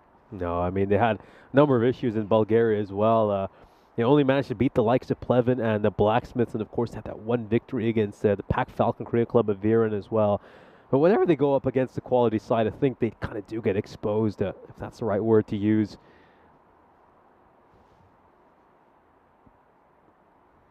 Swing and a miss. I think the main highlight for them, of course, is just how well Ahmed Cosgun is batting over here. Of course, he's a young, up-and-coming talent in Turkish cricket, so I think the development of some of these young players is going to be so crucial, which is why if Ahmed keeps batting like this, it might not be a bad idea to retire him and give someone else an opportunity. Bottom edge. Should be a run there. Has to be, surely. They're going to take it on, and it's a very good dive, but, well, Ahmed's going to go. He takes the long way around, but he's going to go here. There was hesitation. There was definitely a run there. Had to be. But unfortunately, they both hesitate. And watch this. Mike, we'll get a view of it here to confirm of the result here. He's going to be gone. But I reckon the best view is probably from camera 1 here, because watch this. Look at this. He takes the long way around. He's going around the M25. Look at this. Oh dear, oh dear. Well, that's going to be a wicket to fall, and well, that of course is going to be an interesting one. It's going to be the end of Ahmed. It's 38 for 2. That really sums up the kind of innings Noor Ahmed has had. It's been a difficult time for him. He's tried his best, but hasn't really been able to get it away. So I think, in all honesty, that wicket doesn't hurt Fiol Karahesar too much. Someone else will get an opportunity to face a few deliveries out in the middle. We've got it down as a ball to go in the over here, and they've called over. Now, hang on just a second. I think we might have to reset, folks. Yeah, it should be a ball to go. I mean, I was very surprised when Mesut Öztürk went to the non-strikers end. Yeah, there we go. They're going to reset here. Let's have a look. They're going to have a little conversation to make sure they've got it. We've got it down as 1-3, 1 wicket. Well, to be fair, I can understand if Velko missed count because he did get walloped by a Grizzly.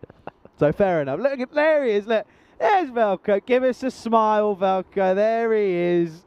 He is an absolute legend, by the way. He stood, by the way, get this, stood this in 10 games in 2 we can laugh because he's fine. He's an absolute legend. He stood, I believe, in 10 games in 2 days, and then just to bang on to that, another 5 the next day. What a legend. No, it certainly is. I mean, important figure here in Croatian cricket. Ball to come then. Ozturk on strike. Hits it into the onside. That will be a single to finish. Eventually, we do get to the end of the over. It is 39 for 2 at the end of 5. Welcome you in here to the comms box. And what we might be able to do is just flash up, of course, a look at the new and updated Hall of Fame. Of course, in that last game, we did have a hat-trick, and what a hat-trick it was. Yeah, what a great moment, and of course proved to be a real turning point, didn't it? We'll now just turn to the next page. Of course, our very own Jared Newton is over there at number 7. Croatian cricketer as well. He picked up a hat-trick over the course of the ECL. And there it is on the brand new page. Abilash Barakalam is the first name, grabs the hat-trick against Ljubljana, and that helped his side pick up a victory against the Slovenian cricket team. Here we go then. Here's Mohammed. Short, pulled leg side. Ozturk hits nicely. Oh, what a bit of fielding that is. A brilliant take. That's Irshad has managed to do that. Just grabs that one one-handed and fires the throw back in. Ozturk, let's get this right. He's a good bat. He can bat. He can bowl and bat. He's a good player. But he's got no support. Cosgan, though, 21 or 14, he'll say, well, hang on, I'd argue I'm a bit of support. Not with shots like that.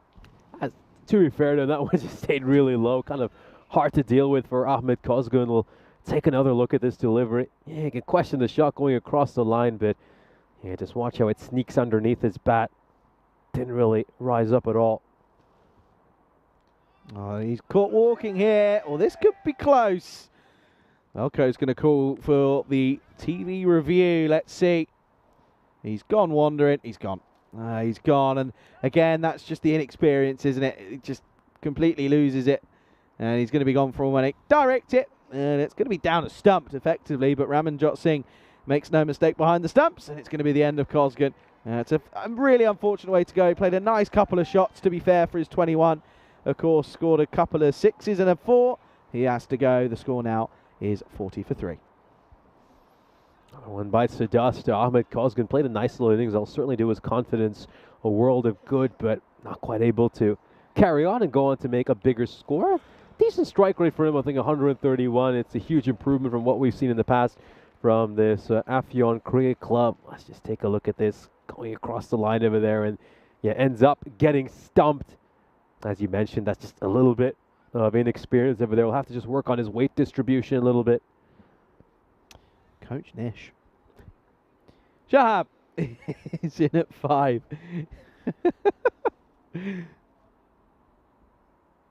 Floats this one. I got this genuine slip in place, by the way. Tend not to see it in the 6th over in a T10 game. You sometimes see it a bit during the power play, but this late in the innings, it is a fairly rare sight. Yeah, the best one was Finland against England in the ECC first ever edition. 9 slips. Yes, I remember that. That was quite a moment. I think it was a dot ball as well. Oh, this could be another one. Oh, no. Well, he's missed all 3 stumps, and now they will get a bye. And Ramanjot Singh finds the funny side of it. I think realistically we know that the runs probably aren't going to be hard to come by for Ljubljana. So you can see there. You can't believe that he's missed all 3 stumps there, by the way. Would have been gone. A point blank miss. Oh, it bounced as well, the bat. Oh, dear. Swing into the leg side. Shahab. And they'll think of 2. Oh, this could be suicidal here. Oh, no. Well, it's taken the old Tatuga. That's going to be a couple runs. It's going to be 3. There we go. Having a difficult time, isn't he, Ramanjot Singh? Missed a point blank throw, and we'll take a look at this. No, that just dies. Skids on. That just dies. You're very harsh. Don't be harsh on us keepers, please. Thank you. End of the over. Finish it with 3. It's 45 for 3 at the end of 6. Yeah, 12 runs off these last couple of overs. We'll turn our attention to the Afyon Croatia scorecard, and Ahmed Cosgun with 21 of just 16 deliveries. But yeah, outside of him, we don't really see too much from that top order. Nur Ahmed in particular struggled a lot. Faced 15 deliveries and managed to make just 6 runs. Got Muhammad Arshaf Yawar joining us in the chat, saying cricket's very new here in Turkey, and give it some years and we'll have a lot more competitive teams to play. Yeah, no, certainly great to watch the way the sport is developing. Oh, good, that just rolled back onto the stumps. It was Might never, have, but it was never won't be gonna, enough for the bells to come off. No, it was never going to hit the base that quick. You got very excited there, didn't you, Nish? look at how slow. Oh, it's so close. Oh, dear. Oh, Nish, what are we going to do with you, eh?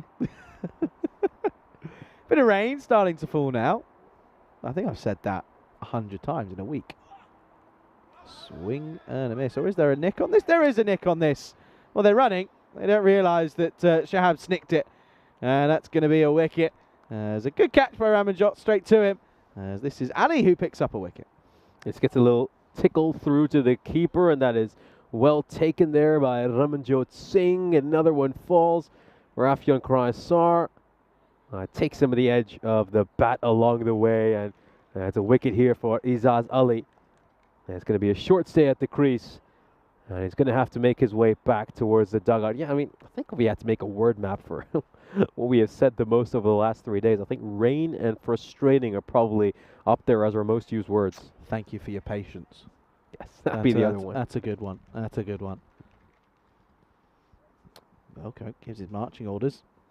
Still not out here. This could be potentially. There you go. Get a move on. This is Karkin who comes out, and he's still not getting a move on. So this could be a 60-second time penalty, you know. 30 seconds, 60 seconds, 60 seconds. Still taking his time. This, of course, the skipper, Besir Karkin. Can he get something going here? Oh, Ramanjot takes a couple attempts at it. Dot ball though. Back of the length delivery just climbs up quite a bit on Karkin. The skipper of this, Afyon Kraisar. So he, of course, opened the batting against Belgrade. Since then, he's gone lower down the order.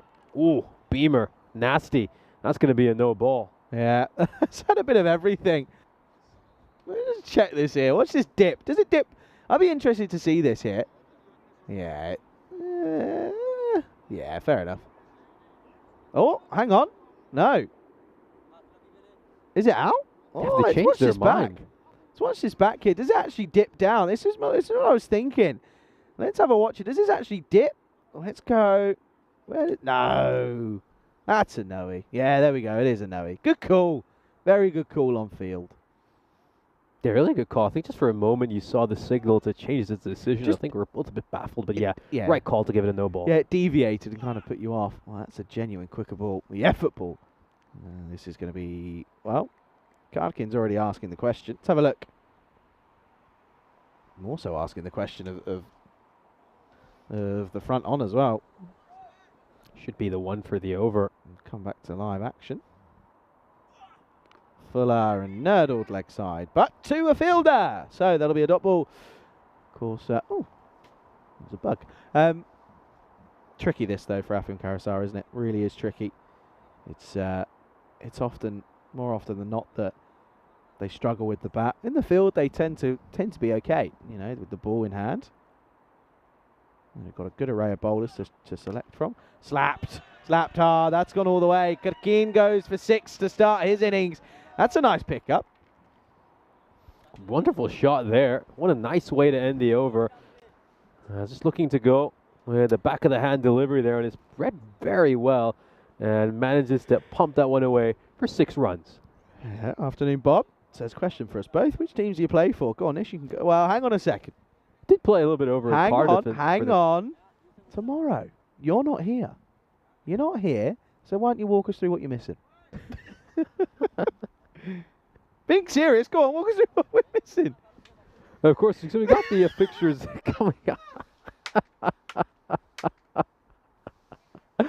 That's what happens at the end of the day. Of course, tomorrow I've got the day off, and here's some of the fixtures we have coming up. So Ljubljana have a triple header going up against the Zagreb Warriors, and Sir Oliver split a couple of times. Well, those will be some exciting fixtures for you to cover, Charlie. Yeah, well, I think you need the day off. Go on then, answer the question. They played for the Cavaliers and the Casuals over in the Willow League in Cardiff, so that would be my answer. Nice. You don't play now, though, do you?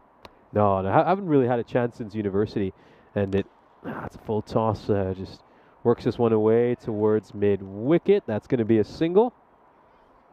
Yeah. The thing is with the job as well, it's very tough to sort of play consistently. And of course, I went into national service as well right after the end of university, so that certainly scuppered any chances to get involved in any sport. I play a little bit in Spain, but again, I've only played 3 games this season. It's not really enough to say that I play consistently. Is there a tickle on this one? Not out is the answer. My question is, was it potentially bat onto the ground? Let's have a look. This takes a bit of it. Has it taken a bit of an inside edge? I mean, that's certainly to Ljubljana, think.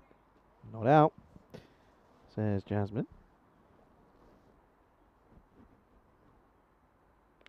Short ball missed out. And again, just be into the onside for 1. That one just kind of dies down on him a little bit, didn't it? I mean, that ball was a bit of a half tracker there by Mohammed, and in the end, Karkin is just able to work that one away towards square leg.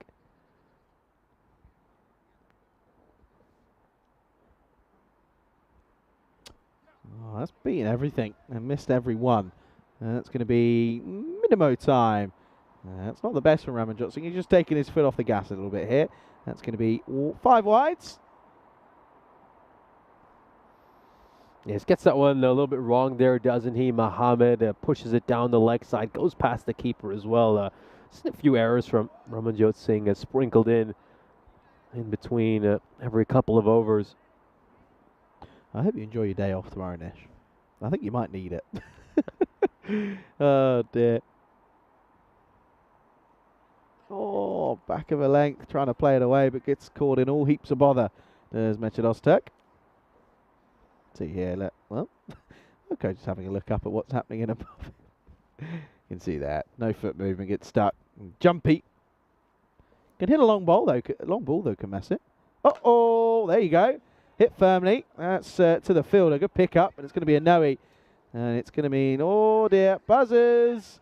They're going to take it on here. Oh, he's not going to be gone. This is just really, really poor from Ljubljana. I'm going to be really harsh here. This isn't good enough. Yeah, they're being very sloppy, aren't they? I think they're kind of switched off. Maybe just taking this Afyonkarahisar side a little too casually. And they haven't quite been as locked in as they were in some of their prior matches. Arguably, the bowler just doesn't really know what to go because Message just kind of stood there. He's not doing anything. Free hit then. Message is on strike. Comes down and loses the shape completely. He'll keep the strike, though. Gets a single. 63 for 4 at the end of 8. A couple of overs left here, and Afyonkarahisar are 63 for 4. We'll take a look at this worm for this Afyonkarahisar side. They're currently going at just under 8 and over, and they'll be eyeing something in that sort of 80s or 90s region. Of course, the good thing for them is that Mesut Ozturk is still there, and he's certainly someone who we know is capable of making a few runs. A fairly decent series over in Bulgaria, was their leading wicket taker, and also was up amongst this side's top 3 run getters. Of course, Abdullah Lodi right up there as their primary scorer. Of course, he's not been able to make the trip to Croatia for this ECS. So then, with 2 overs to go, they'd love to get to the 80s, wouldn't they? They would love to. Oh, it's a genuine edge. Pushes him back and squares him up. But he gets a bit of a tickle on this one, and that'll go for just 1. Get a good ball there by Sharma. Angling this one into the right-hander, and just gets it to straighten a little bit at the end, doesn't he? Catches the outside edge along the way. Sharma typically gets bowled out during the power play, but they did hold him back for 1 over right at the end. Oh, this is off the splice. Karkin calling him through, and I think he's caught that one on the glove. I think on the old fingertips. That's a little bit of a sore one.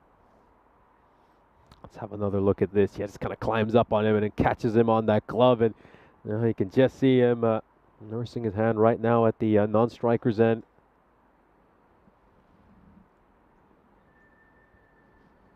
realistically, probably not going to be enough what they get to here, because we know that Ljubljana... I mean, to be fair, though, this is an outside edge and should be stopped by the fielder and will be eventually. Just one.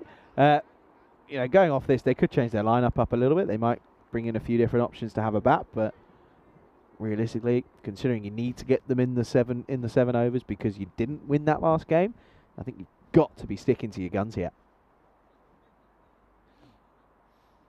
Yeah, absolutely. I think Ljubljana will, of course, fancy their chances to get all 4 points in this game, and they'll certainly need to make some amends after a disappointing result earlier. This one just stays extremely low, and not too much Karkin could have done about that. It wasn't the best shot, in all honesty, but that was a tough one to deal with. It stayed so low, and it was practically rolling along the carpet. Yeah, it's a tough one. It's a tough one for any batter, but Sharma will pick up the wicket. Yeah, that's another one that, unfortunately, it's not the prettiest of sights, but still, it will, of course, go towards the column that is the wickets column for Sharma. So he does pick up a wicket. It's his 4th in the tournament. And at the score now, 66 for 5. Take another look at that wicket again.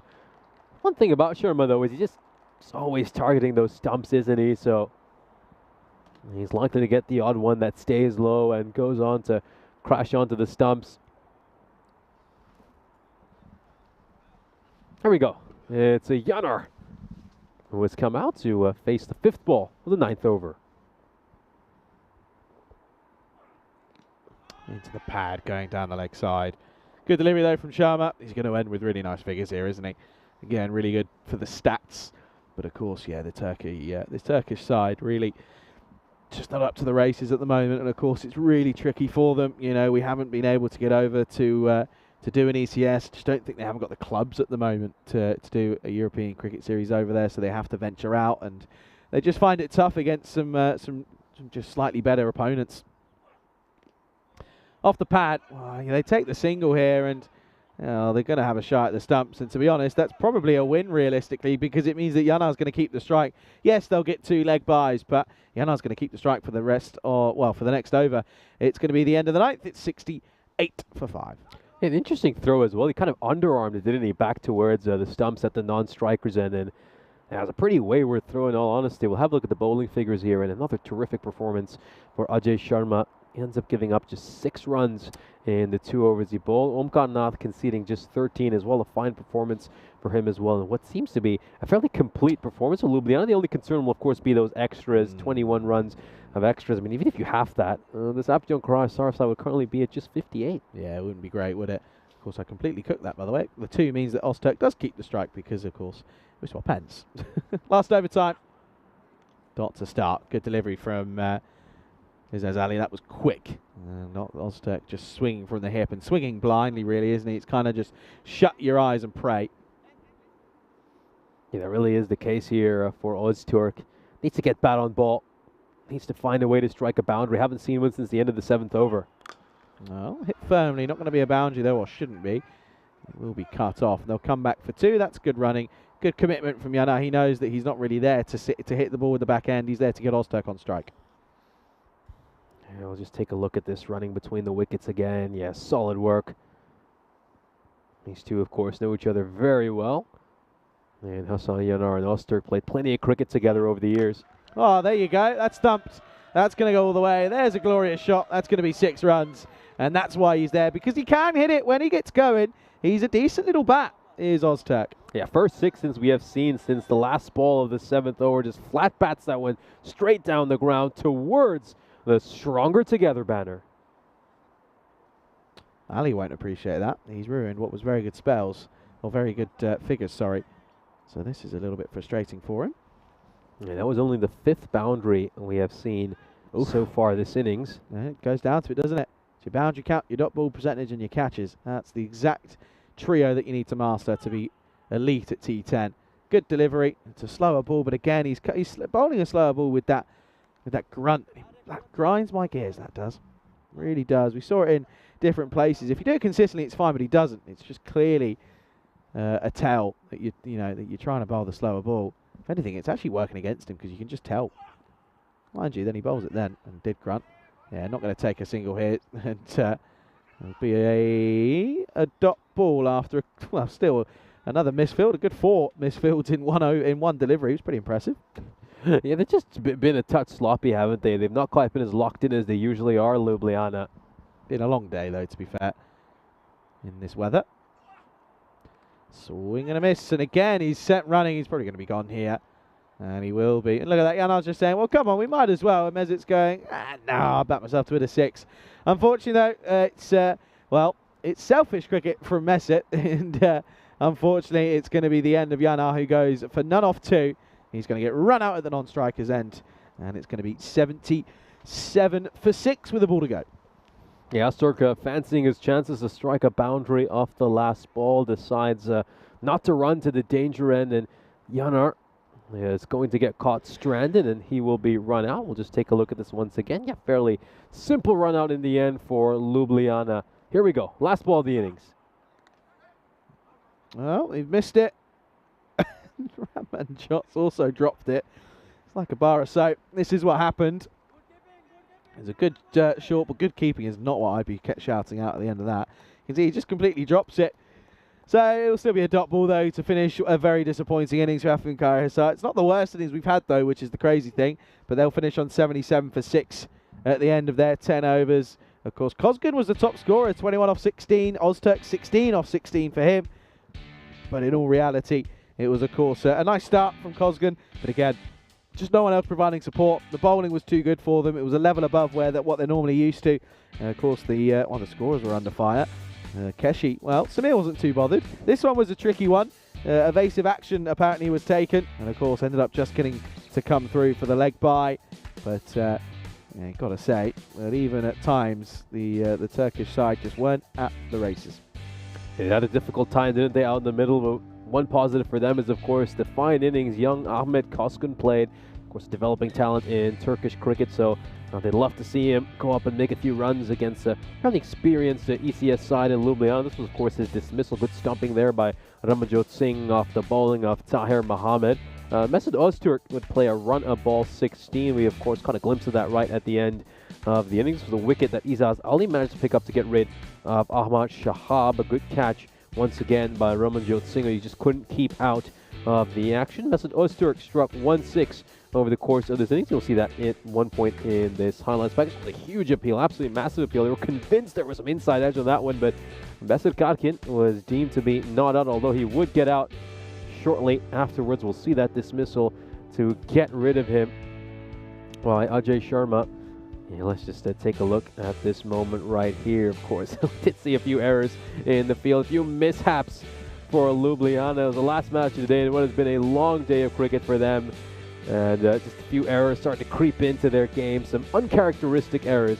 And there it is, a dismissal of Besir Karkin. That was a ball that just stayed a touch too low, and it would mean the end for him. Here's a look at the run out to get rid of Hassan Yanar. He would depart for a duck. Very simple exchange there between Ramanjot Singh and Izaz Ali. And this would bring the innings to an end. Only 9 runs coming off that final over. Ljubljana needs to go just a shade above 11 and over to pick up this victory in bonus points. So we'll take a look at the scorecard here. And Ahmet Kozgun top scoring with 21 runs, 16 deliveries. Mesut Öztürk with a run the ball 16. A couple of fine performances for the two of them. And of course, we can see the rest of the scores are in single digits. Yeah, absolutely. You can see there, no one else really helping, which isn't ideal. As for the bowlers, wickets shared around, to be fair. One apiece for Manar Sharma, and of course for Mohammed and Ali, none for Raj and Ishad. Ishad, though, just got the 1 over, as did Raj. 2 overs for the rest. So 22 extras, though, not good, not ideal. Took the foot off the gas. Of course, you never know, if they have a bit of a mishap, they might really regret that, because they might not get it in 7 overs. We'll of course see how it unfolds, though. Last innings of the day coming up soon here on the European Cricket Network.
This European Cricket Network event is proudly brought to you by HCL Software and Paramatch.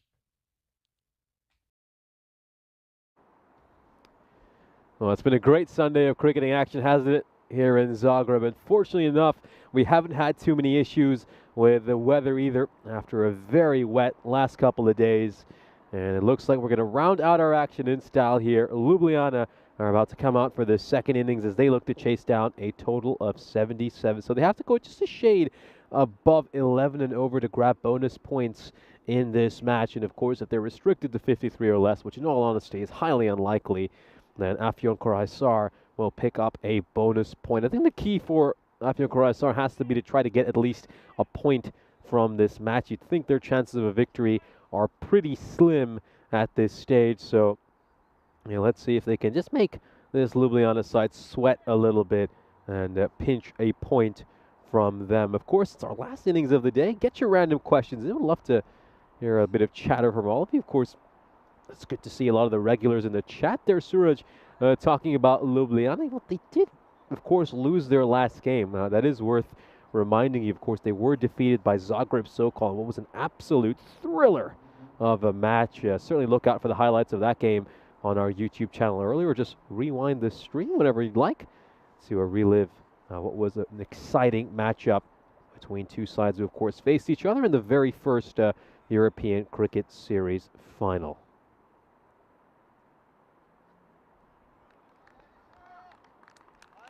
Here we go. We're set for the start. And it's Mesut Öztürk bowling the first over. Oh, this could be a close call. This could be a really close call. I think the only question mark is about impact. And yep, a finger has been raised that did look out, and it's been given out.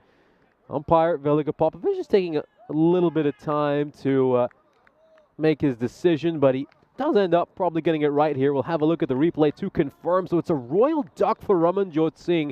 Yeah, the impact, I said, was probably the only question mark. And where is that? Yeah, it looks like it might just be in line with the off stump. It's probably going to go on to crash onto that very stump.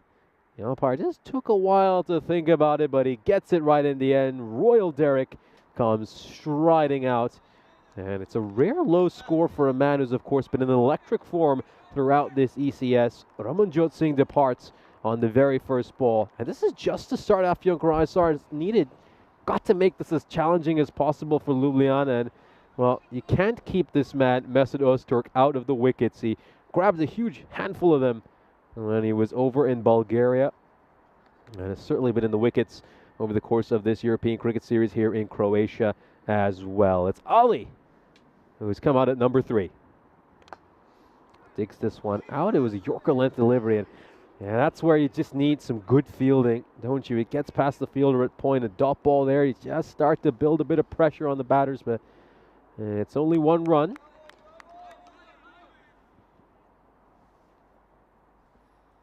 Abdul Hassan, who batted superbly in the last match, 31 of just 16 deliveries, is getting set to face his first ball.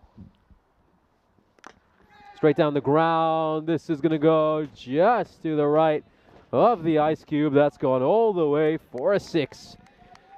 And a terrific shot. Flat bats this one straight down the ground. And great hit. And, of course, a great chance to welcome a great commentator in Charlie Hunt. Whoa. Careful, my head might get too big.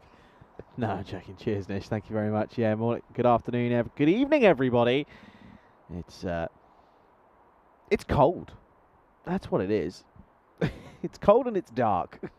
But we're going to get a result here, folks. Oh, there was a chance. There was a chance. And it's just going to hold up before it gets to the rope. And oh, let's have another look at this. Yeah, Mesut Öztürk, whenever he's bowling, it's guaranteed entertainment, isn't it? We'll have a look at this delivery. Catches an outside edge. And oh, well, for a moment, I just thought Hassan Yener might be able to hold on to it. But he does get a glove to it. Yeah, that's a little bit frustrating. Doesn't go all the way, but yeah, still, that would have been a massive, massive wicket to get. Imagine that. Both openers back in the shed. That's just what I'm saying. You know, this is why they've gone all guns blazing here, because they have to. They've got to get 4 points. This is placed out towards cover. That's going to be a single, just the 1 run over there. We got a question coming in here from Dave. He's asking what were our favorite subjects in school. Huh. That's a tough one. I didn't really like school. You're going to have to give me a ball or two to think about that one. Balls are wide there.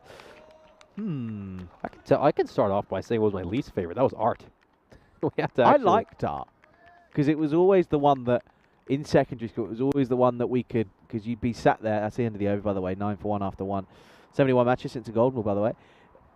It was always the one that we were allowed to have our phones out to listen to music and plug our headphones in whilst we were doing our art projects. So I actually didn't mind art. My school had a thing of taking art far too seriously. It was fine when you were in primary school. I mean, art was perfectly fine, but once I got to secondary, I started to take it far too seriously, and it really impacted your average as well for your grades. So you had to try to get your marks absolutely spot on in like math and sciences and stuff to make up for art pulling down your average. No, this is going to be a cut away. It's going to race away towards the boundary rope. That's gone for 4 runs. Nice shot. Good pick up. Waits for it. Plays it in front of square. 4 more. I think my least favourite for me easily was me sciences. I didn't like science. Wasn't a big science guy. I'm not going to lie. That's all I did for my A-levels. Yeah, I know.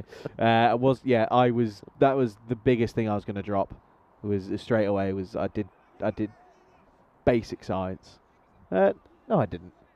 I did the higher one, but I didn't. I did the higher paper, but I only did combined science, didn't do triple science. Yeah, there you go. That's how it was. I hated it. I don't think you're going to like hearing what I had to do for my A-levels. Physics, chemistry, biology. Maths and further maths. 5 A-levels. 5? Yes. I'm sat next to a genius. No, nothing like that. I think you just kind of had to What do it. did you get in your A-levels? All A stars. Yeah, all right, Nish. No, definitely not. This one's going to go over the rope and, well, over the inner ring, I should say, and that's gone out to the fielder in the deep. That's Mohammed Sinner. I'm going to guess. There was definitely an A-star in there. No? What, you don't want to talk about it? No? Okay, fine. All right. It's definitely 5 A-stars. Oh, dear, oh, dear. No, I could tell you for a fact it isn't. I got lucky with my A-levels. I did not want to do them. It was kind of like I didn't really know what to do. That's going to be struck away towards backward point, and that's going to go away for 4 runs. Yeah, great shot there by Hassan. Just opens the face of the bat and helps that one away behind point. Yeah, I wasn't doing very well in the A-levels. I wasn't finding it easy. And I got saved by COVID because I got my predicted grades. Didn't do any essays, didn't do any exams. It was brilliant. Whereas I was sat there thinking, I was turned 18. It was kind of, what was it, March? I turned 18 in February. My first instinct was to go to Sainsbury's and get some beers and sit in the park with my mates. I was like, yep, sweet, done, I'm out. See you later. Whereas I wasn't bothered about the whole school shutting down. I was like, that's fine. Whereas there were other people who were crying about and being very upset about it. Oh, wow. That's a short delivery. It just takes off, and it's going to go away for a minimo. That's a 4, and that's also going to be a wide. I always found, the way I looked at education, and this was because of me mother, hi Claire, it was always every exam. So obviously, you had GCSEs, your A-level. Even if you go as far back as SATs, right? It's year 6 SATs, right? Yeah, all you're doing for that exam is to get enough to go and do what you want to do next. That was the way I looked at it. So, you do enough to go to get into your good school that you want to do at secondary, then you do enough to go at the GCSEs to go and get into the college. That's 6, by the way. That is glorious from Hassan. That is so good. That is of the highest class, just timed over the offside. That's 6 runs. Yeah, and then same with A-levels. You do the A-levels and you get the A-levels that you want to go to the university you want to get. Yeah, no, that's kind of how it was it? I have to say, I enjoyed some of the after-school activities I used to do as well. We also often do our PE after school. That was always fun. A good chance to just play some football with your mates. PE was my favourite subject. Yeah. That's an obvious answer. And also, we used to have basketball club after school hours as well. I loved that. Basketball. I got really into my basketball at one point. I used to play NBA 2K.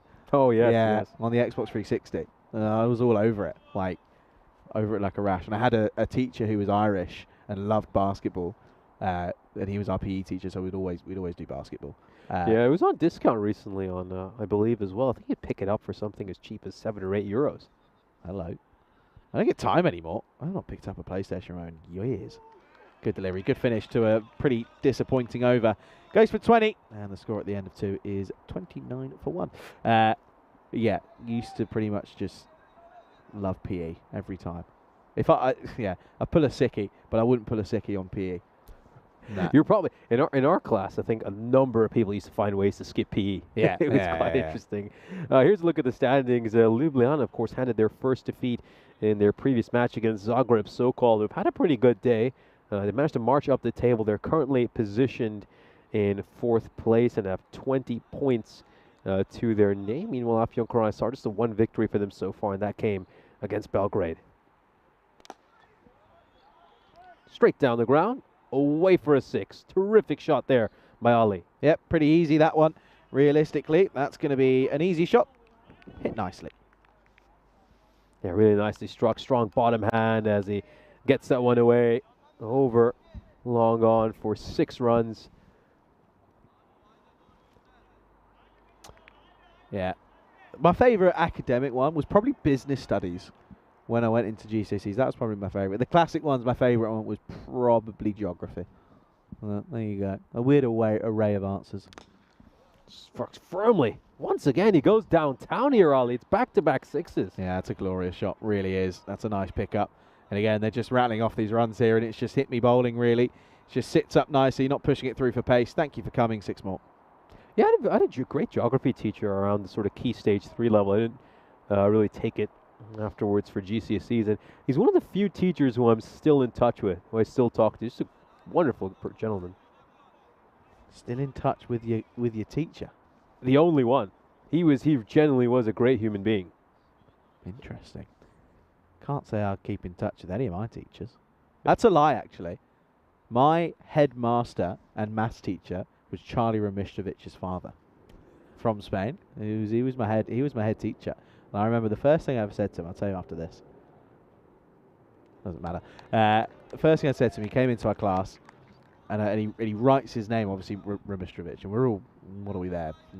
However old we are. And we kind of all look at it, and I go, can I call you Mr. Rumi? And he said no. So that was always fun. And then, yeah, ended up playing. I played a lot of cricket with him, of course, because of where we were. And then, yeah, he was my head teacher as well. Middles that one. Gets it away for 4 runs. Races away towards the boundary rope. Great stroke there by Ali. I just want to say, by the way, the camera doesn't do it justice. This is dark. It's not light out here, by the way. It's getting pretty dark out there. That's a glorious shot. It really is. And at the moment, this is going to be over before we even probably get to the 5th, 6th over. Yeah, school was an interesting one. Interesting one indeed. I used to love, sport, anything. I'll be all over it. I think when we were kids, we used to always love dance and drama, didn't you? That was always fun. Of course, didn't have that in secondary school. This one's going to get sent all the way away for 6 runs. A massive hit there by Ali. 4th boundary of this over. It's a shake of the head for Mesut Öztürk as he makes his way back to the mark. And a good first over. He went for 9. He's gone for 16. Or in fact, more than that. He's gone for 22 already. Dance and drama. Yeah. I did the drama part. I didn't do the dance part. We didn't do much dancing and dance and yeah, drama all right. either, Go on, Nish. But yeah, it was back in primary school. We used to have it. Shapes. Didn't really have it during secondary school, of course. It always used to be fun. Mostly just play games during that period. I used to like drama. I used to like performing. It was good fun.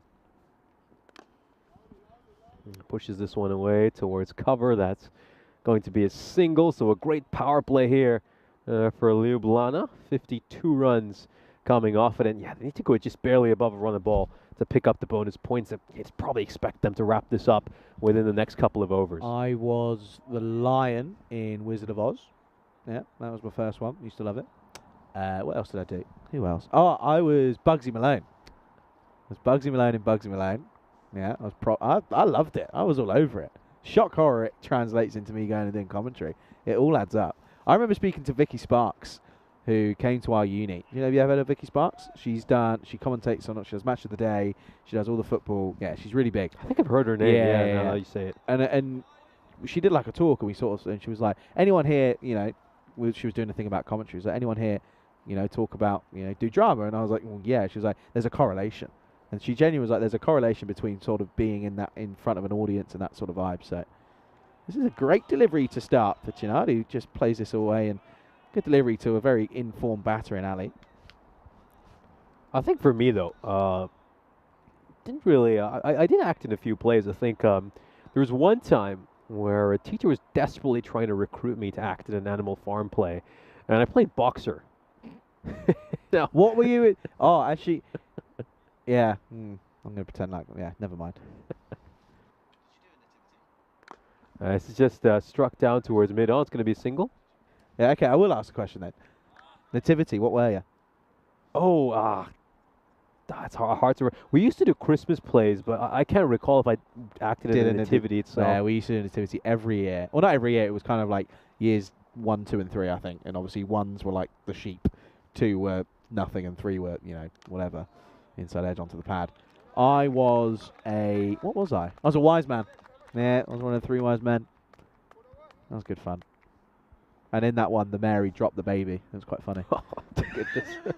It wasn't an actual baby. She was in year 3. The baby was a doll. It was plastic.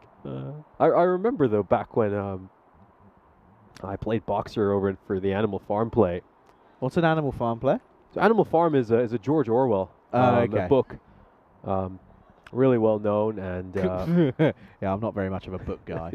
and we had to obviously act in that play, and I had to play the role of boxer as sort of one of the main characters, and I think the teacher was really insisting for quite a few months, like, can you come on and take this role, and decided to take it on. And the interesting thing was during the play, I just catches an outside edge, and that should race away for 4 runs. That's going to go for a boundary. I would actually hurt myself just a couple of days prior to the play, so I was actually limping on stage during the play. And one of my good mates back then, his dad was a film critic, and he comes to me after the play and says, "Oh, that was brilliant. You really embodied the role of boxer so well."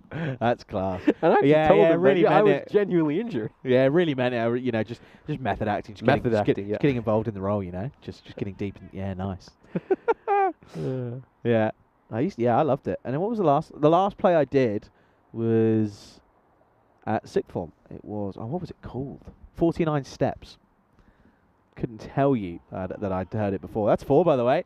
And, these runs are pretty much going very, very quickly, and this game is going to be over before this game's even started. Yes, it's going down the leg side, and it's not the best ball there by Mohamed Sinar. It's going to be worked away for 4 runs. 9 coming off this over in the end, and they're just marching towards that bonus point.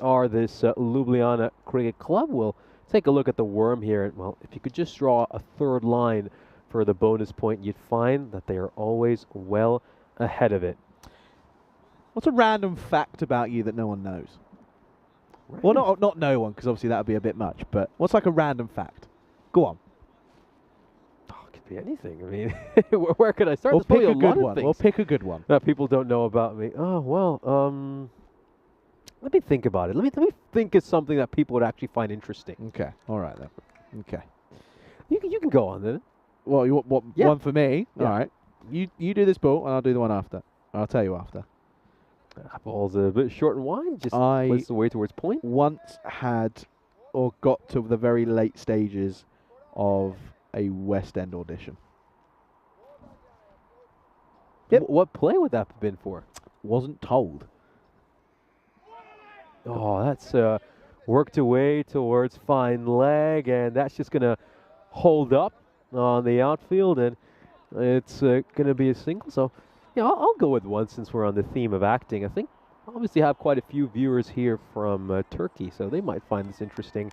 I was once in a bread commercial on Turkish TV. Bread boy.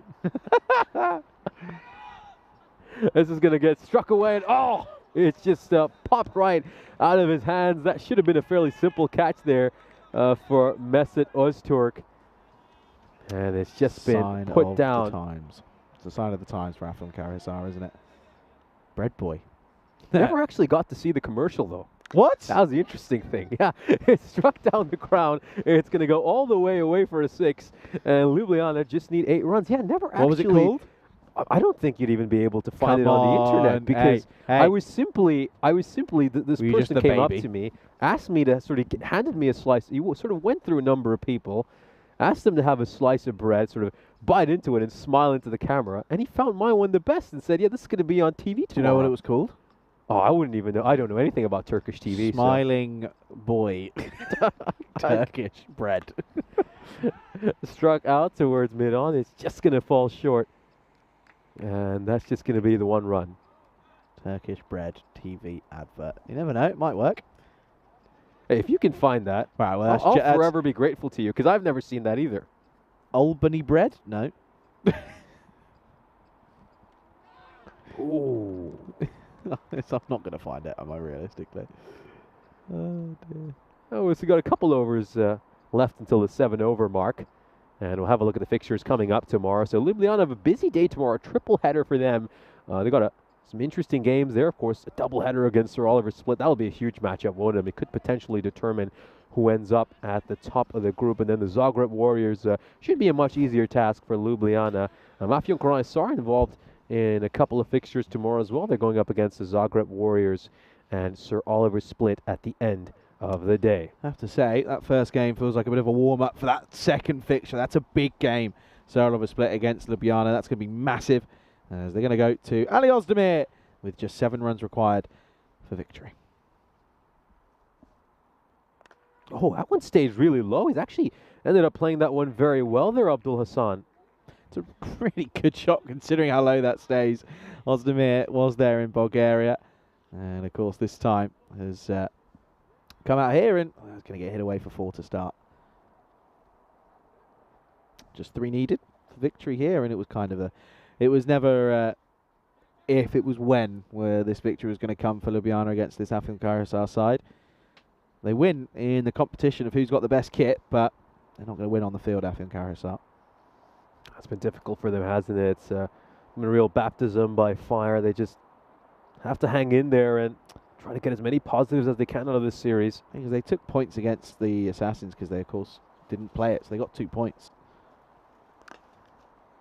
This is going to be pulled away and over the rope for 6 runs, and they'll wrap this one up in style. Ljubljana will take this victory. They'll grab bonus points, and a nice comeback for them, of course, after a very difficult loss earlier today. They were, of course, stunned by Zagreb Sokol in a thrilling matchup, but they get back to winning ways, picking up an emphatic victory against the Turkish side, Afyon Karahisar, who still have just a 1 victory in this ECS. Yeah, it's a little bit frustrating, but again, they're up against a really strong Ljubljana side, so it's going to be tough all the time. Again, let's have a little look. We just spoke about it, but we'll speak about it again tomorrow. Well, I'm riding solo. The Zagreb Warriors will be taking on Ljubljana in the first game of the day. That's going to be a really tricky game for the Warriors. That's a big toss, of course. And, well, you have to say Mother Nature could be playing a part in that one. And, again, Oliver Split, Ljubljana, and then, of course, Afyon Karahisar return. They've got 2 fixtures tomorrow. Oliver Split got 3. Ljubljana also with 3. Actually, I've got 2 Sir Oliver Split Ljubljana games. That's a good day for me. Not going to complain about that one. That's coming up 6:30, 8:30. 12 o'clock out in India. Looking forward to that one. Let's roll these highlights of a pretty interesting innings. Of course, it was a golden start for Ozturk because he got Ramanjot Singh for nothing off the first pull. And that was when the Turkey side, they believed. And boy, did they believe, and rightfully so. But then Hassan came out and, well, he took the dream well away from them. I certainly did. We'll continue to look at some of the key moments from this game. There was a chance for Ozturk to almost get himself another wicket in that over. Just took a top edge and went over the keeper. And really, after that, Ljubljana never looked back. Abdul Hassan and Izaz Ali just stepped on the accelerator and motored along. The two of them batted superbly. A partnership of 81 runs. That was more than enough to see this Ljubljana side grab bonus points in this game. Abdul Hassan striking 8 boundaries over the course of his innings, 5 for Izaz Ali. The two of them both going along at strike rates north of 220. It was just a great batting performance. That was a catch put down there at the end by Mesadosa. Kind of just summed up the sort of day it had been for Afyon Karahisar. But even if he had taken that, wouldn't have made too much of a difference to the outcome of this match. And we see Ljubljana wrap this game up in style, of course. They hit a 6 to win it right at the end. And there was handshakes all around. These two teams with plenty of respect between each other, of course. Both of them are sides coming from outside Croatia to travel for this European Cricket Series. We'll take a look at the scorecard here for Ljubljana. The top scorers, Abdul Hassan with 42 runs off just 16 deliveries. Izaz Ali making 33 of 15. Both of them batted superbly, and their innings were more than enough to see this Ljubljana side over the finishing line. We'll now turn our attention to the Afyonkarahisar bowling figures, and most of that bowling unit was just a touch too expensive. Didn't have too many runs in the bank during that first innings.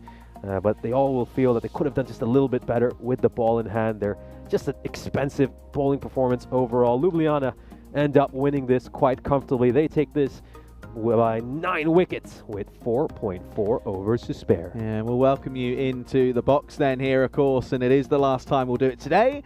And what a day it's been. Of course, Sunday, always a thrilling day here on the network. Of course, we lost 3 overs per side in that first game, but since then, we went uninterrupted. That's the first time in a long time that we've had that amount of time without some rain. Yeah, absolutely. Let's hope the weather stays good for the rest of this European cricket season. Yeah, right now it's just kind of overcast, isn't it? Enough in there for the bowlers. Are getting plenty of swing, but yeah, thankfully no rain during our last few matches. We could get in a full slate of matches and 10-over games as well, which was great to see after having plenty of rain-shortened matches over the last couple of days. Absolutely. Let's again just flash up one more time what is coming up tomorrow. Third time's a charm, as I always say. You can, of course, expect some big games. Oliver Split, Ljubljana, doubleheader in that second and fourth game. So very exciting. Zagreb Warriors take on Ljubljana in that one as well. And of course, yeah, the Zagreb Warriors, they've got, of course, that's a big matchup, match 39 as well. The Warriors take on Afyonkarahisar, a bit of a level playing field for those two. And we'll finish off Afyonkarahisar. They, of course, take on the Split side in that last game of the day. Yeah, certainly those games will be great. Of course, I'll have a day off, so you'll be covering those games. Good luck to you. Sure, you're going to do an absolutely wonderful job. And yeah, I'm going to keep a close eye on all the action, so watch out. Might be lurking there in the chat. Yeah, enjoy your day off. You deserved it, of course. But yeah, well, listen, don't take a day off tomorrow, folks, because it's another action-packed day of cricket. Certainly looking forward to bringing you through it. Of course, do make sure you join us tomorrow at a very, very early hour, 6:30, 8:30, 12 o'clock out in India. Cannot wait to have you with us here. That's all we've got time for then, folks. Huge thanks to all of the players, to all of the umpires, to all of the staff here across from the LOC, and of course to the Blue Crew. Huge thanks to them, and of course to our partners at Spring Media. Without them, none of this is possible. That's all we've got time for here in Croatia. Enjoy the rest of your evenings. Enjoy your day off tomorrow, Nish. We will see you bright and early tomorrow morning. Have a good evening, everybody.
Bye.